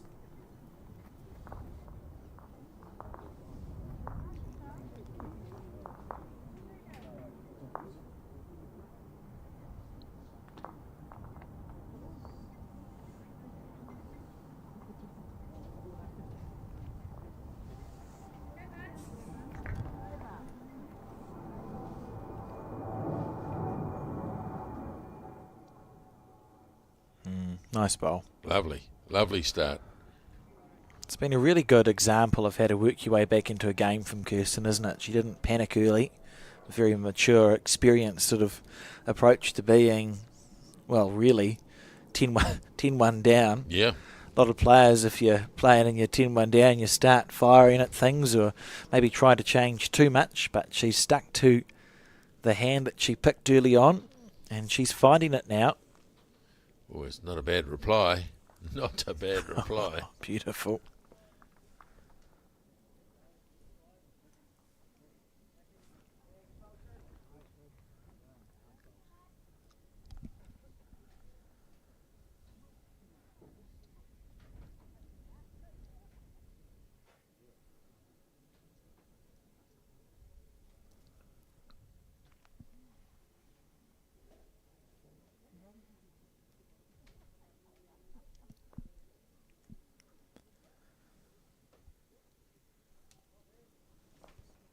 Just missing pass with this one. So look at the way the head is set, because Kirsten's bowl is so close to the jack. We know that it's likely there's a chance to move it, and the direction that it will move, I'll use my buttons again, it's likely to go about here. Oh, wait a second. Button. There you go. Boom. That's the direction it's set. It's set to go in that 5 o'clock direction if there is any movement. So from Lisa's point of view, and unfortunately she fell short, it's about going, well, I know that's where the jack's going if it's hit, so I need to get bowls there first, and then I can play a shot. If you don't have something in a catching position, instead of looking to score, it becomes about looking to reduce the number that you're going to drop, and perhaps that might be where we're headed here. That second bowl needed to be passed from Lisa's point of view, I think. Yeah, I think that was her intention. She was certainly on that track, but just didn't have the weight to achieve it.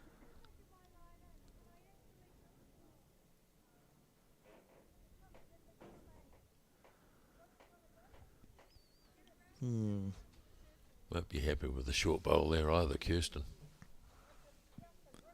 Both very nice club shirts, aren't they? I was saying the Stoke colours very similar to the Raumati colours.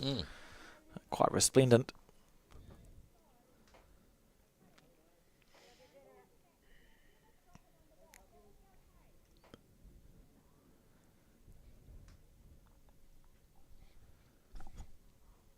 Now, this is interesting. So you'd think the only reason Lisa would be on that end is if she's looking for movement.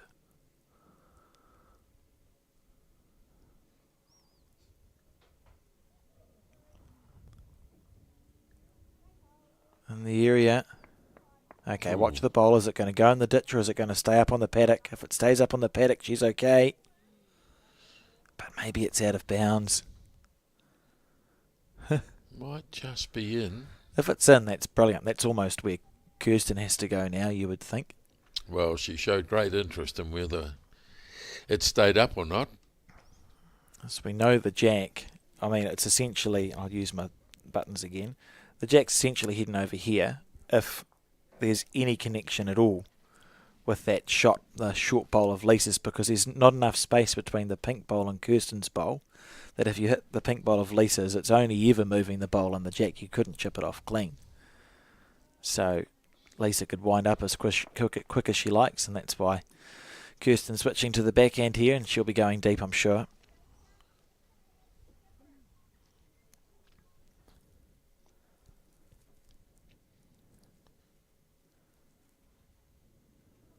Okay. Or not. Or not, yeah. Well, that's unusual. Maybe there's bigger gaps between the bowls than what it looks like, but at least it's going to look. Surely she's just going to hit that front bowl. What's the worst case scenario is that you kill it, and instead of being one down, you're replaying the end. Yeah.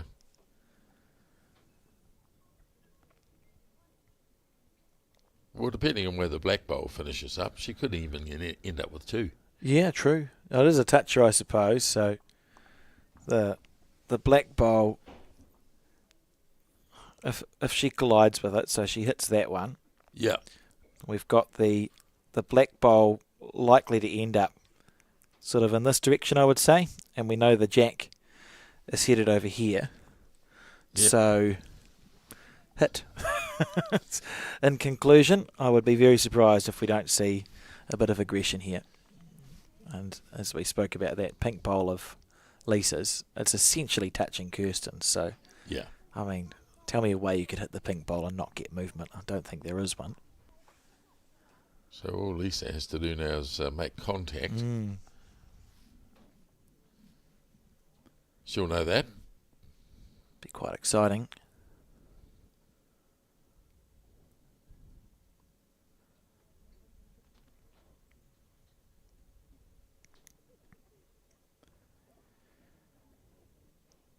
Oh, just going to duck under, I think.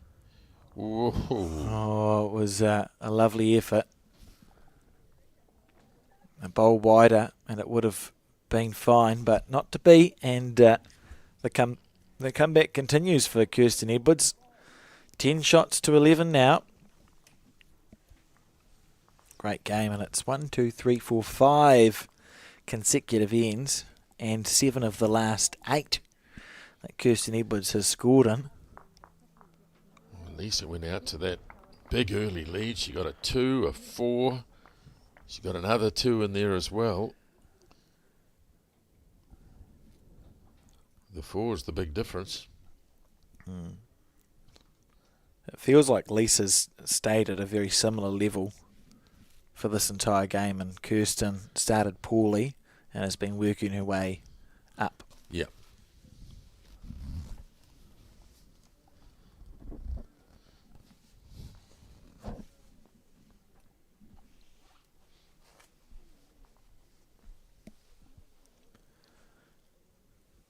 Not such a good start here from Kirsten.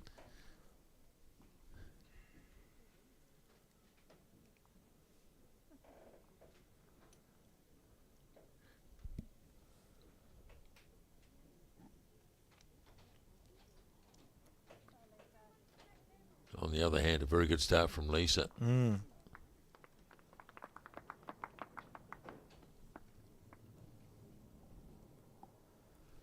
She's certainly got a bit of local support around Lisa.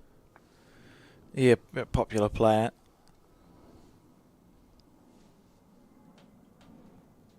And the Raumati Club, one of those that has that good base of club members too. So you end up investing in how your club teams are going, and there's lots of club pride. Very good on social media. Very good on social media.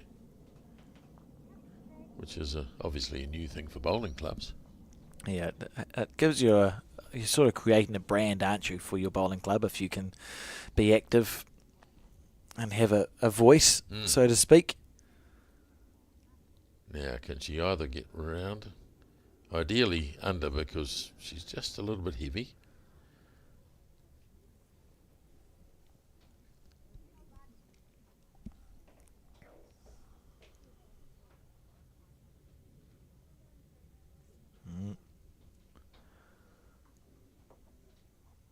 I don't think she let that one go as nicely as she would have liked. And you can see, she just sort of pulled up off it, when she was letting go of the bowl, and you can see the results, just a bowl that's short and narrow. Lisa will stay brave with her weight here, I think. You want it to be that if the jack jumps in front of your bowl on the way through, you could trail it back 3 or 4 feet into that nice catching pen. Now, this time she is under. How's the weight, though? Square and sit. Yeah. Maybe. They're 3 frightening bowls for Kirsten, but I'm not sure if they're the shot yet.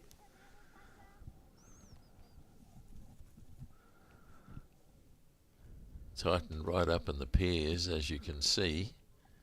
6-5. Raumati.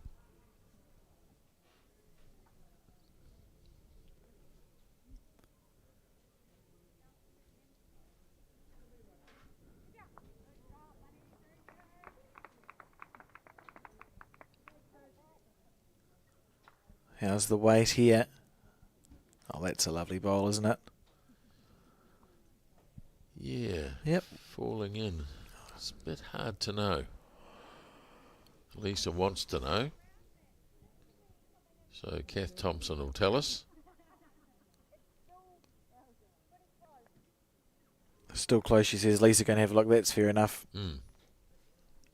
And decisions to make. Lisa's not been behind at all in this game at any stage. She's got good position here, so she has to make a decision as to whether she's drawing for one shot, where you're almost around the bowl at 2 o'clock to the jack, drawing for one, or if you play that more aggressive rake and see if you want to trail the jack back for a 4. I think she'll land on drawing for one here. Just get back on the board, right? Instead of, you don't need to be looking for numbers. Yeah, she's lost her momentum in this game.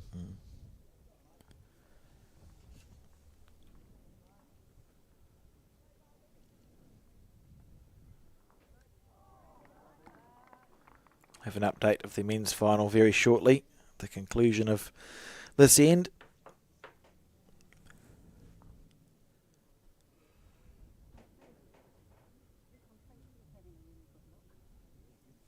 And Lisa's made her decision.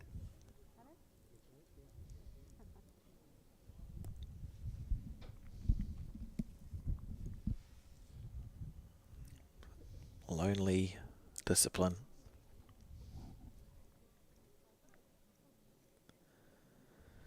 And And she's on her backhand, so this may indicate aggression here.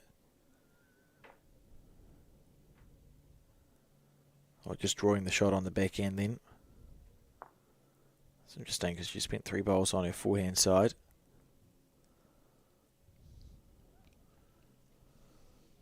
Watch this come back in though. Keep going. And sit. Maybe. Yeah.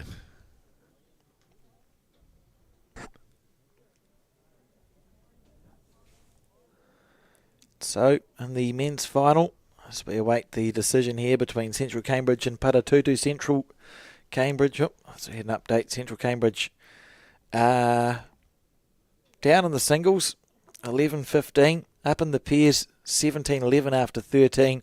And up in the fours, 14-15 after 8. That's very interesting. So, have a look at that again. Central Cambridge against Paratutu. In the singles, they're trailing. But in the pairs and in the fours, they've got a 6-shot and a 9-shot lead respectively. Looking promising signs for Central Cambridge based on those results coming through. Would be the first time they've won this title if they were to get through, and for Paratutu, the first time since 1991. Yes, they certainly wouldn't have gone in as favourites, would they? No, at least a known club even, Central Cambridge. Good players, obviously. You've got names like Taylor Horn and Jesse Russell, Tony Fabling, all well known, but Paratutu's the one that's got that history of success. So some people getting very excited in the Waikato region at this stage, I would think. And we've got Sue back. She doesn't have calipers big enough for this job, so it's the box measure.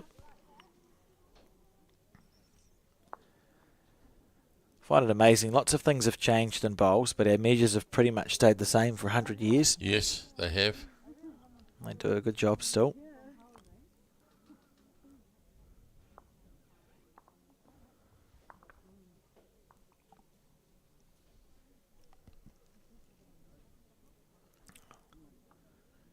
You notice when the umpires and the measurers are there, the players go way back. Yes. That's kind of protocol, isn't it? Yes, it is. Yeah. You've had your turn, so it's about just stepping back off the green, or to the back of the green, and waiting to be told what's what. Not without quite some watching. Look at Lisa. She's thinking, what are they going to say?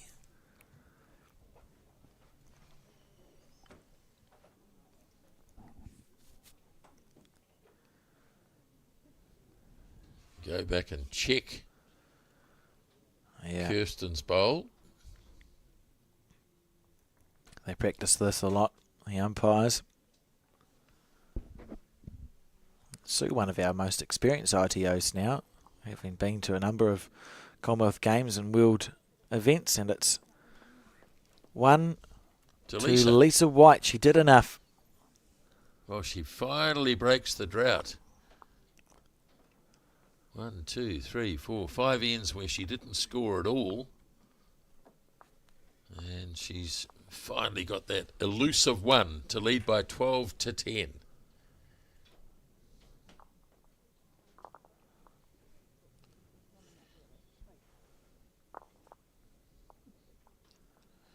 Very short, Jack. Very short. Where's the mat? I'm not, well, it must be right back, or that wouldn't be straight. And yeah, look, the mat's right back on that 2 metre mark.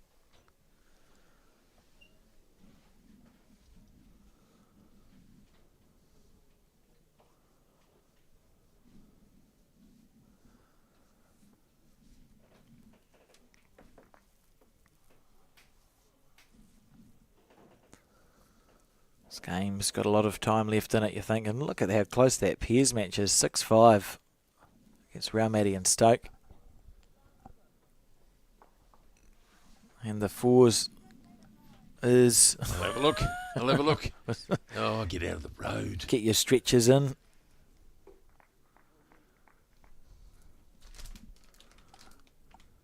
Nine 2 9-2 to Stoke in the fours. after so 8.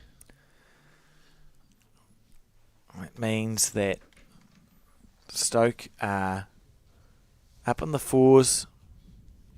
7 up after 8. Yeah, they're comfortable-ish in the fours. 1 down in the pairs. 2 down in the singles. So in conclusion, this final is still anybody's. Yep, it is.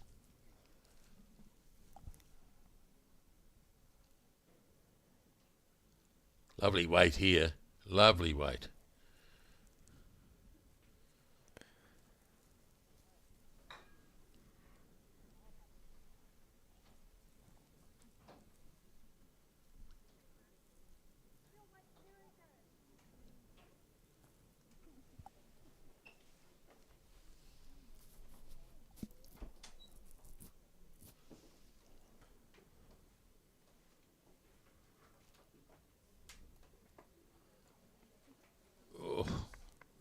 Good enough, I think. Yeah, done the trick. And Kath Thompson very well navigated there, just about stood in the way of a bowl, but has escaped it.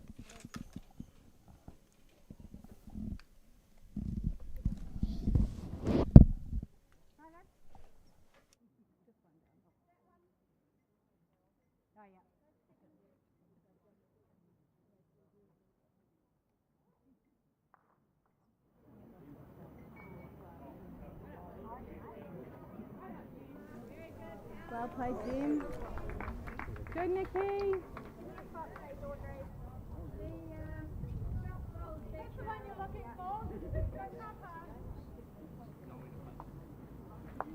So it looks like one to Kirsten here.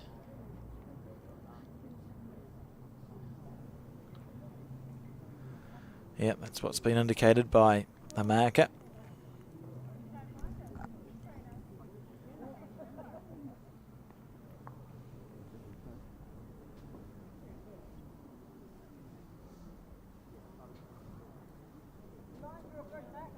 Oh, unhappy with that bowl. And that's why just, again, probably more the weight. You add a metre to that and you give your bowl a chance to come back into the centre line somewhat.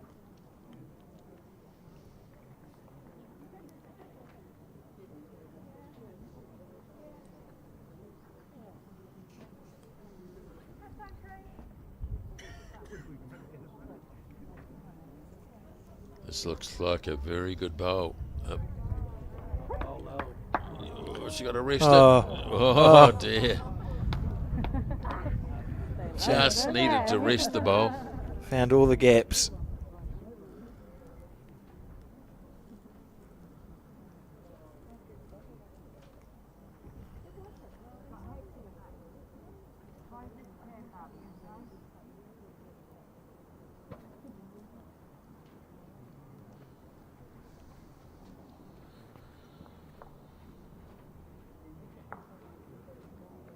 Oh, don't hit it too hard. Oh, dear.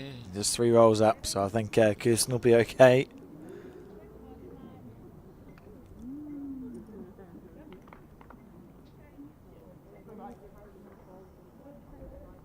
Yep. Didn't need to hit it any harder either. No. So she'll take the 1 to make it 12-11 now. It's a gripping final singles match for the women. Stoke have actually taken a lead in the pairs. So it's amazing how quickly these things can change. Oh, it's going to sit on a knife edge, this one. As you said, looking like the fours game's running away a little bit in favour of the Stoke team, but the singles and the pairs is anybody's. Reminder on the men's side, the men's final at Central Cambridge with the advantage at the moment. Up in the fours, 14-5. Up in the pairs, 17-14 after 14 ends. But trailing the singles, 11 shots to 15 against that very strong Paratutu team. What a day it would be for either of those clubs should they prove successful here. And look at this from Kirsten Edwards. That's an outstanding bowl.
Not far away. Oh, it's going to be short.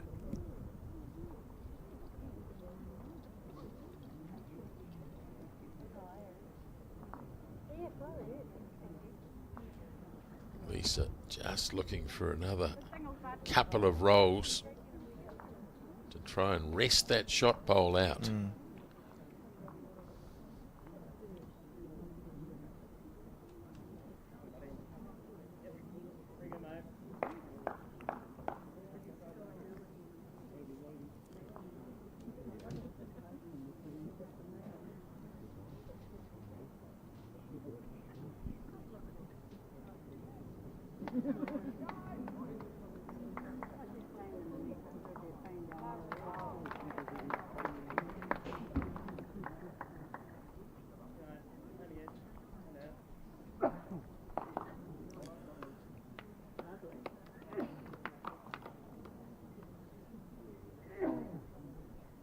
Good ball.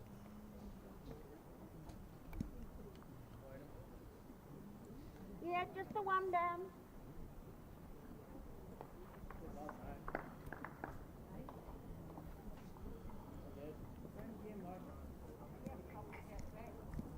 Lisa still hasn't been behind in this game, has she? No. At any point.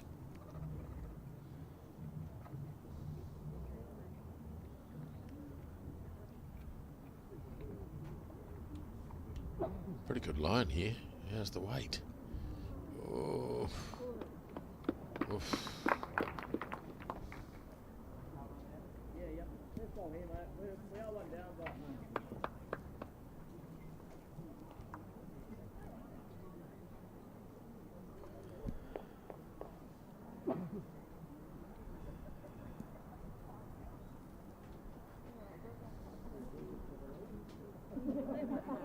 Right, what's happening here? There's a walk down to... Oh, no, just waiting.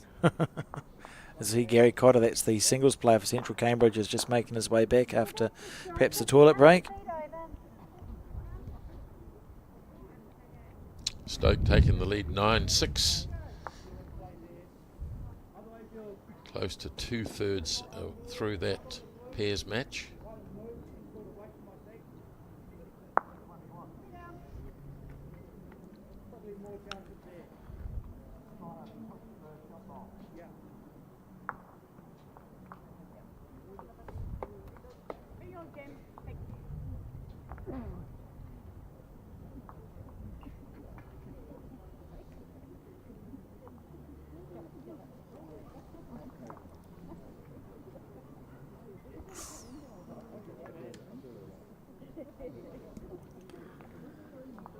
On the probe. Just travelling a bit. Now, singles game continues to have some twists and turns because I think for the first time now, Kirsten Edwards has drawn level, so nobody's in front. Since it was 0-0. Yeah, fair enough, fair enough. The second time. Yeah. The second time nobody's been in front. 12 apiece, and it feels like there's a long time left to go. 17 ends they've played. There's been the lone 4. Nobody's got a 3 in the match. Stoke with their noses in front in the pairs 2, continuing just to eke out that lead. 3 shots up now on the 12th end. And they were comfortably in front in the 4s 2 last time we checked. 11-2. 11-2. So looking like they've probably got the 4s. You could just about tick the 4s off, although strange things happen in bowls. But let's say they've won the 4s. They're all square in the singles and 3 up in the pairs. The pendulum possibly beginning to swing in the Stoke direction. Barry Jordan there, the photographer, official photographer for Bowls New Zealand, enjoying a cup of tea. Does a wonderful job, doesn't he? Does, absolutely.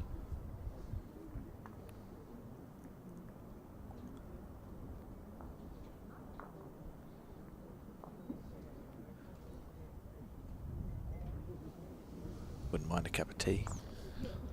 After this, I think, Grant. After this, okay. Well, you've just about murdered all the biscuits. You're not wrong.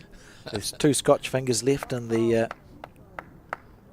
bag. I was quite pleased to find Scotch fingers. I haven't had one for some time, and I thought perhaps they'd been superseded at the supermarket. There's actually 4 there, mate. 4?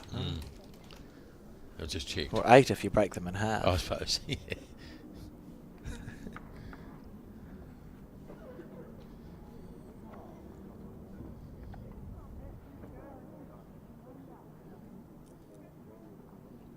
Lisa's just lost her consistency in this game. Just looking to regain it. There's plenty of time. 12 all. First to 21. Got a time limit on this? No time limit for post section. Right. The I realise daylight runs out early. Yeah, well, we've lost an hour, haven't we? We have. Nice and light this morning at about 6. Yes. I was very pleased to have that extra hour.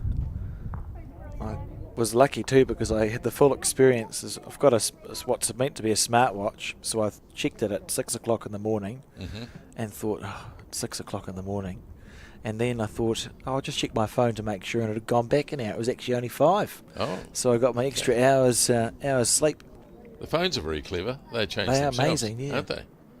How does that happen? No, that's that. I don't know. No, I don't know either. Someone sends a signal to someone else, and Yeah. boom, on the phones. And I think most car clocks in New Zealand have probably come right again now. Because you never know how to change the clock in my car. No, me neither. But sometimes it's correct.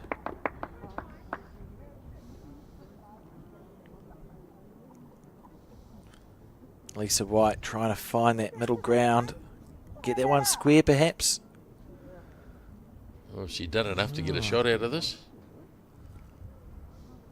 I don't think so.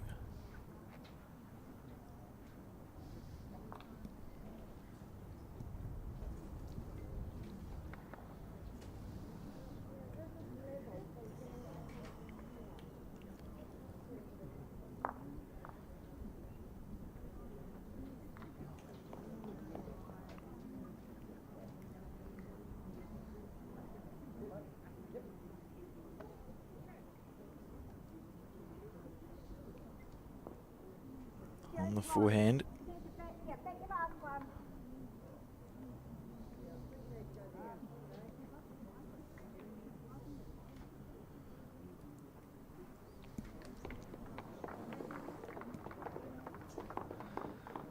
Oh, there's room there, isn't there? There's plenty of room. Either way, either hand.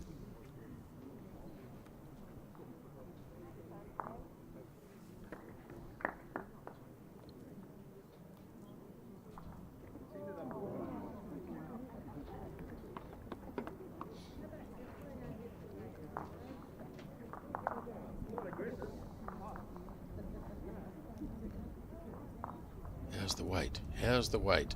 How's the weight? Oh, boy, the line was good. Yeah. I can see the singles match. Gary Cotter signing what looks like the bottom of the card there in that singles match between Paratutu and Central Cambridge. So I would say that we can call the singles for the Paratutu team. Still trailing in the other 2 disciplines. But Dean Elgar has been victorious, and he's had a mighty campaign, hasn't he, at this Interclub? Yes, he's done his bit. Although he did lose this morning. Oh, okay. Didn't he? But we saw him yesterday looking very, very good, didn't we? He was looking excellent yesterday in that broadcast match against Ray Martin. 9-7, just saw the board there in the pairs, so they've done their 12th end. 9-7, Ramadi hanging in.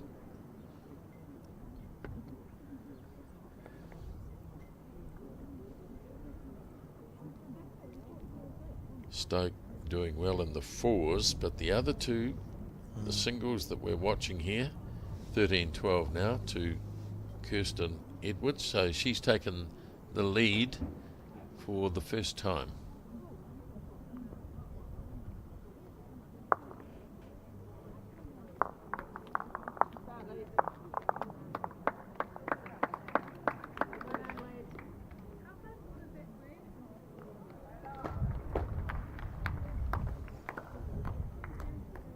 Sure where her first bowl is. Yeah, I'm just trying to figure out where Kirsten's first bowl went. There's only the one she saw. Yeah, there we are, just past the head. Yes. Thank you, whoever did that.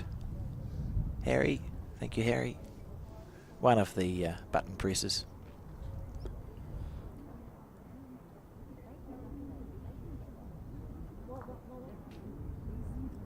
Oh dear. Gee, that was in a hurry.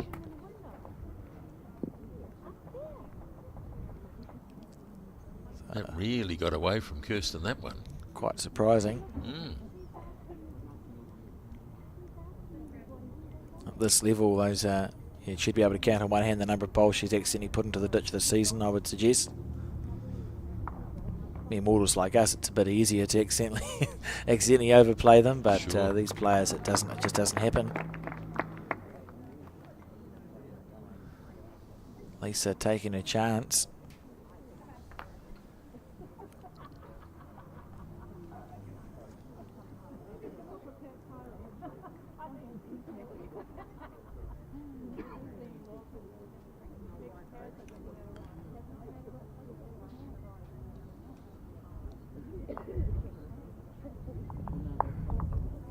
That's a good bowl.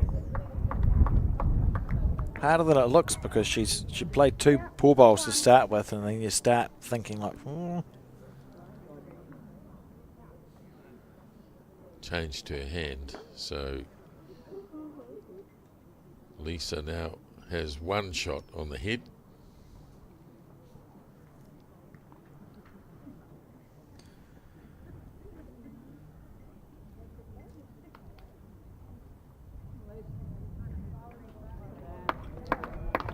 Now she has 2. Lovely bowls. That's lovely bowls. Bye-bye, she says. What? And is that bowl in relation to the jack? The front of the bowl is level with the front of the jack. I think Lisa thinks that Kirsten's going to have a nibble at this. Why not? Well, yep, you can use Lisa's outside bowl and get rid of them both. It's not touching. There's a sliver. Well, she won't be short, but it's hardly a drive. No, it's very controlled weight. I'm surprised at that speed. Perhaps there was a concern. She may have thought, I don't want to chip my own bowl out and leave it open for Lisa to create a 4. There's a feeler gauge. So a big chance here now for Lisa to get herself a rare 3. Nobody, in fact, has had a 3 in this game. We had that 4 way back on the second end.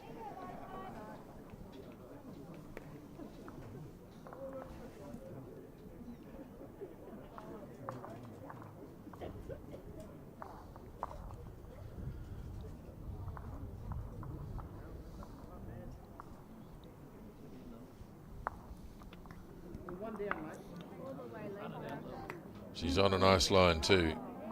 How's her weight? Oh, she didn't quite run it out. You could hear the spectators willing it on, but it didn't happen. So 2 to Lisa. So she goes back into the lead. 14-13.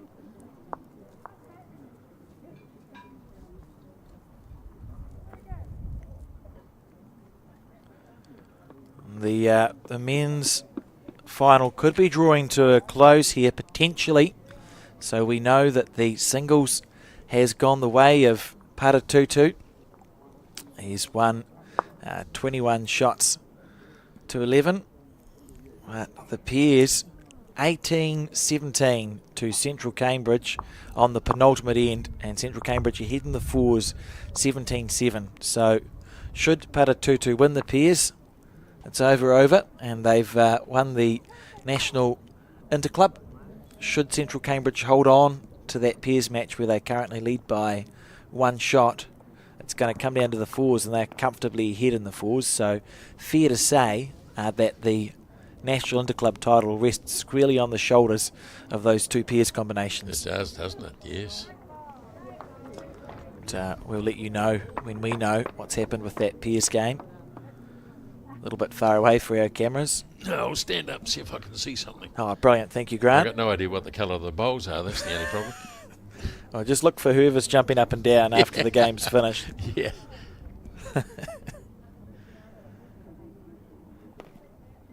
Lisa starting well. Yeah, it's a lovely bowl. Didn't quite brush the jack.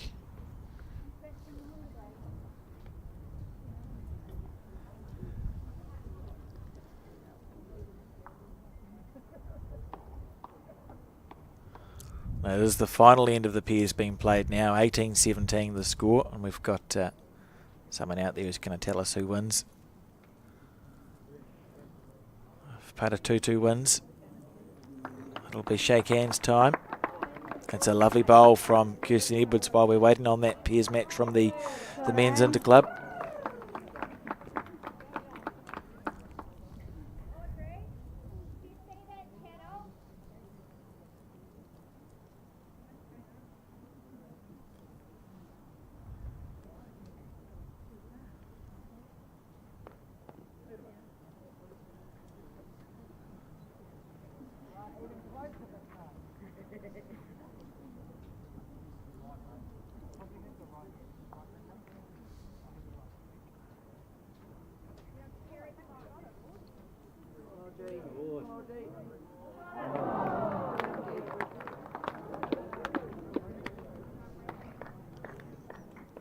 Some noise. Some noise. It's hard to know from which game. Yeah, well, there's so many good games going on out there, 6 of them. And that's a handy bowl back from Kirsten Edwards at 6 o'clock position to the jack.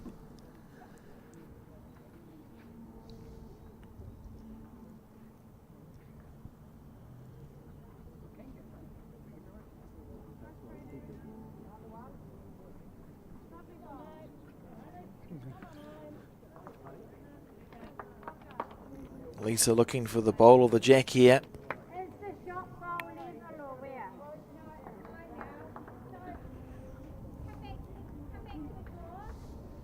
How far sort of level is that, please? Thank you.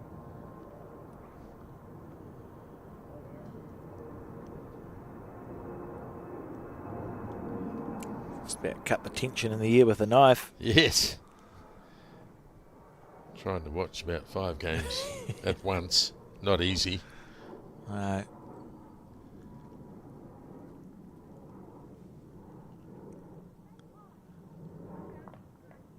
My gut feeling is that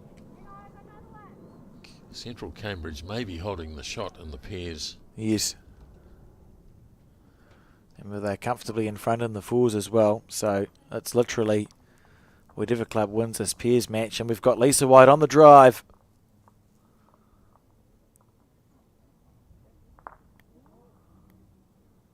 Well, could have gone worse. Acres of space though. For Yes, you'd expect it'll be a 2 for Kirsten, wouldn't you? Kirsten, yeah.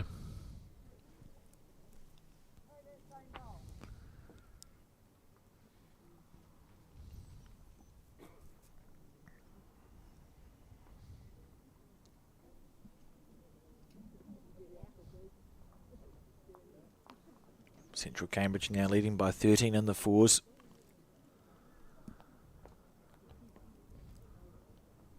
Good enough for 2? No. He says with confidence. Maybe. Lisa checking. Time for a measure.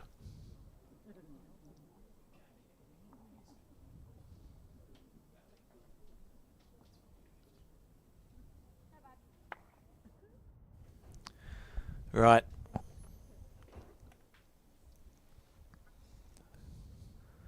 And it was 1, 2. It was 2. Yeah. You can only see one of the lollipops in my defence. So 15-14 the score now to Kirsten Edwards.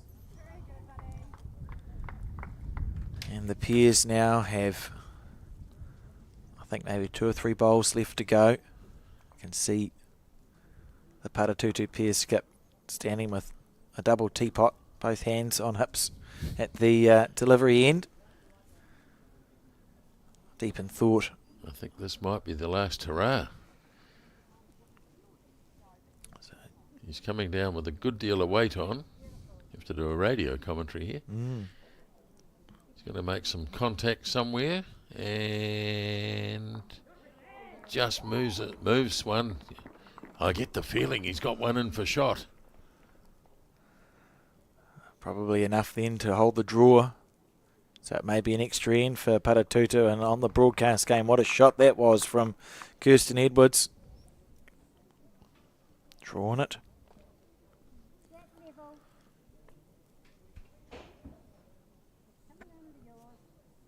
So it could well be that they'll have to play an extra end in the pairs.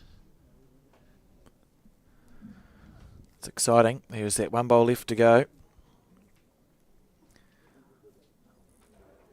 Back here on this broadcast match. It's a good bowl from Lisa White. This is the best start to an end we've seen in some time.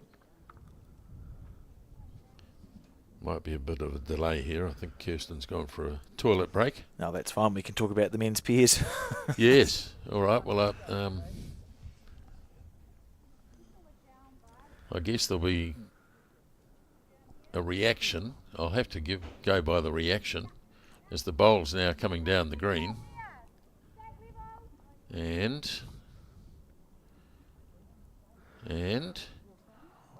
it's too wide. And I think Paratutu, they're getting very excited. Yeah, they've just snuck it. You can see it here. Yes. They've done it. And they've done it. That's it. That's a win to Paratutu. They've won the pairs. They've won the singles. And that's it. Congratulations to the Paratutu Bowling Club. Not since 1991 have they held this National Interclub title. Sneaking it away from the Central Cambridge Club who put up such a fight. So well done to Paratutu. And thank you to whoever got the camera there to see that special moment. Back to this final now, Grant, and it will be just as exciting, I'm sure. Yes, well, it still hangs in the balance, doesn't it? Very much so. So Paratutu win the men's. We know that. The fours have abandoned ship. They don't need to play. No, they don't. One shot to Lisa on this particular end. This is becoming a real grind. If anybody was to get a 3 or even a 4, will break the game apart, but it's unlikely. And there's that 1-eye-2 on the pairs match. Again, for excitement's sake, we know Stoke is up in the fours quite comfortably. Look at this from Lisa. Didn't want to run into her own bowl, really.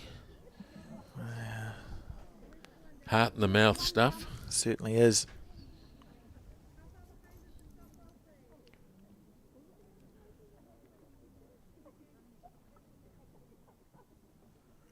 Taylor Horn, the Central Cambridge skip, just walking past.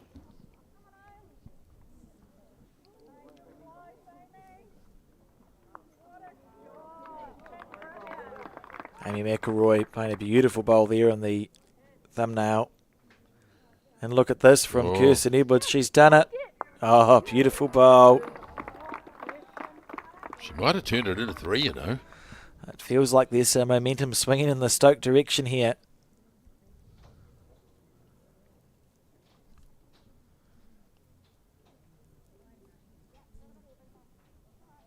Two bowls to come.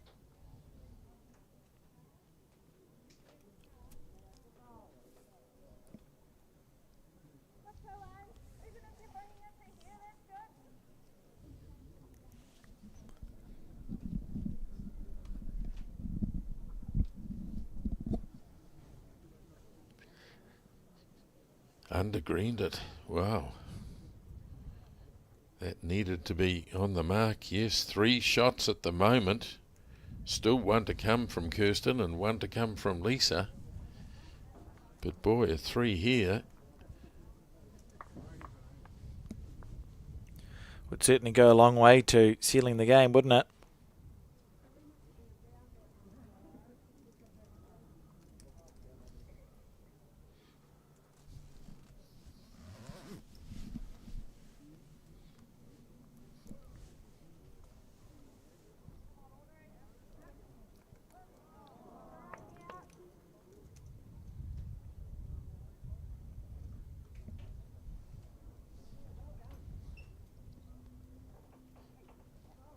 Two big bowls in the context of this game. Oh, you can't overstate it, really.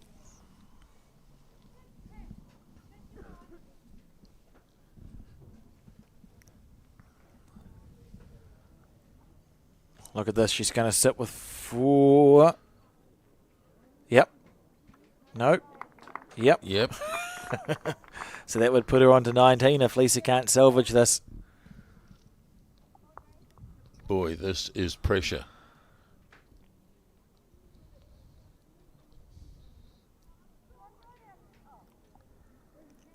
She's made her decision.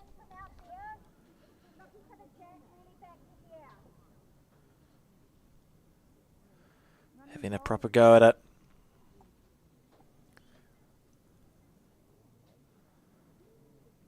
Well wide of the mark. Well wide of the mark. Oh dear. Oh dear. Some excitement building in the Stoke Bowling Club club rooms. And what a recovery this has been from Kirsten Edwards, who from 10-1 down now finds herself right on the brink. 19 shots to 14, and can Lisa White find something special? What a time to get a 4. She hadn't even got a 3 at any point in the game.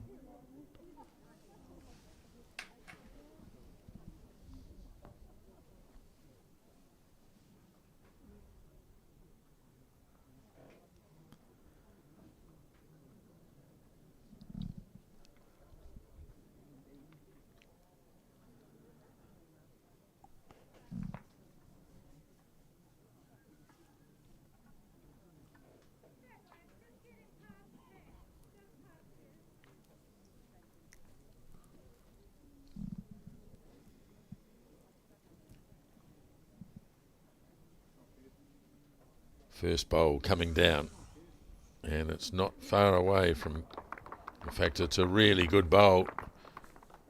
She's played so well in the second half of this game. It's a good lesson, really, because she stuck with her initial game plan, didn't change anything, just backed herself to find that touch, and has done so. Still life in the game yet, and Lisa White won't go down without a fight. Look at this bowl. Outstanding.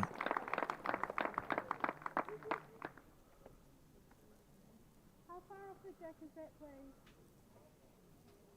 Thank you.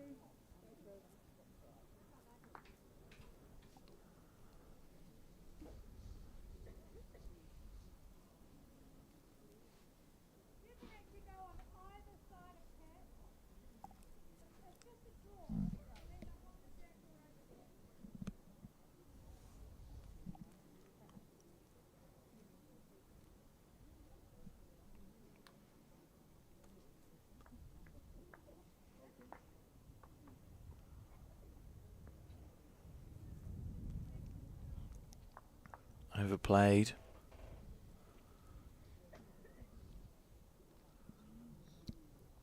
Oh, it stayed up too. That's a sign of a good green, isn't it? Stayed up, yep.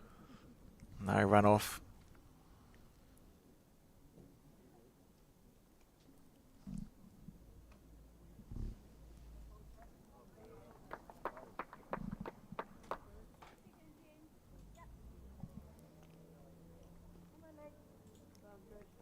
She round that black pole. Oh, she was on a great line. Just about. That's good from Kirsten. Can I come out? So asking the marker for permission to have a look because it's before her third bowl, and I can't think of many more exceptional circumstances than contesting the final of a national interclub. Exactly. Just checking the fours. Looks like 13-4. Yeah, so we could say I think you can chalk that one up to the Stoke team. So it is the same situation we saw in the men's, really, where the fours is run away in one direction, and it comes down to the singles and pairs. Stoke 4 up in the pairs, 5 up in the singles, and Real Madrid needing the turnaround in both of those games. It's a really low-scoring game in the pairs. It's been a great game of bowls. Raumati holding the shot on the crossover in that pairs match. That's Trish Krut's bowl that sits at 1 o'clock to the jack. 2 ends to go after this. 3 ends to go after this in the pairs game. And they'll have one eye on the singles match too.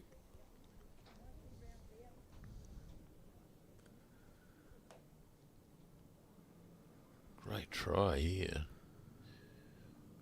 Oh, not It's quite. Yeah, an extremely good effort, isn't it?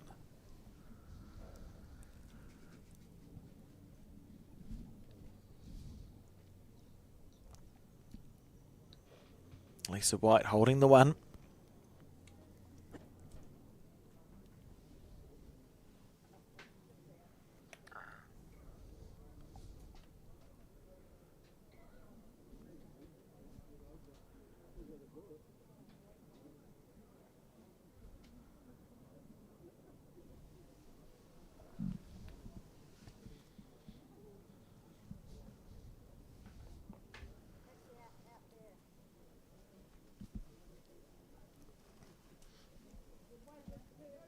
Oh, she's short here again by the look of it.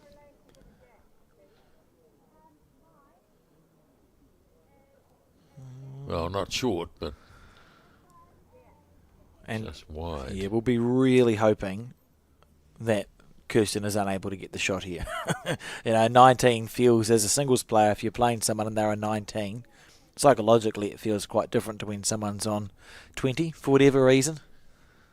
Potentially because it's 2 ends worth of scoring if you keep them down to ones. You might be 2 ends away from losing instead of the 1.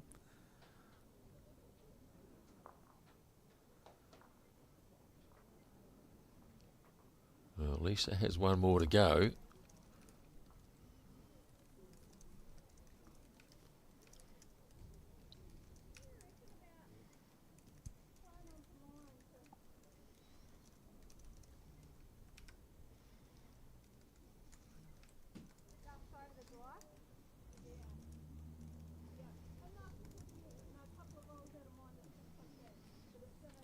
Let's see. Even if she sits her own bowl down, it might be enough to get the shot.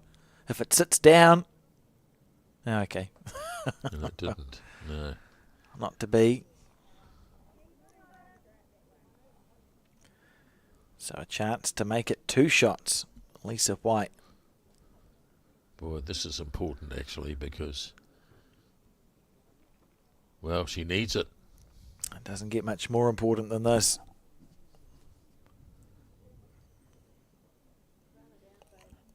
On the wide side. Can't do it. Not to be, so it's 1 to Lisa White, and the score 15 shots to 19 in the race to 21. The 4s are Stokes, and Stoke leading by 4 shots.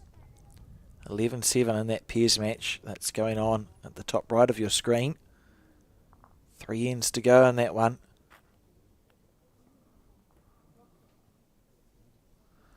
Absorbing contest, this one.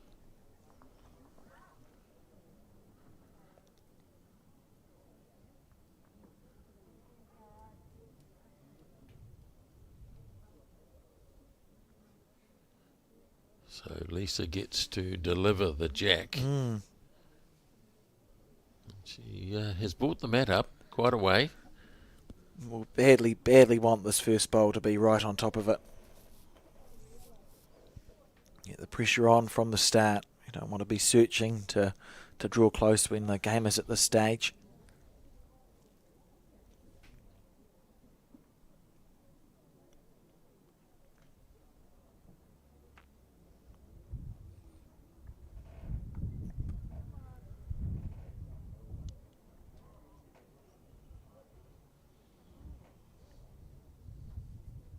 Not to be.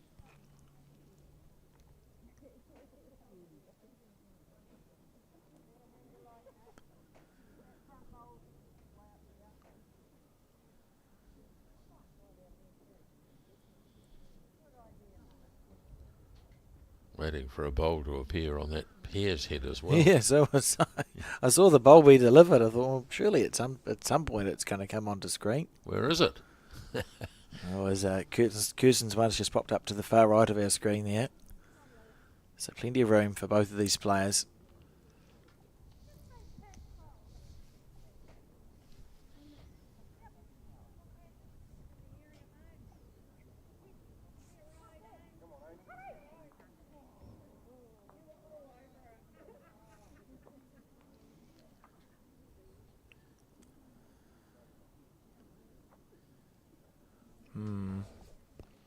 Oh, neither. Look at that. Neither of them are close. You can see the frustration. Looks like a shot to Matty in the pairs. Yes, yep. So they're now 8-11. Still in it. 16, 17, 18. See what's happened here in the singles. Very loose end. I think the pressure on both of these players. For Kirsten, it's because she's within 2 of winning. And for Lisa, it's because she's within 2 of not winning, I suppose. It can be a funny thing, pressure in bowls. Yeah.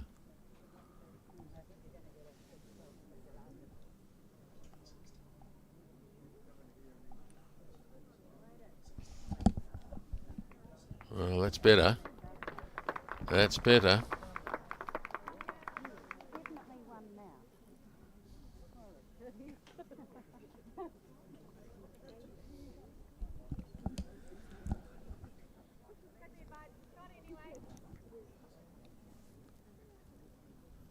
So the score actually 2016. I'm not sure where we went wrong, but it's one better than what we thought it was for Lisa White. So you can see it on your score there. Oh dear. Okay. Must have got it. She got a 2 on the 19th then. That might have been where we... No. I don't know. Anyway, 2016 is the score. Thank you, team. Gee whiz. Doesn't change any of our commentary. Potentially does.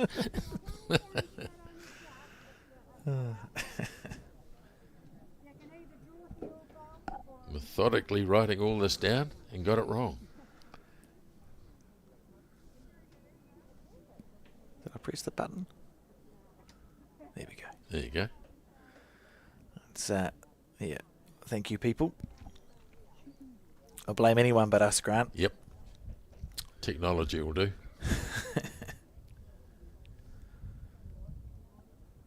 Sort of explains why there was a bit of stress on the previous end, doesn't it? Boy, yeah.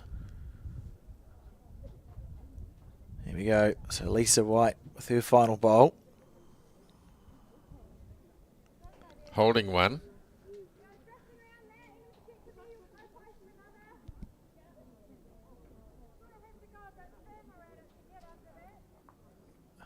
And she's not been able to get there, so she's holding the shot. But Kirsten Edwards now with the opportunity to win this match. And if she wins this game, that's essentially the winning of the entire event, because Stoke are comfortably ahead in the fours match.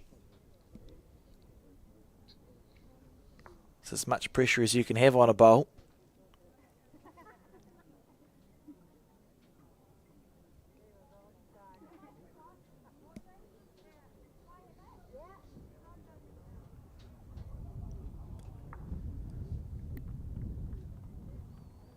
Does she like it?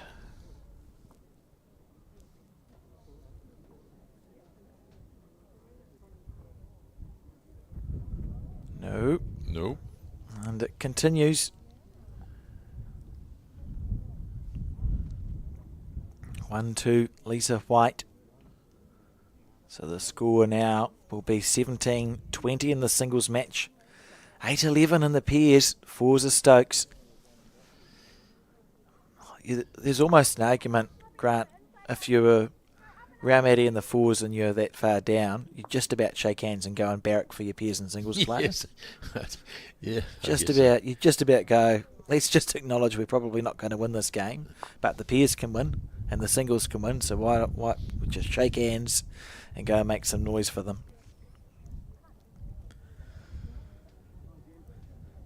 It's very easy to say sitting in the commentary booth. Yeah. Well, Lisa's gone a bit longer. She kept it on the rink. Yep. Yes.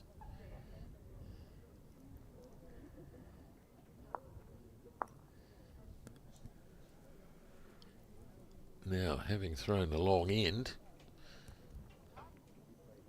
well, longish, because the mat's up a wee way.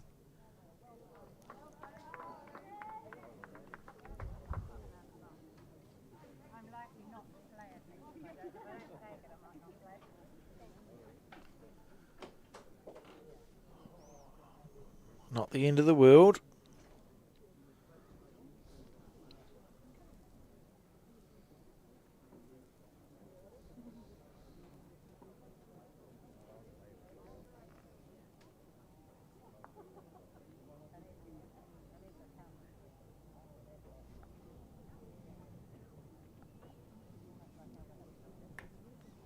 Right, this is where you got to pounce on it.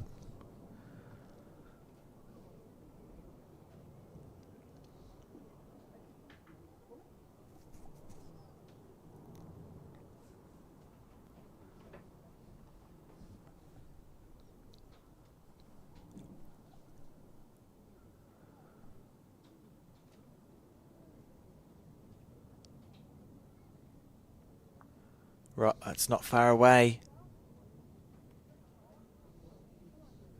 Well played. Yep, Yeah, very good. Bowl. Hanging in there. Yep. Great bowl from Audrey in that Piers match. If they can just hold on, Raumati, they'll be thinking we just need to hold on. Yeah. Oh, imagine if they got a 2 here. Precisely. I hope John's okay. Have a cup of tea. Some deep breaths. Probably good that he's not here. Yes, yeah. Anyway, how's the weight here? How's the weight here? Oh, great effort. Gee. Still got one, Lisa.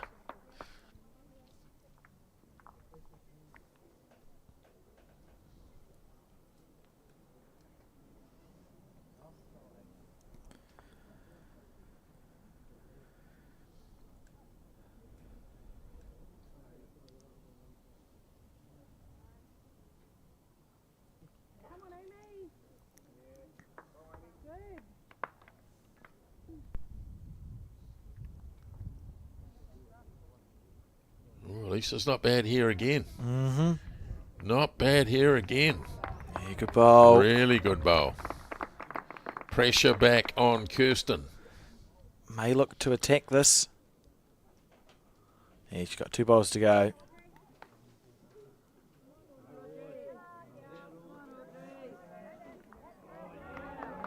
Oh, 2 shots for Raumati and the pairs. Drama.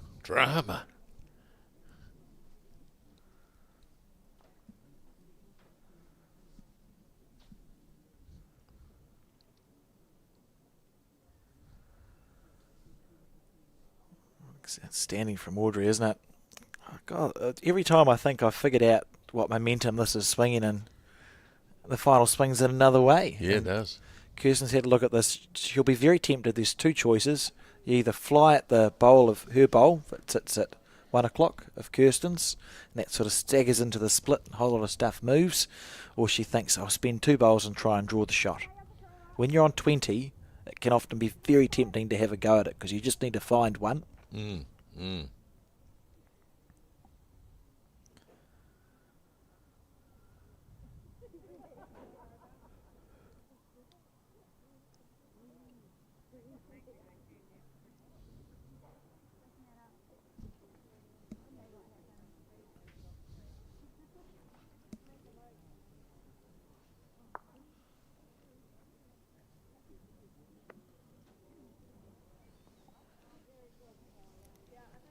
So she's on the draw.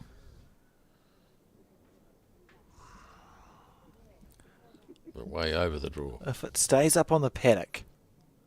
No. No. I was about to say that the positive is that then maybe it's a better result if you hit it, but it hasn't. So it's just a poor bowl, really. Now, I'm not entirely sure what Lisa will look to do here. Last thing you want to do is make the target bigger. Look at this in the pairs at the top right of your screen. Amy McElroy playing a very good bowl.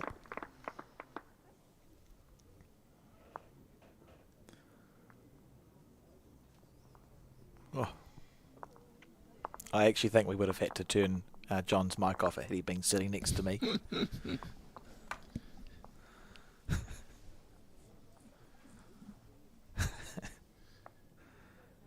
Oh dear. Big bowl here for Lisa too.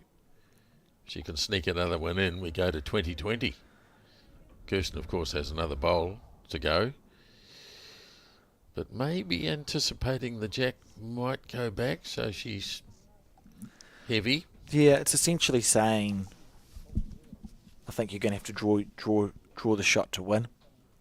That still looks like there's half a chance. Oh, I don't know.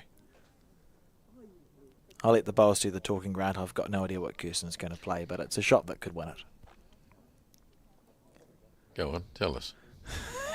Get the telestrator out. Yeah, a metre over onto the bowl of Kirsten's would be pretty to watch, but I don't know. You're only 2017 up. It's not like you've got a comfortable lead. No.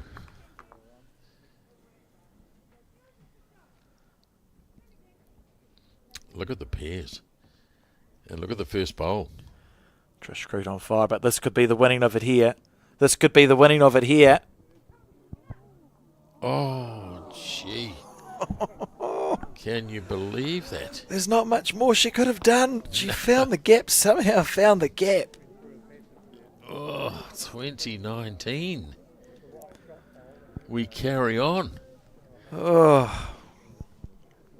Well, this is what you want in a national final, isn't it? Is it ever? 2019 in the singles, 10-11 in the pairs. Stoke have won the fours, essentially. Yep, that's well under control, I think. He said, standing up. and an 8's been scored or something ridiculous. 15-4. Yeah, so I mean, Stoke have won the fours. I'd shake hands if I was them and move to watch these two games, which are right on a knife's edge. But it's up to Raumati to concede, as opposed to, I mean, as Stoke, you're not going to go, you should be shaking hands with me. No, that's right. Exactly. 2019, 10-11.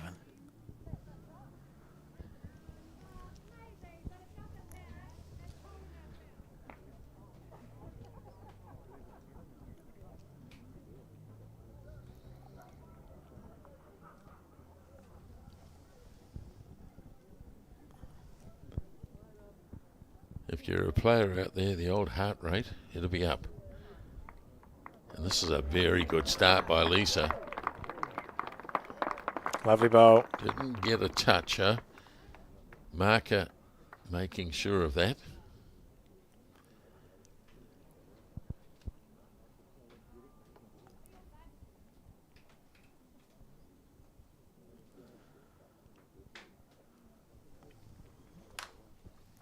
Well, it's had everything you could ask for, isn't it? We've had good bowls, not so good bowls. Oh, gee, gee. Great excitement all around.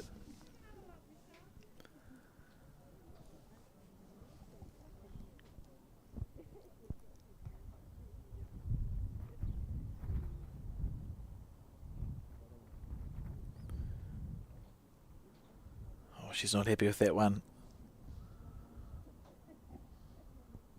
And that's why. Chance for Kirsten to make her correction now.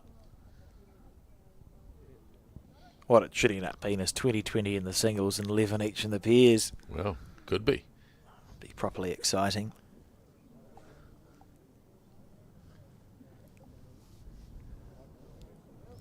Every chance. More than every chance. She's got the weight. Oh, what a bowl. Great shot.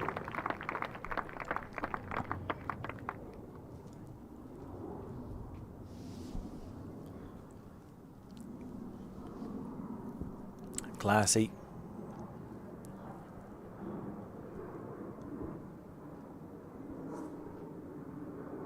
Look at this. Perfection. When required. Couldn't have played it better.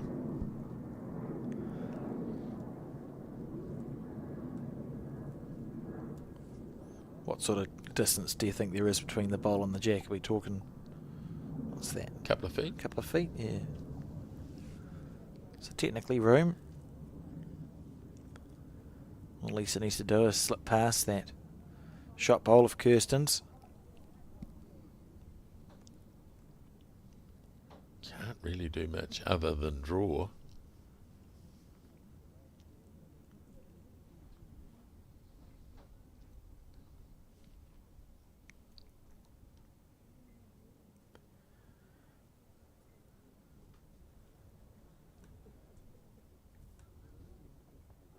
On the high side, this bowl.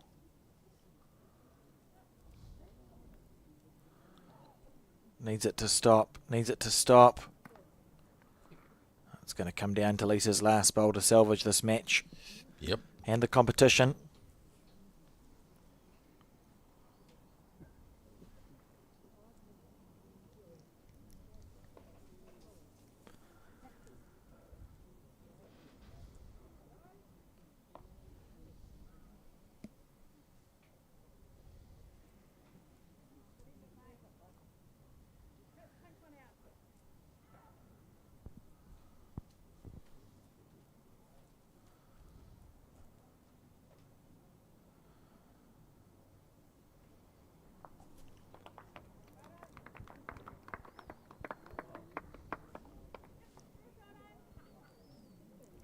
Audrey Stevenson just played the bomb and there wasn't a clap because everyone's watching the singles match. Yes. Not an eye on the pairs. And in the ditch from Kirsten Edwards, the pressure. But holding the win, it's all she needs to be doing. So it comes down to this bowl.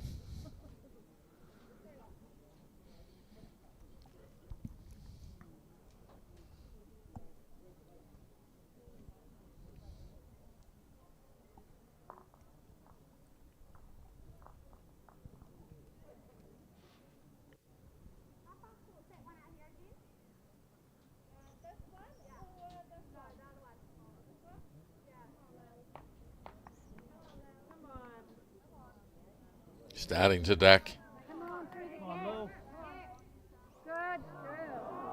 Oh, not quite good enough. And that's it. And it will be enough for the Stoke Bowling Club to win the Interclub 7. So we won't cut to the pairs, but maybe do we have a wide shot we can go to for just a little bit? We'll just hang around for 5 minutes just so they figure it out, because Stoke have essentially won the fours and they've now won the singles, so there should be no need to continue, but it may take just a minute or two for that to trickle through, and I'd hate to cut away and something magic happen. What a mighty game that was we saw between Lisa White and Kirsten Edwards. 21 shots to 19, and you can see a wonderful crowd gathered here at Johnsonville. We'll just wait for the news to trickle through, but it will be the Stoke Bowling Club who are victorious this year. And you can see there the fours are on their final end.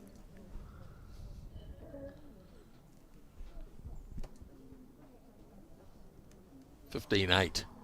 15-8 the score. Yep. And special, won't it be, for Stoke having not won this event before.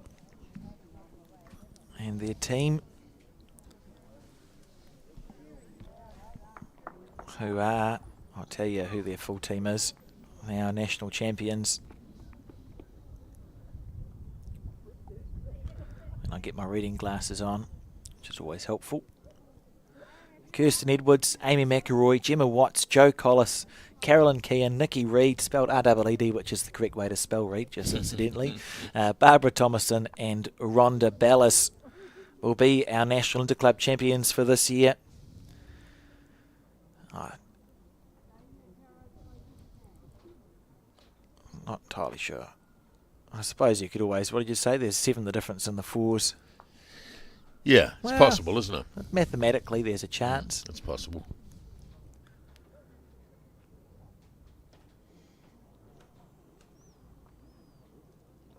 You enjoyed your coverage of the Interclub grant? I really have. I think this is, if you like, grassroots bowls, isn't it?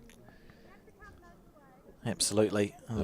Mind you, there have been a few international players playing, but generally speaking, these are club bowlers on the national stage. Be their only chance, some of them, and it's just fantastic to see.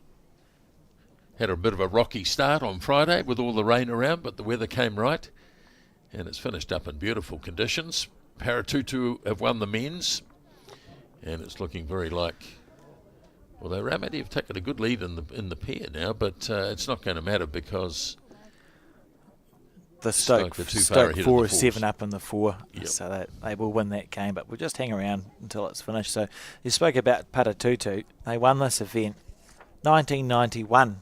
They won this event when the Bank of New Zealand decided to sponsor the first ever national Interclub, and it was Paratutu that won, with the Carlton Club finishing second. Spraydon, Poverty Bay and North End were also there. And we look back through the winning team then in Paratutu. It was sort of the first coming of Paratutu, wasn't it? Back in 91, where you had the Baldwins. It was Brian Baldwin, John Murder, who was the New Zealand coach at the time, Brian Sanger, Dave Baldwin, John Lambert, Gary Mountsie, Alan Malloy. Some mighty names from New Zealand bowls. And now joined by this year's 2025 Paratutu team, who, it's not the woman, so I won't read that out. Why have I got the 2 runs wrong? I've fallen apart, Grant, under the pressure.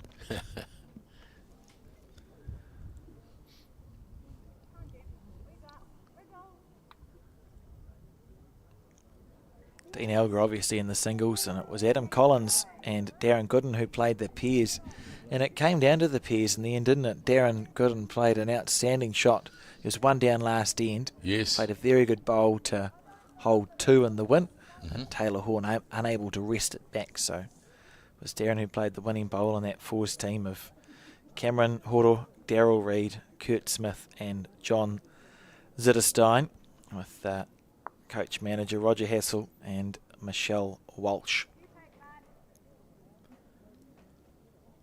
Also, just like to make mention of obviously Sue Way and her team of umpires and efforts they've put in over the 3 days and helping manage the different venues around the place, as well as the understanding and cooperation of the managers and the players when we did have the challenge on the first day on Friday, and clubs too, because it meant every carpet green had to be assigned to, every natural green was assigned to a carpet green, and clubs were very cooperative in allowing that to happen, and it was much appreciated. And I think you just have to look around at the finals day to day and the excitement that we've had and the happiness we've had from players who've been crowned national champions to call this year's event a success. Well, Stoke haven't yet managed to celebrate. Yeah, I'm hoping to see some jubilant scenes as we're hanging around for them. So I hope they come come through for us and we see some hugs and high fives. It does mean a lot, doesn't it, to win a national title? Yeah, too right it does. For your club too, which I think is just super special.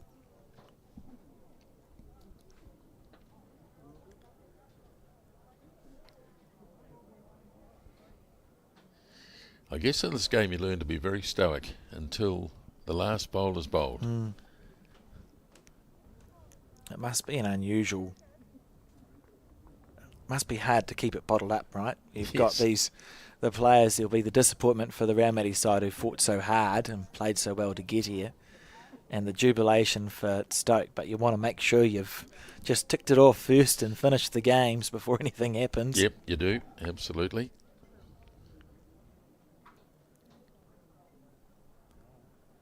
It'll be mixed emotions, won't it, for the Stoke pair, because while they may be in the winning team, they may not win their match, which they obviously wanted to do. And it's been a fascinating. It's been 2 great games we've had on the broadcast, because the pairs, Raumati got off to a lead early, didn't they? And they were clawed back, overtaken by Stoke, and now it switched back in the other direction. And Audrey Stevenson and Trish Croot are 3 up on the final end of this pairs match. A great job too by Johnsonville Bowling Club and acting as the headquarters for this National Interclub. It's been a fantastic finals day. We heard a lot of noise out in the lunchroom as well as upstairs in the bar here, and I would imagine that there'll be plenty going on into the evening. Audrey Stevenson's pretty good at bowls, isn't she? Boy, that came in from a mile away. That was an okay bowl. Yeah.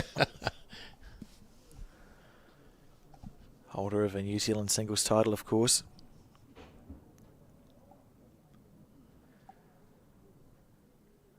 And looks to my count that there are 3 bowls left to play in that fours match.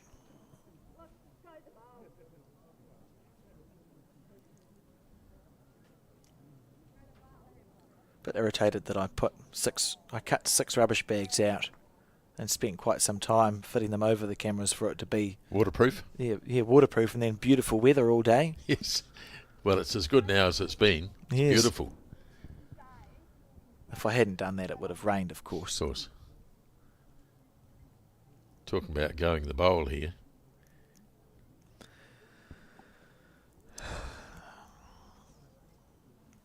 Maybe there is merit in waiting for the fours to finish. On the chance that you don't win the fours. Although Stoke, who are 7 up, have just drawn a toucher in the fours. 1 second. 1 down, 1 second. Well, therefore, I'm not sure why we're thinking about this, Grant.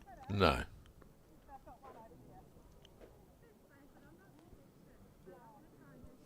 There's a lot of contemplation here. 1 centimetre off. Can I tap it off without touching that? You can, yep. Right, I think the decision might have been made. Chip it off. Well, that'd be exciting.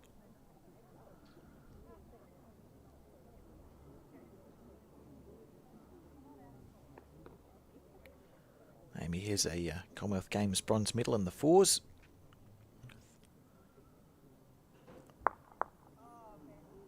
Not to be with that bowl. There better be scenes of jubilation here, so help me. Yes. 1 bowl left to play. Oh, 2 bowls left to play, sorry, in both disciplines.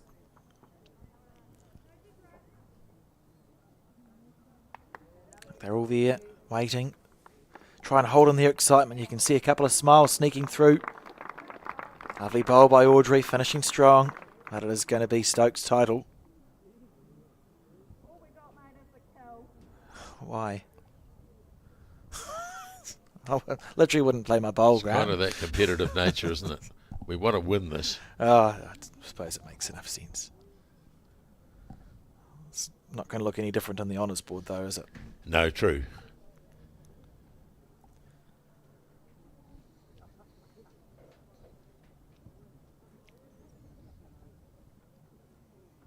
Right, so looking for the kill in the pairs and 1 bowl to come in the fours.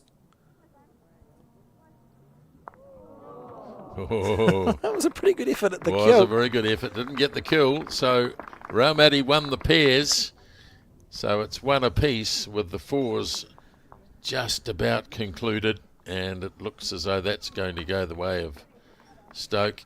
Jubilation, please. You've just won a national title. Well, there's hugging. That's close enough.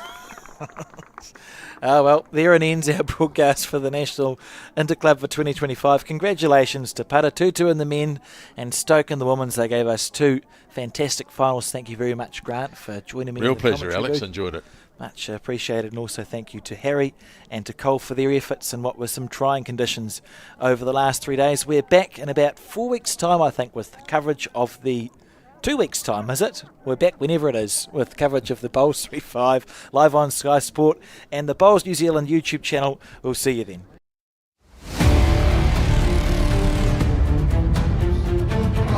Outstanding bowl from Gail Melrose. She's close here, John. She's close here. Oh, how did that not take the jack? Does it avoid that shortish bowl? It does. Look at this. Oh, look at this. There you go.